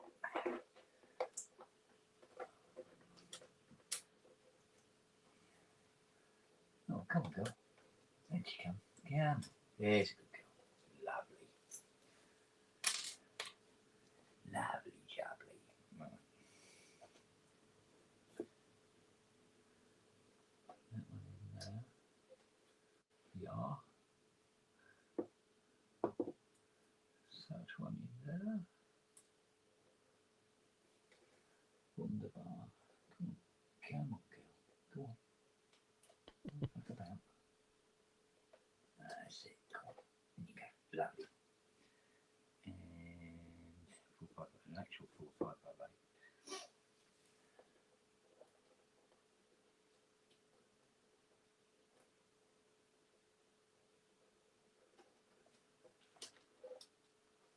Right, we're not far off being able to fire this up for the first time in Christ knows how many years. That's Winwoods, yeah? Yeah.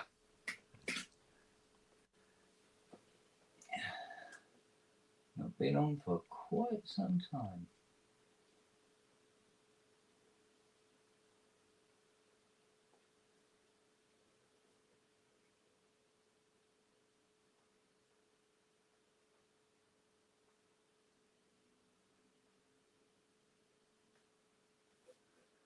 Yeah, because they said to me, oh, you're going to use a variac on it. And I said, no. I'm going to make it, quite electronically brand new before I turn it on.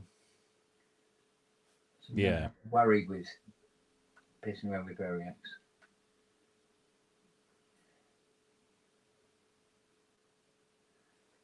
Because really, it does make a great deal of difference, because if you bring up the voltage slowly, it'll still get to a point where if there was a component that was going to go, it bloody goes. Yeah. So it don't really make a lot of difference.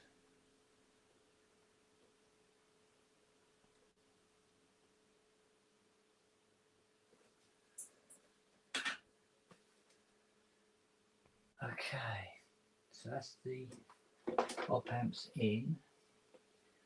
So it's just the 5 8-way logic switches, and we are ready to boot this. So let's get these replaced, and then we can rock and roll.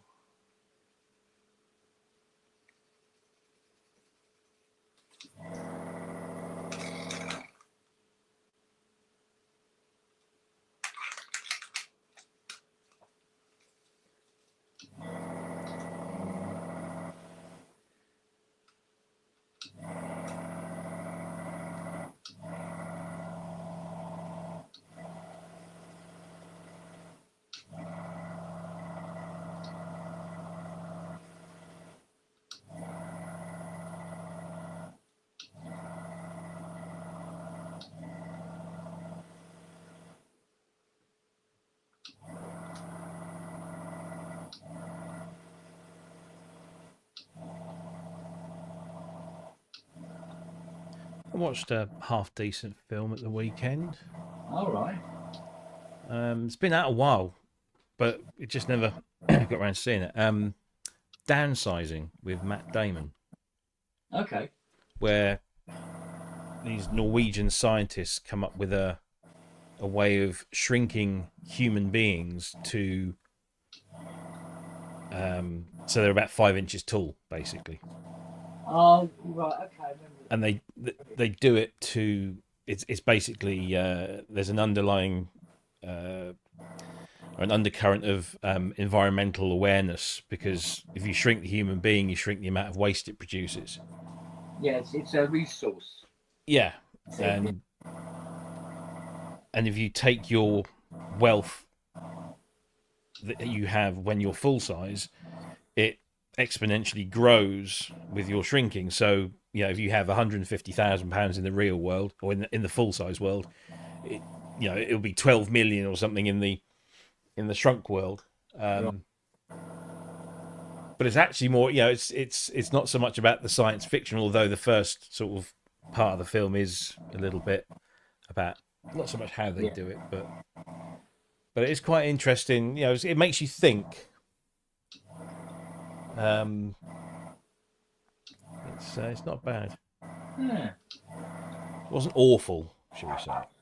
Well, I seem to remember trailers for it for sure. Yeah, I wasn't sure what it was about when I first saw the trailers, and then because you're sort of taken aback with all the the combination of full size people and miniature people, and Yeah. but the actual story itself is it's quite good. It's quite good. Oh, okay. That's on Netflix. And we've started watching Stranger Things again from the very beginning. Yeah. Because the final season starts in November, which isn't a refresher course sort of thing. Yeah, basically, because I haven't seen the first. I haven't seen the first series since it first came out. Yeah. So just to kind of refresh and kill some So they time. can't do the final season, not next season. No, it is the fight. It is the last one. So, but they've divided it into 2 volumes, which I think they did with season 4. Okay. So you've got a bunch of stuff that starts in November. Then you've got a bunch of stuff that starts Christmas, and then the final one on New Year or something. It's some weird thing. So now we thought we might as well start watching it now. Refresh ourselves. By the time we finish it, we only sort of sit and watch telly. Maybe one a night, 2 nights a week. Yeah, because we just in, I think it's season 2 or season 3 of Slow Horses. Oh, that's brilliant! I absolutely love that show. Oh, Gary Oldman, mate. He's brilliant, isn't he? I mean, they all are. They're all really good. Like what's his name? The computer whiz kid who's who drives the Subaru. Yeah, I know. Oh, he's hilarious. But they're all really. It's such a well-made, well-written show. I still kill myself laughing every time. I actually rewound it because I wanted to watch it again. Fiona's pissing herself as well because of the way it was done. Where he says to Mate Boy, he goes, "So you went for an interview then?" He's going, "Yeah, it's just, I was just saying." He goes, "Oh yeah, well, how do you know?" He says, "Well, we're an intelligence service. Of course, we fucking know." He goes, "And we got you a good. What was it? We got you a sending off present." He opens the drawer, reaches in, and pulls out. He goes, "Now, what am I going to fucking do with this now?" Brilliant. He is very good. Mind you, when Fiona said, "Oh, do you want to watch it?" I said, "Oh, I don't know." She goes, "It's Gary Oldman." I went, "Well, go on then." Yeah. If it's Gary Oldman. Well, that's Yes. something. And his character is just the ultimate slob. Yeah.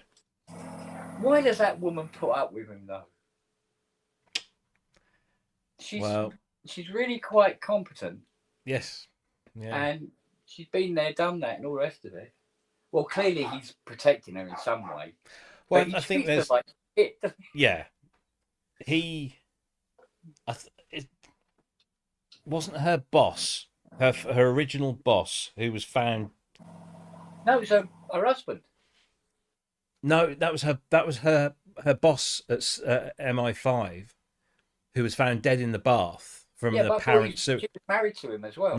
No, she might as well. She doted on him, but yeah, it was her boss.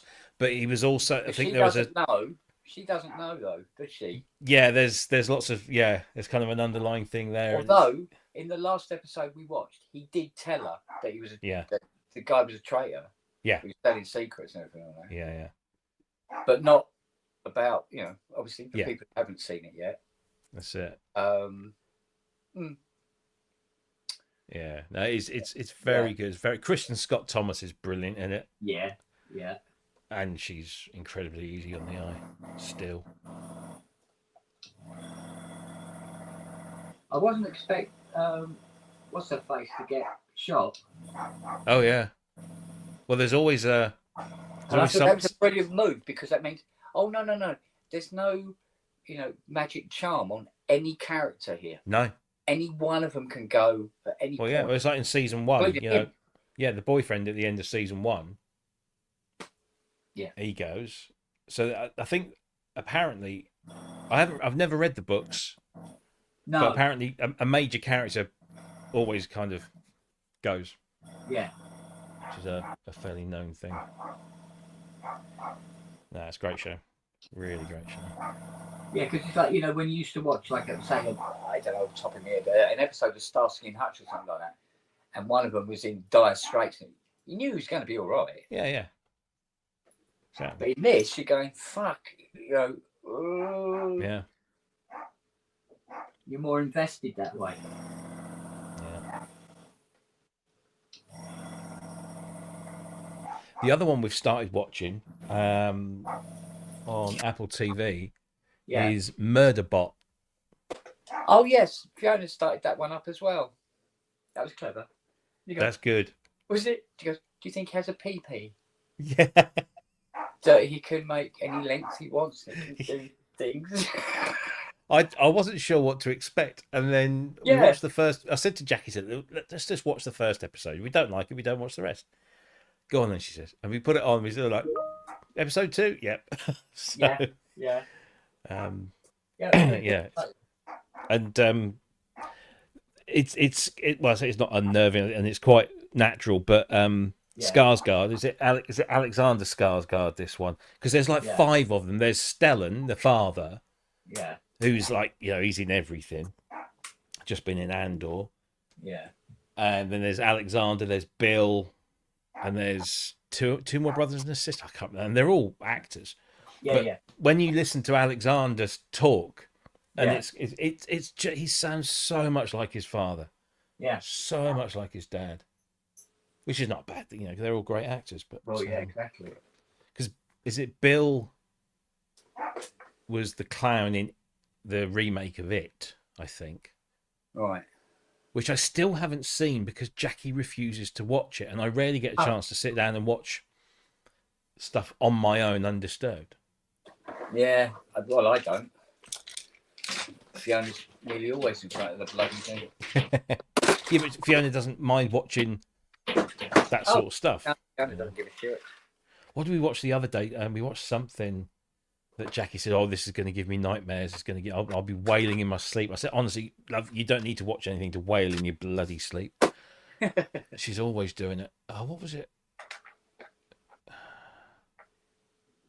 Can't remember what it was now. Oh, it might have been the Fred West documentary. Oh, okay. No, something else. Yeah, that's enough to turn anybody's stomach anyway, isn't it? Yeah.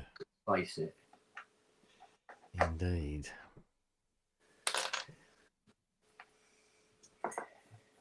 And then, that was a marriage made in heaven. Fucking hell. Well, I mean, I didn't know. I mean, obviously, I was aware of it when it all went down and that, and it was terrible and it was shocking, but I never really sort of.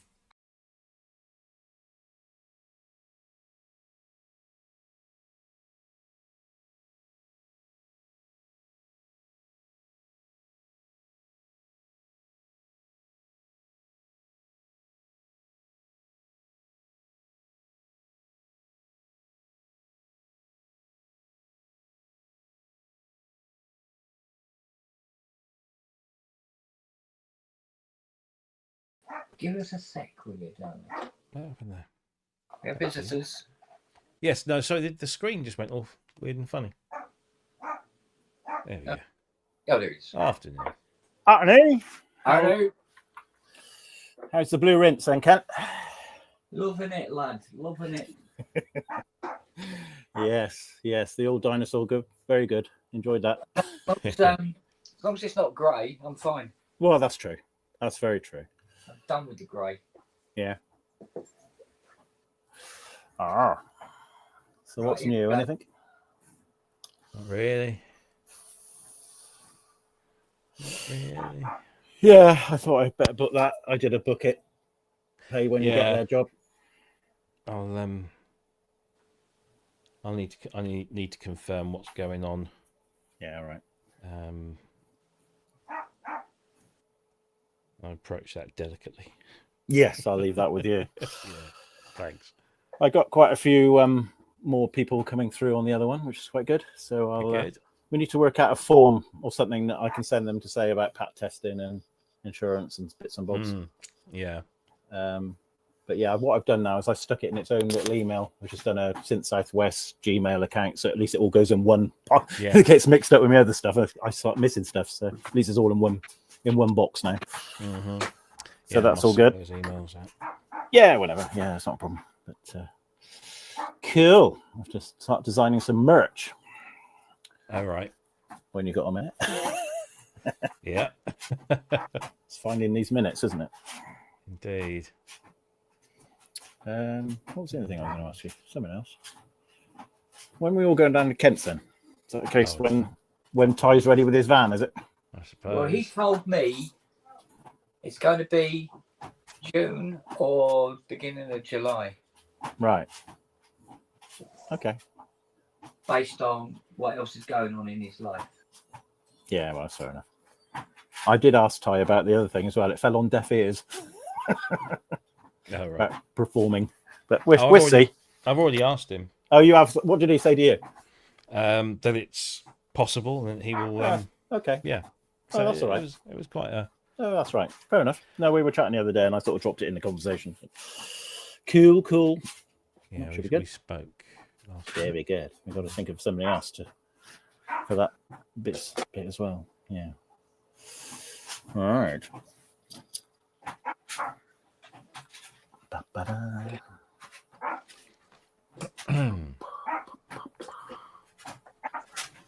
That little Amitech drum machine is almost funded. Not surprised. Nice little job. Yeah. It's almost too cheap, isn't it? Is there a set price for it, or is it, what you can afford, sort of thing? No, it's there are different. Well, I think all the early bird stuff has gone, but even the non-early bird stuff is pretty good. Right.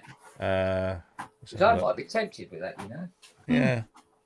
So you can get the bundle, which is what I went for. I went for the bundle, which is about 85 quid. And you get the drum machine, the power supply, the USB, the MIDI cable, and then you also get all the breakout cables for the audio, the individual audio outs. Oh, that's good. And there are 30 of the 50 of those still available. I might grab one of them then. And then there is the normal priced, which is the unit, one audio cable, and the power supply for 73 quid. It's worth going for the 85 then, isn't it? That's what I thought. I mean, it's just a few quid and you get everything there you need. Yeah. No, that makes good sense. Yeah. Let's try that. But I was talking to the developer because he's going to come on the show. Good. Good. Won't be until.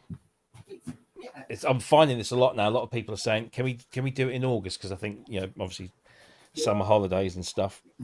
So August gets busy quickly. yeah, that's what I've been saying. So we've got Super Critical, the team behind the Redshift 6. They're coming beginning of August. Yeah. Or the first.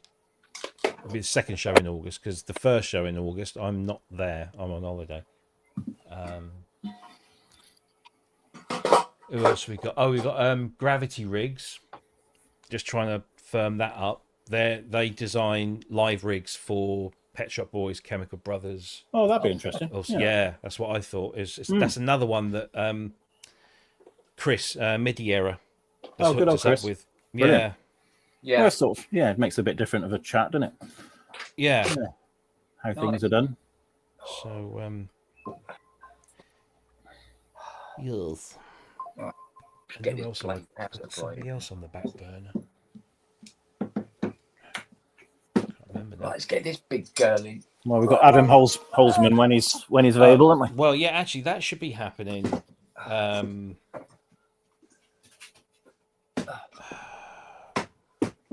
he said, when does his tour finish? Well, it's going global now, isn't it?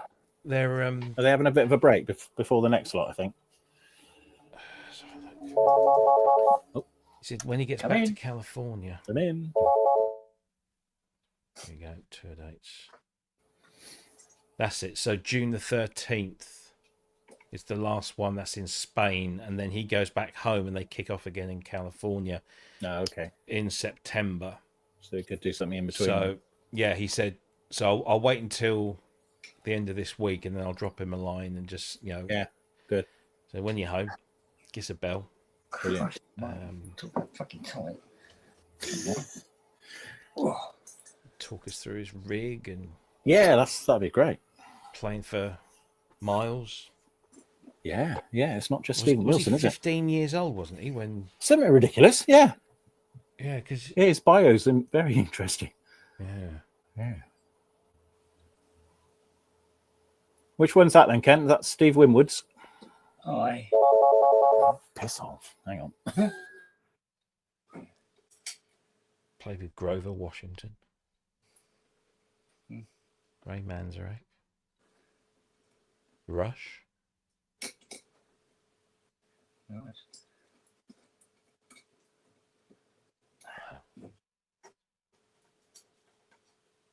So, Can't remember all these fucking earth straps on. There's so many of them.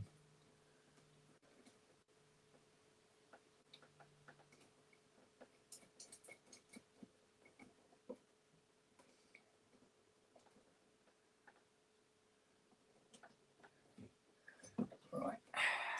Now, my earth to mains. Talk about fuck about. Jesus Christ, come on. Size of this thing is no bloody room to do this. Right, here we go. There we go. Right. Okay.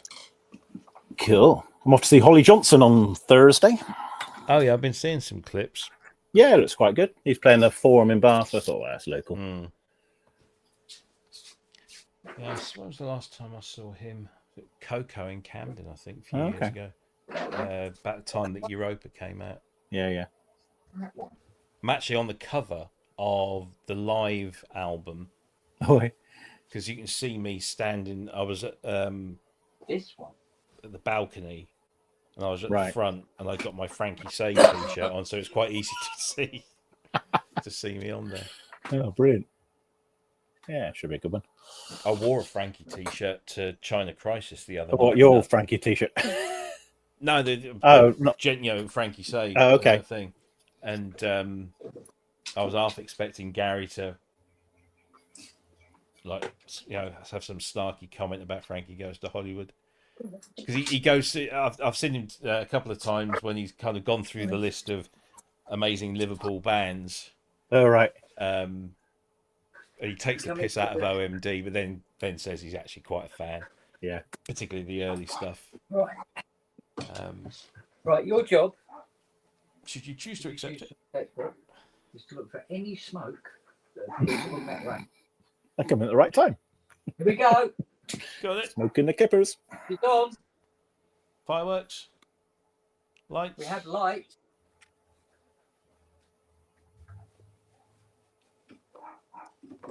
No sound. No sound whatsoever. We check the volume. It's about the limit of my technical.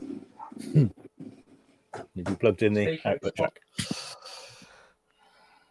Yeah, jack's in. All right, what we'll do is we will do our preliminary tests, which is test number 1 is, where's the circuit tester? And we'll check what the voltages are coming out of the PSU. The PSU is rebuilt, theoretically, it should be absolutely fine. That doesn't mean anything at this point. Right. I see Thomas Dolby's. What's he doing? He's supporting Simple Minds. on a couple of Is he? festivals. Not this country, unfortunately. Yeah. Simple Minds. Simple Minds. I thought it was a bit of a. They're not what they used to be. No, I know. I So wonder if Charlie they and, still got their, Charlie and Jim OB show now. Isn't it? Sorry, Kev? They still got their OB8, do you reckon? No, well, No, Mick sold all that, didn't he? yeah. And Mick doesn't play with them, so. Oh. The Minds. My dad doesn't play the OB8 anyway. Who's Oh, shut up. Go I play saw something else China to bark Crisis at. was supporting someone It's a leaf. at a festival, or Oh, really? it looked quite a good lineup. Oh, I can't remember who it was now. The gig good? Oh, it's great. Yeah, it was. As normal. Always try Yeah. and catch them. They're good. It's a nice venue, though, isn't it? It is. Did you, Yeah, did you find something to lean on? I did. I was pillar stage right. Oh, I know. So, because obviously, I mean, we got there. We didn't get there stupidly late, and we didn't get there stupidly early. But you know, it's one of those places, you especially with that small, that you walk in and the diehards are already there, and they're at the front with their elbows out like this. Nobody's Yeah, the standing old- anywhere near me. The old peacock wings. But we got a drink at the bar, and we went down. And Jackie said, "Where do you want to go?" Because you know, there's that raised bit at the back. Yeah. Well, that was all reserved seating. 15, yeah. Because I thought, well, if I can't get down the front, I'll happily stand there and lean on the barrier, and at Yeah, least exactly. then you get a decent. Yeah. Because it's so small, you're not that far away. But we took a walk down the front, and there was a couple with their son. He's got Down syndrome, and he loved it. He absolutely loved it. I think Mum was a fan, Oh, wow. and Dad was there, but Dad was like 6'8". Oh, it's always somebody like that in But- front of you. Because he was at the pillar, he was leaning back against the pillar, so he formed part of the pillar. So Oh, okay. I stood on the side of the pillar and just Yeah. leant on my left arm and got it was just right up close to the stage, and Oh, brilliant. yeah, it was good. But no, they're on top form. There we So go. walking down the Right. street, 15's fucked up. we see this bloke, Oh, yeah, you got your selfie It with, just- with Eddie. just t-shirt and jeans, just sort of like, sort of looking around and smoke. And as he turned his head, I caught the profile. I said, that's Mr. Eddie London. And so it was. And of course, then Jackie said, oh, can we get a selfie? And of course, Eddie's like, yeah, absolutely, of course. So then she hands me the phone. That's not really a selfie, is it? Which is what Eddie said. Well, yeah. I'll turn my microphone on, shall I? Hello. That would help. You Whilst audio Bobby's professional, you. Well, it's rumoured, isn't it? Vicious rumour. Good shout on that band, that support band from. Oh, what, Bonfire Tide? Yeah, great. I like, Good, didn't really they? like it a lot. Really like it a lot. Yeah. It's good stuff. I do like it when, because sometimes the support band isn't quite what you're after, and they came on, and I noticed the cello on stage, and I thought, oh, cello, I like cello. Yeah. That could be good. And then the lead singer walks on. He's very tall, and he looks a bit like Adam Driver, the actor who played Kylo Ren in Star Wars. Yeah. And I thought, oh, okay. And there was a drummer, bassist, guitarist, and then the cellist had the cello and a little keyboard. I couldn't see what it was. And she was doing very well, because she'd be doing something on the cello, and then she'd like just hold the bow in her left hand and do something on the piano, and then come back again. And I thought, oh, okay, that's cool. And then one track, the drummer even came down, and he played the piano.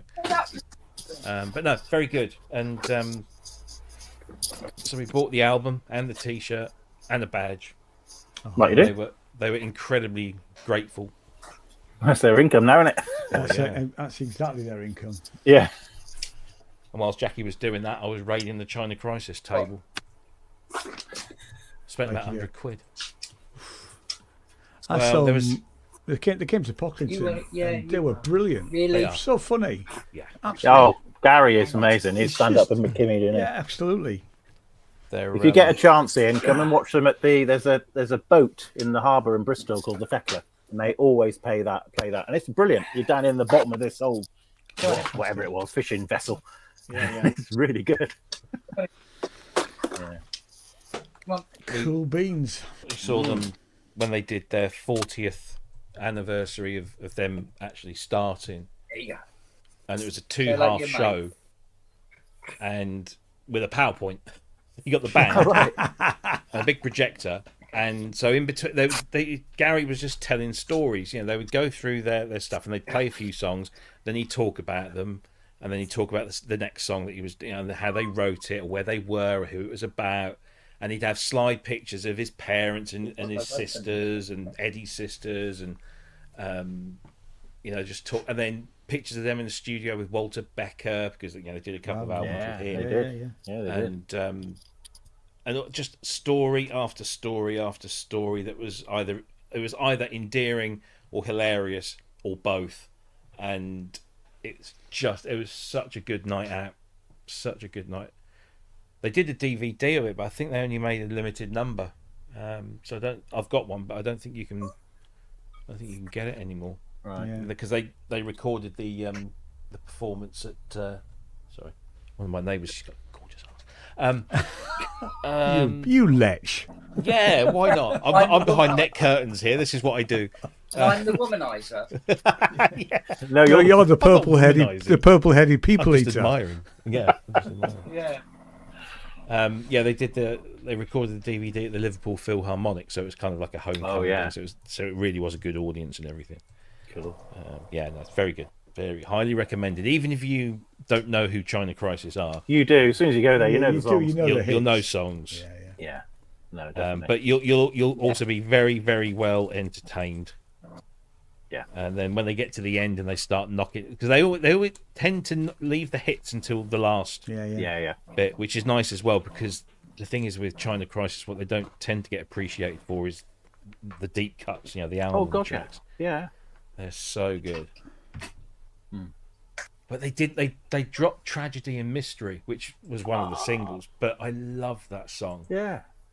But they had there's a curfew at the venue, so Yeah. a couple of points. Eddie was like talking to, I forget his name now, the keyboard player, the MD. Well, now you're whinging about it in here. And they cut a couple, and I saw him mouth Tragedy, and I thought, oh no, don't drop that one. But still. Never mind. But like I say, it's got to be done, isn't it? Yeah. And they do tour the country up and down, left and right. They're always, They're yeah, hard working. Hard working. Next one is Heaven 17. What, Norwich again? No, Bury St Edmunds, Apex. Oh, okay. Yeah. Are you going to the Cheese and Grain to see him? I did think about it. Are you? No. Well, you're on the committee, aren't you? I'm in Edinburgh. Oh, are you? I'll it's be that honest time, with is you, it? I don't think I'd go anyway. I saw them the last time I saw them when they did the 2 Human League albums. That was brilliant. That was at the at Camden at the Roundhouse, and that was very good. But yeah, 80s music seems to have much more longevity than. Oh yeah, doesn't it? Yeah. It makes you And think that being in 20... used. Darren Farmer, RWB Planning Job, June 2025. Hang on a minute. It does Well, make you think what will happen in 20, 30 years' time. Oh, we'll all be listening to fucking AI shite, won't we? Probably. No, We've just done a thing on the charts this week, so we've just done our podcast about the charts.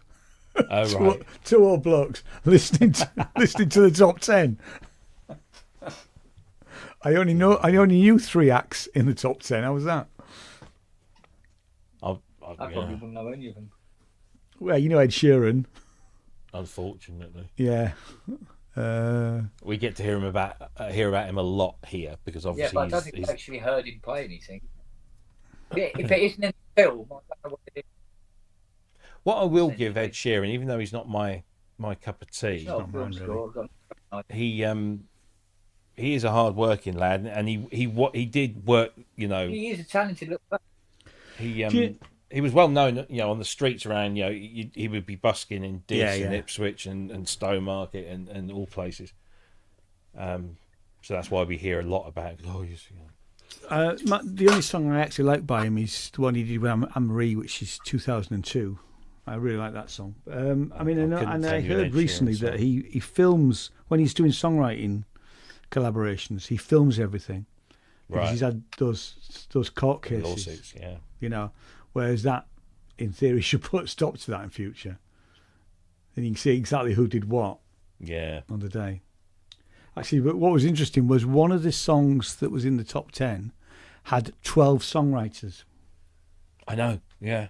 These days, know, it's that's a team, just by isn't it? committee. It's just ridiculous. I mean, it sounded like it. It didn't sound like a complete song. You can't imagine that 12 people would sit around and write a song together. It's just a lot of the time they just give. This is, we'll give you a cut and we'll just put you down as a songwriter, so you get a publishing. A few points on the or they're struggling to get it finished and they haven't got a top line or something like that, and or a bit of a melody for the break, that type of thing, and they get somebody to come in or do it, virtually. I'll have a piece of that. Thank you very much. Yeah, absolutely. Another job, can't complain. Yeah, you can. It's more work, mate. Pays the bills. As long as you don't have to do it. Well, I've just put it on to somebody else to do it. I'm just going to sit here and draw it. Yeah, that's it. Defo. Talking about jobs, I owe you some money, Mr. Kent. He just reminded me. Yeah. Well, you fixed one of them since, which I haven't picked up yet, and I know you've got to do the power supply on the CS20M. So I need to pay for the 6-track, which you fixed. Do I need to speak to the boss? Massive rush. Well, I know, but I feel that I need to pay you for all these services. You've got to pay for your dinosaur, haven't you? Yeah. Well, what have you got left? What have you got left on the CS20? You still got to build the power supply, haven't you, on that? Yes. Yeah, Okay. I've reordered the coils again. Oh, okay. Fair enough. Um, Well, like you say, it's in your hands. For them. So we'll know soon enough. Okay, well, let me know. Bert's saying, love the 80s, but need everyone's decade is when they grew up. I grew up in the 70s, but the 80s was one for me. Yeah. I liked I liked less music in the 70s and more of the stuff in the 60s. Kinks, Who, early Stones, Beatles a bit. I mean, but my kids are all into the 80s, and they were, they're born in the. It was. 90s. I mean, there was a lot of shit around in the 80s, but there was a lot more good stuff than there was rubbish. There's always crap, isn't there? I'll tell you what, I've just got a ticket for, and that's Howard Jones' 40th anniversary of Dream Interaction. All right. He's playing Bath Forum, so I'm going to go and see him in November. Should be a good one. Yeah. Got to be done. Like a bit of Howard. That's one I forgot on my Synthspirations, actually, Howard. Yeah, I've only got Human Lib. That's the only album I've got. All right. Which I had 2 copies of and give one to one of my young. Well, he's done a revisit them, and he's redone them, and they're really, really good. Especially ones on piano. He's brilliant. I can't bring myself to listen to those. Really? Why? No, I'm sorry. The originals were so good and so important to me. Oh, I see what you mean. Oh, I see what you mean. People messing with them. Yeah. I mean, even if it's the artist, it's like, I know, all due respect to Mr. Unwin, I've never listened to orchestrated. Yeah, I bought it, and I have listened to it. Won't. I prefer the originals. It's nothing against Tights. And the job he did was great, but it's sorry. Orchestrated. Yeah, I've got. No, it's all right. It is. I mean, it's not. It's fine. But if I'm going to go and play Ultravox, I'll go and play Ultravox, not that. If I hear like Humans Lib done in any other way, it just won't be the same. No, I get you. I did like when Anne Dudley Isn't that did. the point? What? And it isn't the same. That's the whole fucking point. Yeah. Yeah, but that's not the point. I don't want it to He be prefers different. to listen to the original. I prefer the original. Well, that's fair dues, but I liked Anne Dudley's version of the Art of Noise stuff that she did on piano. That sort of worked quite well for me. Yeah. Yeah, I'm not completely against the whole concept, but yeah. Mind you, at the end of the day, I mean, Ty isn't going to be bothered because he goes upstairs No, bathroom. He ain't give a shit. Yeah, exactly. Got paid. Yeah, exactly. Well, he's remixing their other stuff now, isn't he? Yeah. That'll be interesting. Yeah, he wish he hadn't taken that on now, hasn't he? There was a period, wasn't there, about a few years ago, where everyone was doing orchestrated versions. Yeah, there of was. shit. It was a big like thing. Trevor Horn did one. I was like, Yeah. no, I didn't listen to that. It was almost just to keep them in bloody whatever, wasn't it? How about Art of Noise Orchestra? Yeah, I've got a tax bill. I need to put an album out. I went to see at the on South Bank. It was Anne Dudley with the BBC Symphony. No, it wasn't the Symphony Orchestra. It might have been. Is it a smaller one? Yeah, it might be one of the smaller ones. But anyway, it was a BBC orchestra. Smaller orchestra. Yeah. And they did a bunch of Art of Noise stuff with an orchestra. Right. And it was introduced by Paul Morley. Oh dear. Which was great fun because he stood literally. Me and Jackie were on the front row, and he stood right in front of us in his velvet kind of evening. I like jacket. Paul. You've got to take him for what he is, haven't you? Yeah, and his little velvet. But he doesn't have waffle. Well, Mr. Waffle. Yeah, but it's. I like his waffle. It's entertaining waffle. He drives me to distraction. I think he's completely Marmite. He's completely Marmite. Yeah, horses for courses. But I couldn't get through that his was book. quite fun. That was quite about fun. Tony Wilson. Couldn't get through that book. But then that was a live event. Yeah, that makes sense. Which is slightly different. Whereas, and because I think it's because it's also instrumental, and it was so different. But anyway, but no, the Anne Dudley piano thing was quite good. What was it? I think it was. No, I know there's a bunch of artists that have not had to, but have re-recorded a lot of their hits because the labels that own them won't give the them copyright thing running out. Yeah, so they re-record them. Yeah, and you can hear it's not the original. I tell you, the Taylor Swift album's been a bit of a Swiftie. Are pretty bloody close to the original. I've not. I mean, I couldn't comment, but I've heard exactly that. we've covered that this week as well because obviously she bought her own masters back. Oh, you got to hand it to her, haven't you? Whether you like her or not, she's brilliant. Yeah. I mean, as I say in the podcast, I don't like everything she's done, no. But certainly not the first album because I never heard that. I think that's the country album, but second, third, fourth album are the best for me. You know, but no, I do like her, and she's, like Ed Sheeran. She's hardworking. She writes good songs. She's not to everybody's taste. I get that, but there's more stuff in there that I like than some other artists. Yeah. You know what you just reminded me of, Pete, when you said What's you'd forgotten to pay Kent. Yeah. I remembered the other day that I haven't paid Ben Breslin back for my share of the Chinese in Berlin because I didn't have any cash on me. You had your card, didn't you? And he said, "Don't worry about it." I was stood there with my card going, and they're like, "No," because Berlin's very cash oriented city. Yeah, is it and really? I'm like, "Yeah, oh yeah, it cash is when it comes to absolute food. king." They'll take it, but they'll begrudgingly take a card. Yeah, but they're never sure if it's going to kick off again. No, exactly. Yeah, fair. And I remembered the other day, like, so I was just somebody maybe mentioned Chinese food. Like, oh shit, I didn't pay Ben back because I said to Ben, as soon as you get home, just send me your PayPal or you paid for the meal. Before, didn't he? So I just messaged him and he said, "Shit, I'd forgotten about that. Could have got away with that." Well, he paid for last year's meal, didn't he? He did. He just quietly went and paid it. Yeah, we're all sort of like, right, so where do we go and pay? And he said, "So I paid." So what? And Ben had paid and fucking gone. Well, not gone, but he just walked out. He wasn't gonna. He's a diamond. That guy, absolute diamond. Sweetheart. Yeah. And you. Yeah, and you. Right now, can I send euro?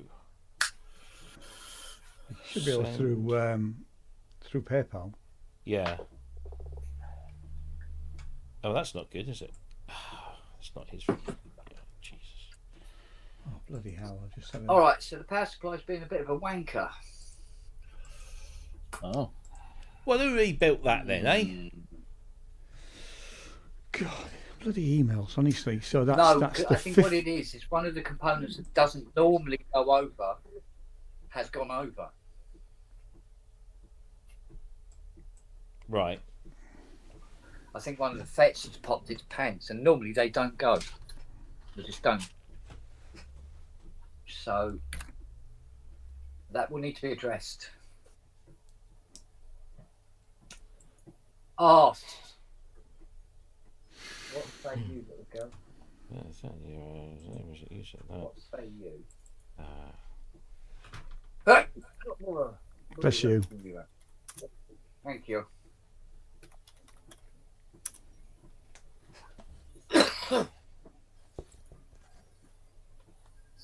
Well, the fact that we have several hundred 4558 missing and the power supply being a donkey.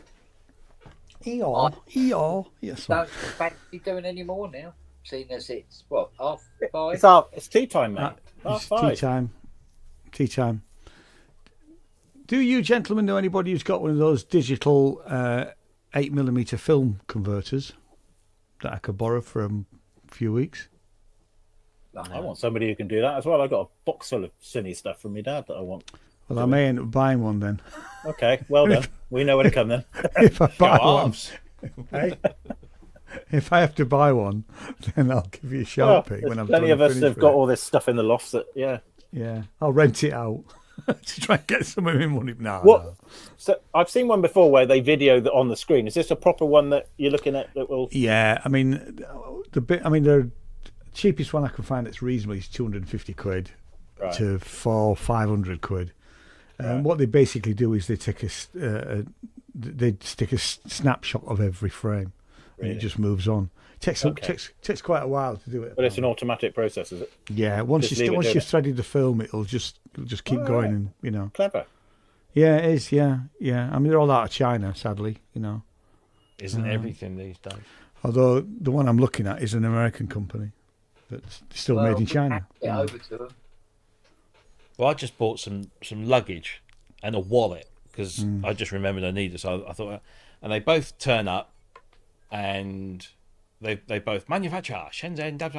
Yeah. It's loads of unpronounceable places in China. Yeah. With a UK and Republic of Ireland address on it, which is the importer. Bert says I can rent something like that. Oh, there you go. Settle my debts. Hate having debts. I'll have to look into the renting one then. Yeah, well, the thing is, you're only going to do it once, aren't you? I am only going to do it once. I mean, I literally have a box full of my father's. There's about 30. They're all quite short, but... yeah, but it's still worth doing. Yeah, it is. But there's people that advertise and send them, and I'm reluctant to post these things that are really... I looked at that, and I mean, some of them as cheap as 10 quid a pop, and I'm thinking... But it's the fact that it could get lost on transit, and then you're buggered, aren't you? Yeah. So I'd rather do it myself, now I know it's been done. Yeah. So... I must dig mine out and have a look, see what we got. I've got one of the ones that does slides. Yeah. Oh, do you? Okay, Rob. I have no idea where it is, though. I've no idea where it is. Yeah, I have one of they're those. not so bad. They're about 100 quid. You can get an attachment to a scanner, wouldn't it? Yeah. Yeah. And I USB. have a load, This one.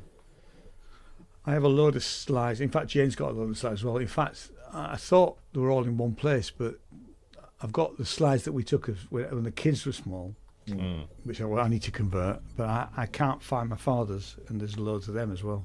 Yeah.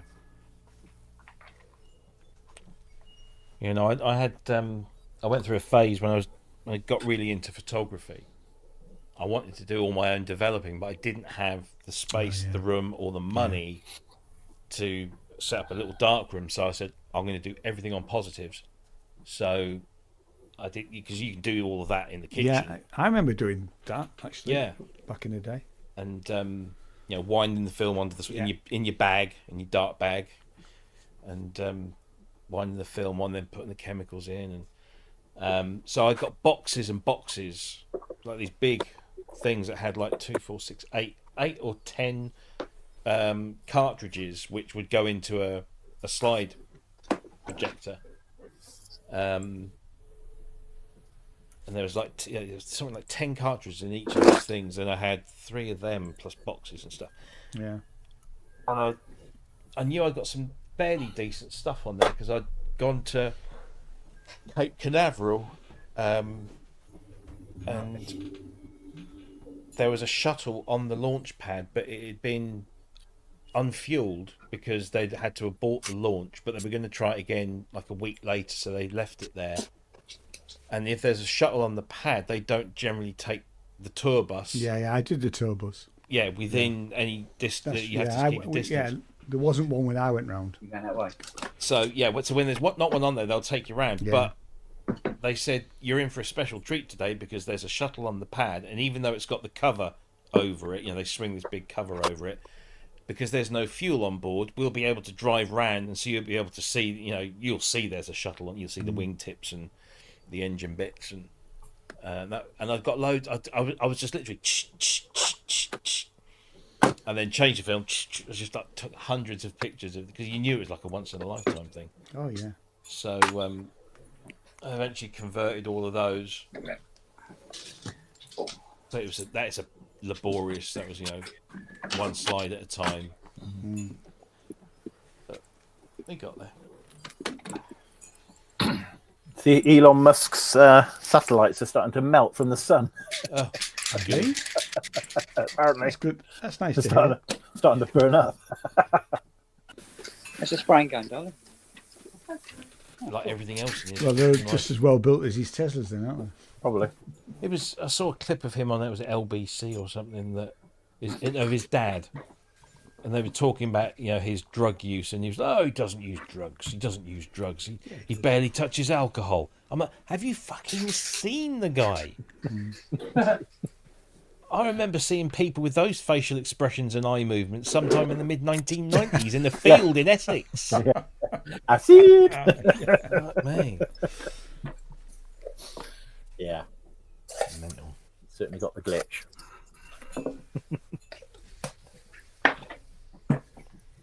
But he's even said himself that he dabbled with ketamine. Well, dabbled. I mean, he fucking...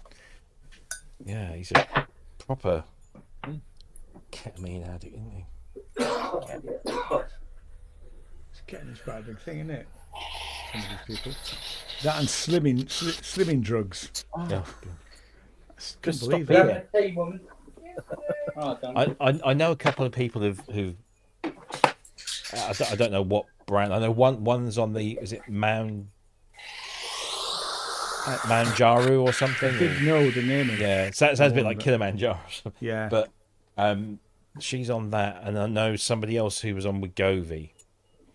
And the person I knew that was on Wegovy said if you can handle the bouts of nausea, which don't always last, but when they do come, they can be quite, you know, nasty.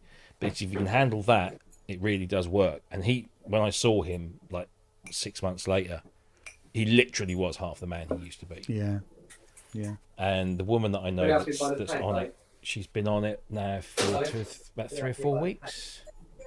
She's just about 5.5, 6 kilos. And she's now you can actually see it sort of, you know, so there is a look, isn't there? There's the sort of cheek, the way that the face is drawn. You know, there is a look to that. Yeah. You know, to losing that amount of weight and that drug. I spoke to my doctor about it, but he said, yeah, look, if I could, you know, if we could get hold of it, we'd have a proper discussion about it and see if it was good for you. But he said, I'm not looking to get that drug in for 18 months at least. Yeah. So I've got my like annual health check coming up fairly soon, so I'll mention it again and probably just get told, nah, Yeah. I mean, I've lost a little bit of weight, but not much. I suppose they'll use it for people that are morbidly obese. Well, we're all that. You know. Well, I mean, I'm type 2 The wrong diabetic, side, isn't it? and I've got a heart condition, and I've got sleep apnea. I kind of tick all the major boxes. Yeah, you do actually. Yeah. But yeah, thanks. It's just whether they're Try and stay healthy, man. Well, yeah, this is what I am trying to do. But there's yeah, it's got to be an option. So we shall see. I know my son-in-law's on it, but he pays £200 a month. Yeah, that's what I think this woman I know is doing. Yeah. She's paying for it herself. He's a 30-stone rugby player. Oh, wow. So he needs to lose some weight. I think, yeah, when you get to my age, mate, you're going to know about it. Yeah. Ooh. Yeah. Defo. Oh, this arrived this morning, apparently. Oh, trackpad. No. Yeah, I got fed up trying to use that Apple one. Oh, the touchpad. Yeah. Yeah. Especially with that monitor. Oh, yeah. Well, you got too far to go, you mean? Yeah, you got to drag it like 3 times. We can speed it up. Yeah, I Biscuit, know, you're but right. then it gets too hard to use. Yeah. It's not healthy, that drug. Well, it's got to be. You can't just. I don't think you know. It's like any drug. You shouldn't just sort of go. Yeah, I'll take that. And Yeah, the you've problem got is to do it as part of. because of the Hollywood scene started to use it. Then it became the designer drug to take. Yeah. You know. There's always turkey. Yeah, it's not something you can just take on its own and expect it to do its thing because you've got to help use it it as along the part of a, you know, as I used to say, part of a calorie control diet. More exercise and all the rest of it. Yeah, you've got to put the effort in elsewhere, but it will assist you. But I will look into it. But well, I saw an advert yesterday. Well, I saw it several times. It was inside a game that made me think that perhaps humans as a society are not going to make it. I don't think we are. I think we're doomed, Because Mr. Manning. what this app did was it awarded you points for doing things like washing your face, but then washing the sink as well afterwards, and picking up your underpants off the floor and remembering to have breakfast and shit like this. I go, no, we ain't going to survive. If you need an app to do that, that's great. Well, you know. Nice, isn't it? Right. How many? There was a stat that I heard last week about kids not having breakfast. Is it something like 100,000 kids? Are they below the poverty line? Or it's a massive amount of kids that don't eat breakfast. Yeah. Now, some of that will be bad parenting, because as parents we should be, you know, at least, you know, it's okay for me as a parent to go hungry if provided my kids are getting fed. You know, some of that is bad parenting or can't be bothered, you know, but some of that will be I can't afford to put any food on the table for some people. What I just found in my old wallet. That looks like Ian J. Cole, is he? That looks like my business card. Somebody slipped one of these into my wallet. Yeah. Meet me behind what? Yeah. Behind the bike sheds, mate. So hang on a minute. This has got into anal. This has got Sinners Music Limited Froome stamped on the back. Is that current? That's still the current business card. That's this current, one's just the same. Oh, there you go. Yeah, and it's got something inked out on the top right hand corner. Yeah. Yeah. Oh, he's crossed out. The old address is crossed out, which was Michael Wheaton. And the phone number's still the same? Phone number's still the same. I'm not wasting money buying bloody more cards just when I can. Right. We're big on Unlike recycling. Me, who had to secure an entire website so that a bunch of business cards that I'd had printed like 2 or 3 years ago now work. Yeah. Oh dear. Let me make sure I've got you in my. Make sure I've got you in my contacts. I'm pretty sure I have. I think you are. I think we're in there. I mean, I think you're. We phoned each other probably before quite important now, Rob. I know we have. Ian J. Cole. Our phone number is 563. That's the one. Hello. Sinners Music. Are you still helping down at the thing, Ian, for us down at Dawlish? You still up for that? I'm up for that. Yeah, yeah. Hello, you. Yeah. Yeah, we'll have to think about what we need to do. Go. Most of it's all sorted. I got all the venues sorted out now, so yeah. You can't see Yeah, it, no, but I'm happy Nelly's to. I'm now happy to come sporting down and a help. ProSynth Network collar. Say again. You can't really see it, but Nelly is now sporting a ProSynth Network collar. Oh, bless her. Oh, yeah. You like it, don't you? So, yes, I have Ian's contact details. Because you got jealous because Siri had one, didn't you? Hmm? Yeah, I know. I know. You're a good girl. You are. Actually, I better check that you're in mine because otherwise what happens is you ring me and it'll go straight to answer phone because that's the normal way unless you're in the address book. And then people that don't leave me a message don't get reply. I don't reply to them. Because it actually says, I think the answer phone says, please leave a message and we'll ring you back. You know. Ian J. Cole of So Sinners Music. I'm absolutely covered in dog. Well, you would be. You've got 5 of the buggers. Dog. Contacts. My foot is the only thing that hasn't got a dog touch in it. Isn't it? Yet. Sinners Music at yahoo.co.uk. Yeah, that's right. Got that. Yeah. Got that. Siri found Robbie. Yeah. Robbie. Oh. He says, what's that? That's not the Robbie we know. What's he got? Yeah, I've got your name, but I don't think I'm going to try and ring you right now. Go on then. No, I don't have a phone number for you. Well, let me. I'm just going to ring you. You better ring me, and I'll stick you in my book. Your address book. I got you in mine. I got you in. Yeah. Yeah. Yes. We will get together and have a chat about what. I won't answer it, Rob. I'll just cancel it, but I'll add you. There you go. Cheers, mate. No problem. No, I just bought a new wallet, so I'm cleared out the old one. I found all these business cards in there. I'm pretty sure I put them all in.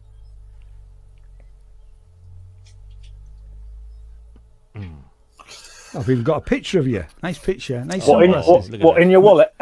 Nice sunglasses, mate. That'll keep you company on a cold, lonely night. Yeah. Maybe not. Yeah. Oh, that's all right, remind me. I've got to phone Ben, find out if he bought that jet-powered Jaguar. Jet-powered Jaguar? Yeah. Wow. It's a Jag that... is it a Jag or a Rover? No, I think it was Jag. And they put a jet engine in it. Which one? Which jet engine? Do you know? Quite a big one. Yeah, I'm not surprised. Yeah.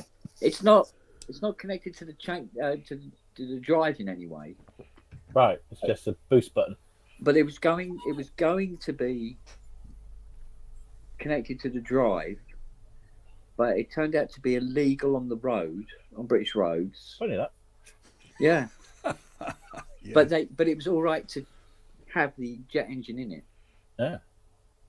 So and this one was up for grabs. There was 3 people in front of him who had first dibs. I was going to phone him and ask him if he got it or not.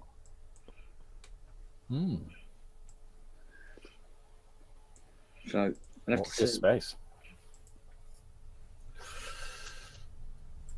I said, yeah, but you can still take it to the shows and then fire up. Yeah, fire it up. Because Yeah, apparently it will just run on gasoline. It's not particular. Oh, right. As for what engine it is, pass. What? But I think made about 150, 250 of them altogether, something. Okay. But it was under 10k, which I thought was quite reasonable. That's very reasonable. Yeah. Was it somebody put a Merlin in a Capri once, didn't they? Yes, right, yeah. Oh, yeah. Like you do. Well, I've worked on the Beast. Remember the Beast? Oh, really? I know the Beast, yeah. Old Dodds Yeah. motor. Yeah, the first time I worked on it, it was nearly all body filler. But the second time, it'd been upped quite a bit. But I liked playing, where did this part come from? Because it had like I think it was a Mark IV Cortina tailgate. Right. Morris Marina door handles. Headlights out of a towel. Morris Marina door handles have been on everything, haven't they? Yeah, they have. Including Lotuses, Lotus Esprits and everything. Yeah, they got around, didn't they? Yeah, it was made up of all sorts of bits and bobs, but yeah, it looked all right. Cool. Because he used to live up on Burr Heath here.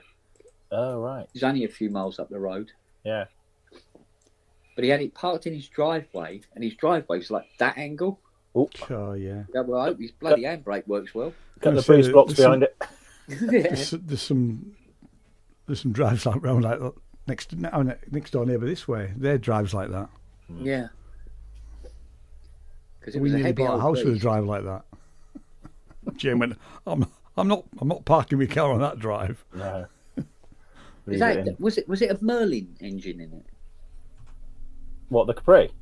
No, the Beast. Oh, the Beast. Yeah, I think it was. It was that or a Griffin engine. Yeah. It was either the Griffin or the Merlin because I know they had a lot of Griffins left over. Cylinders or something. Yeah. Something mental. Like oh that. yeah. Yeah, it was. Yeah, I've seen it a couple of shows. Used to bring it to Bruntingthorpe when they used to have their cars, and we used to run the Vulcan up and down the runway, and they used to have that there then at the same time. Nice.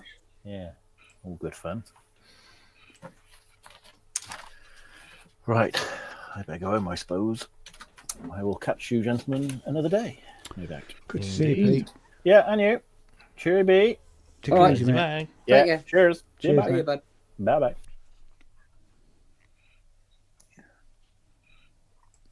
Yeah, I must admit, I've worked on some weird old motors over the years. That's no way to speak about Fiona.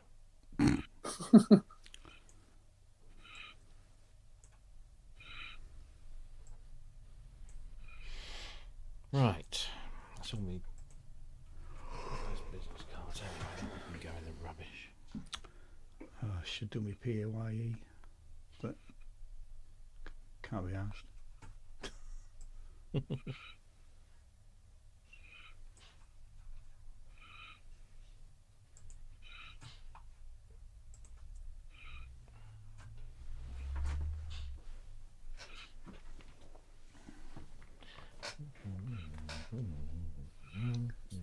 Say that, Rob, then.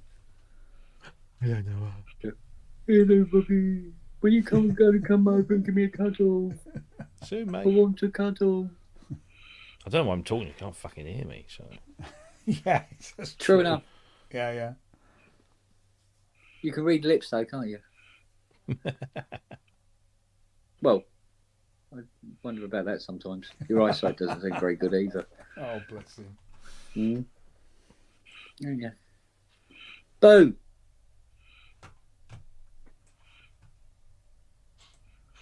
Hasn't bothered you much, has it?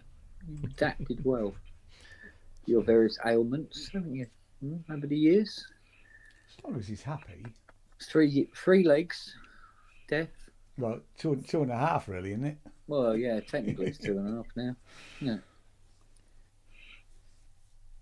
We did get him one of those, those sort of like wheelchair-y things. For his back legs? Yeah, for his back legs. Because they were quite bad when we first got him. And he could barely walk on the front ones. So we got him this. He wouldn't have it. Would you? You're a fighter, you are, aren't you, Fred? Eh? Right. I better shuffle Good boy. off. Yeah, you are. You're a good lad. Yes, you are. It's about tea time, isn't it? Yeah. Oh, Christ, it's 5 to 6. Yeah.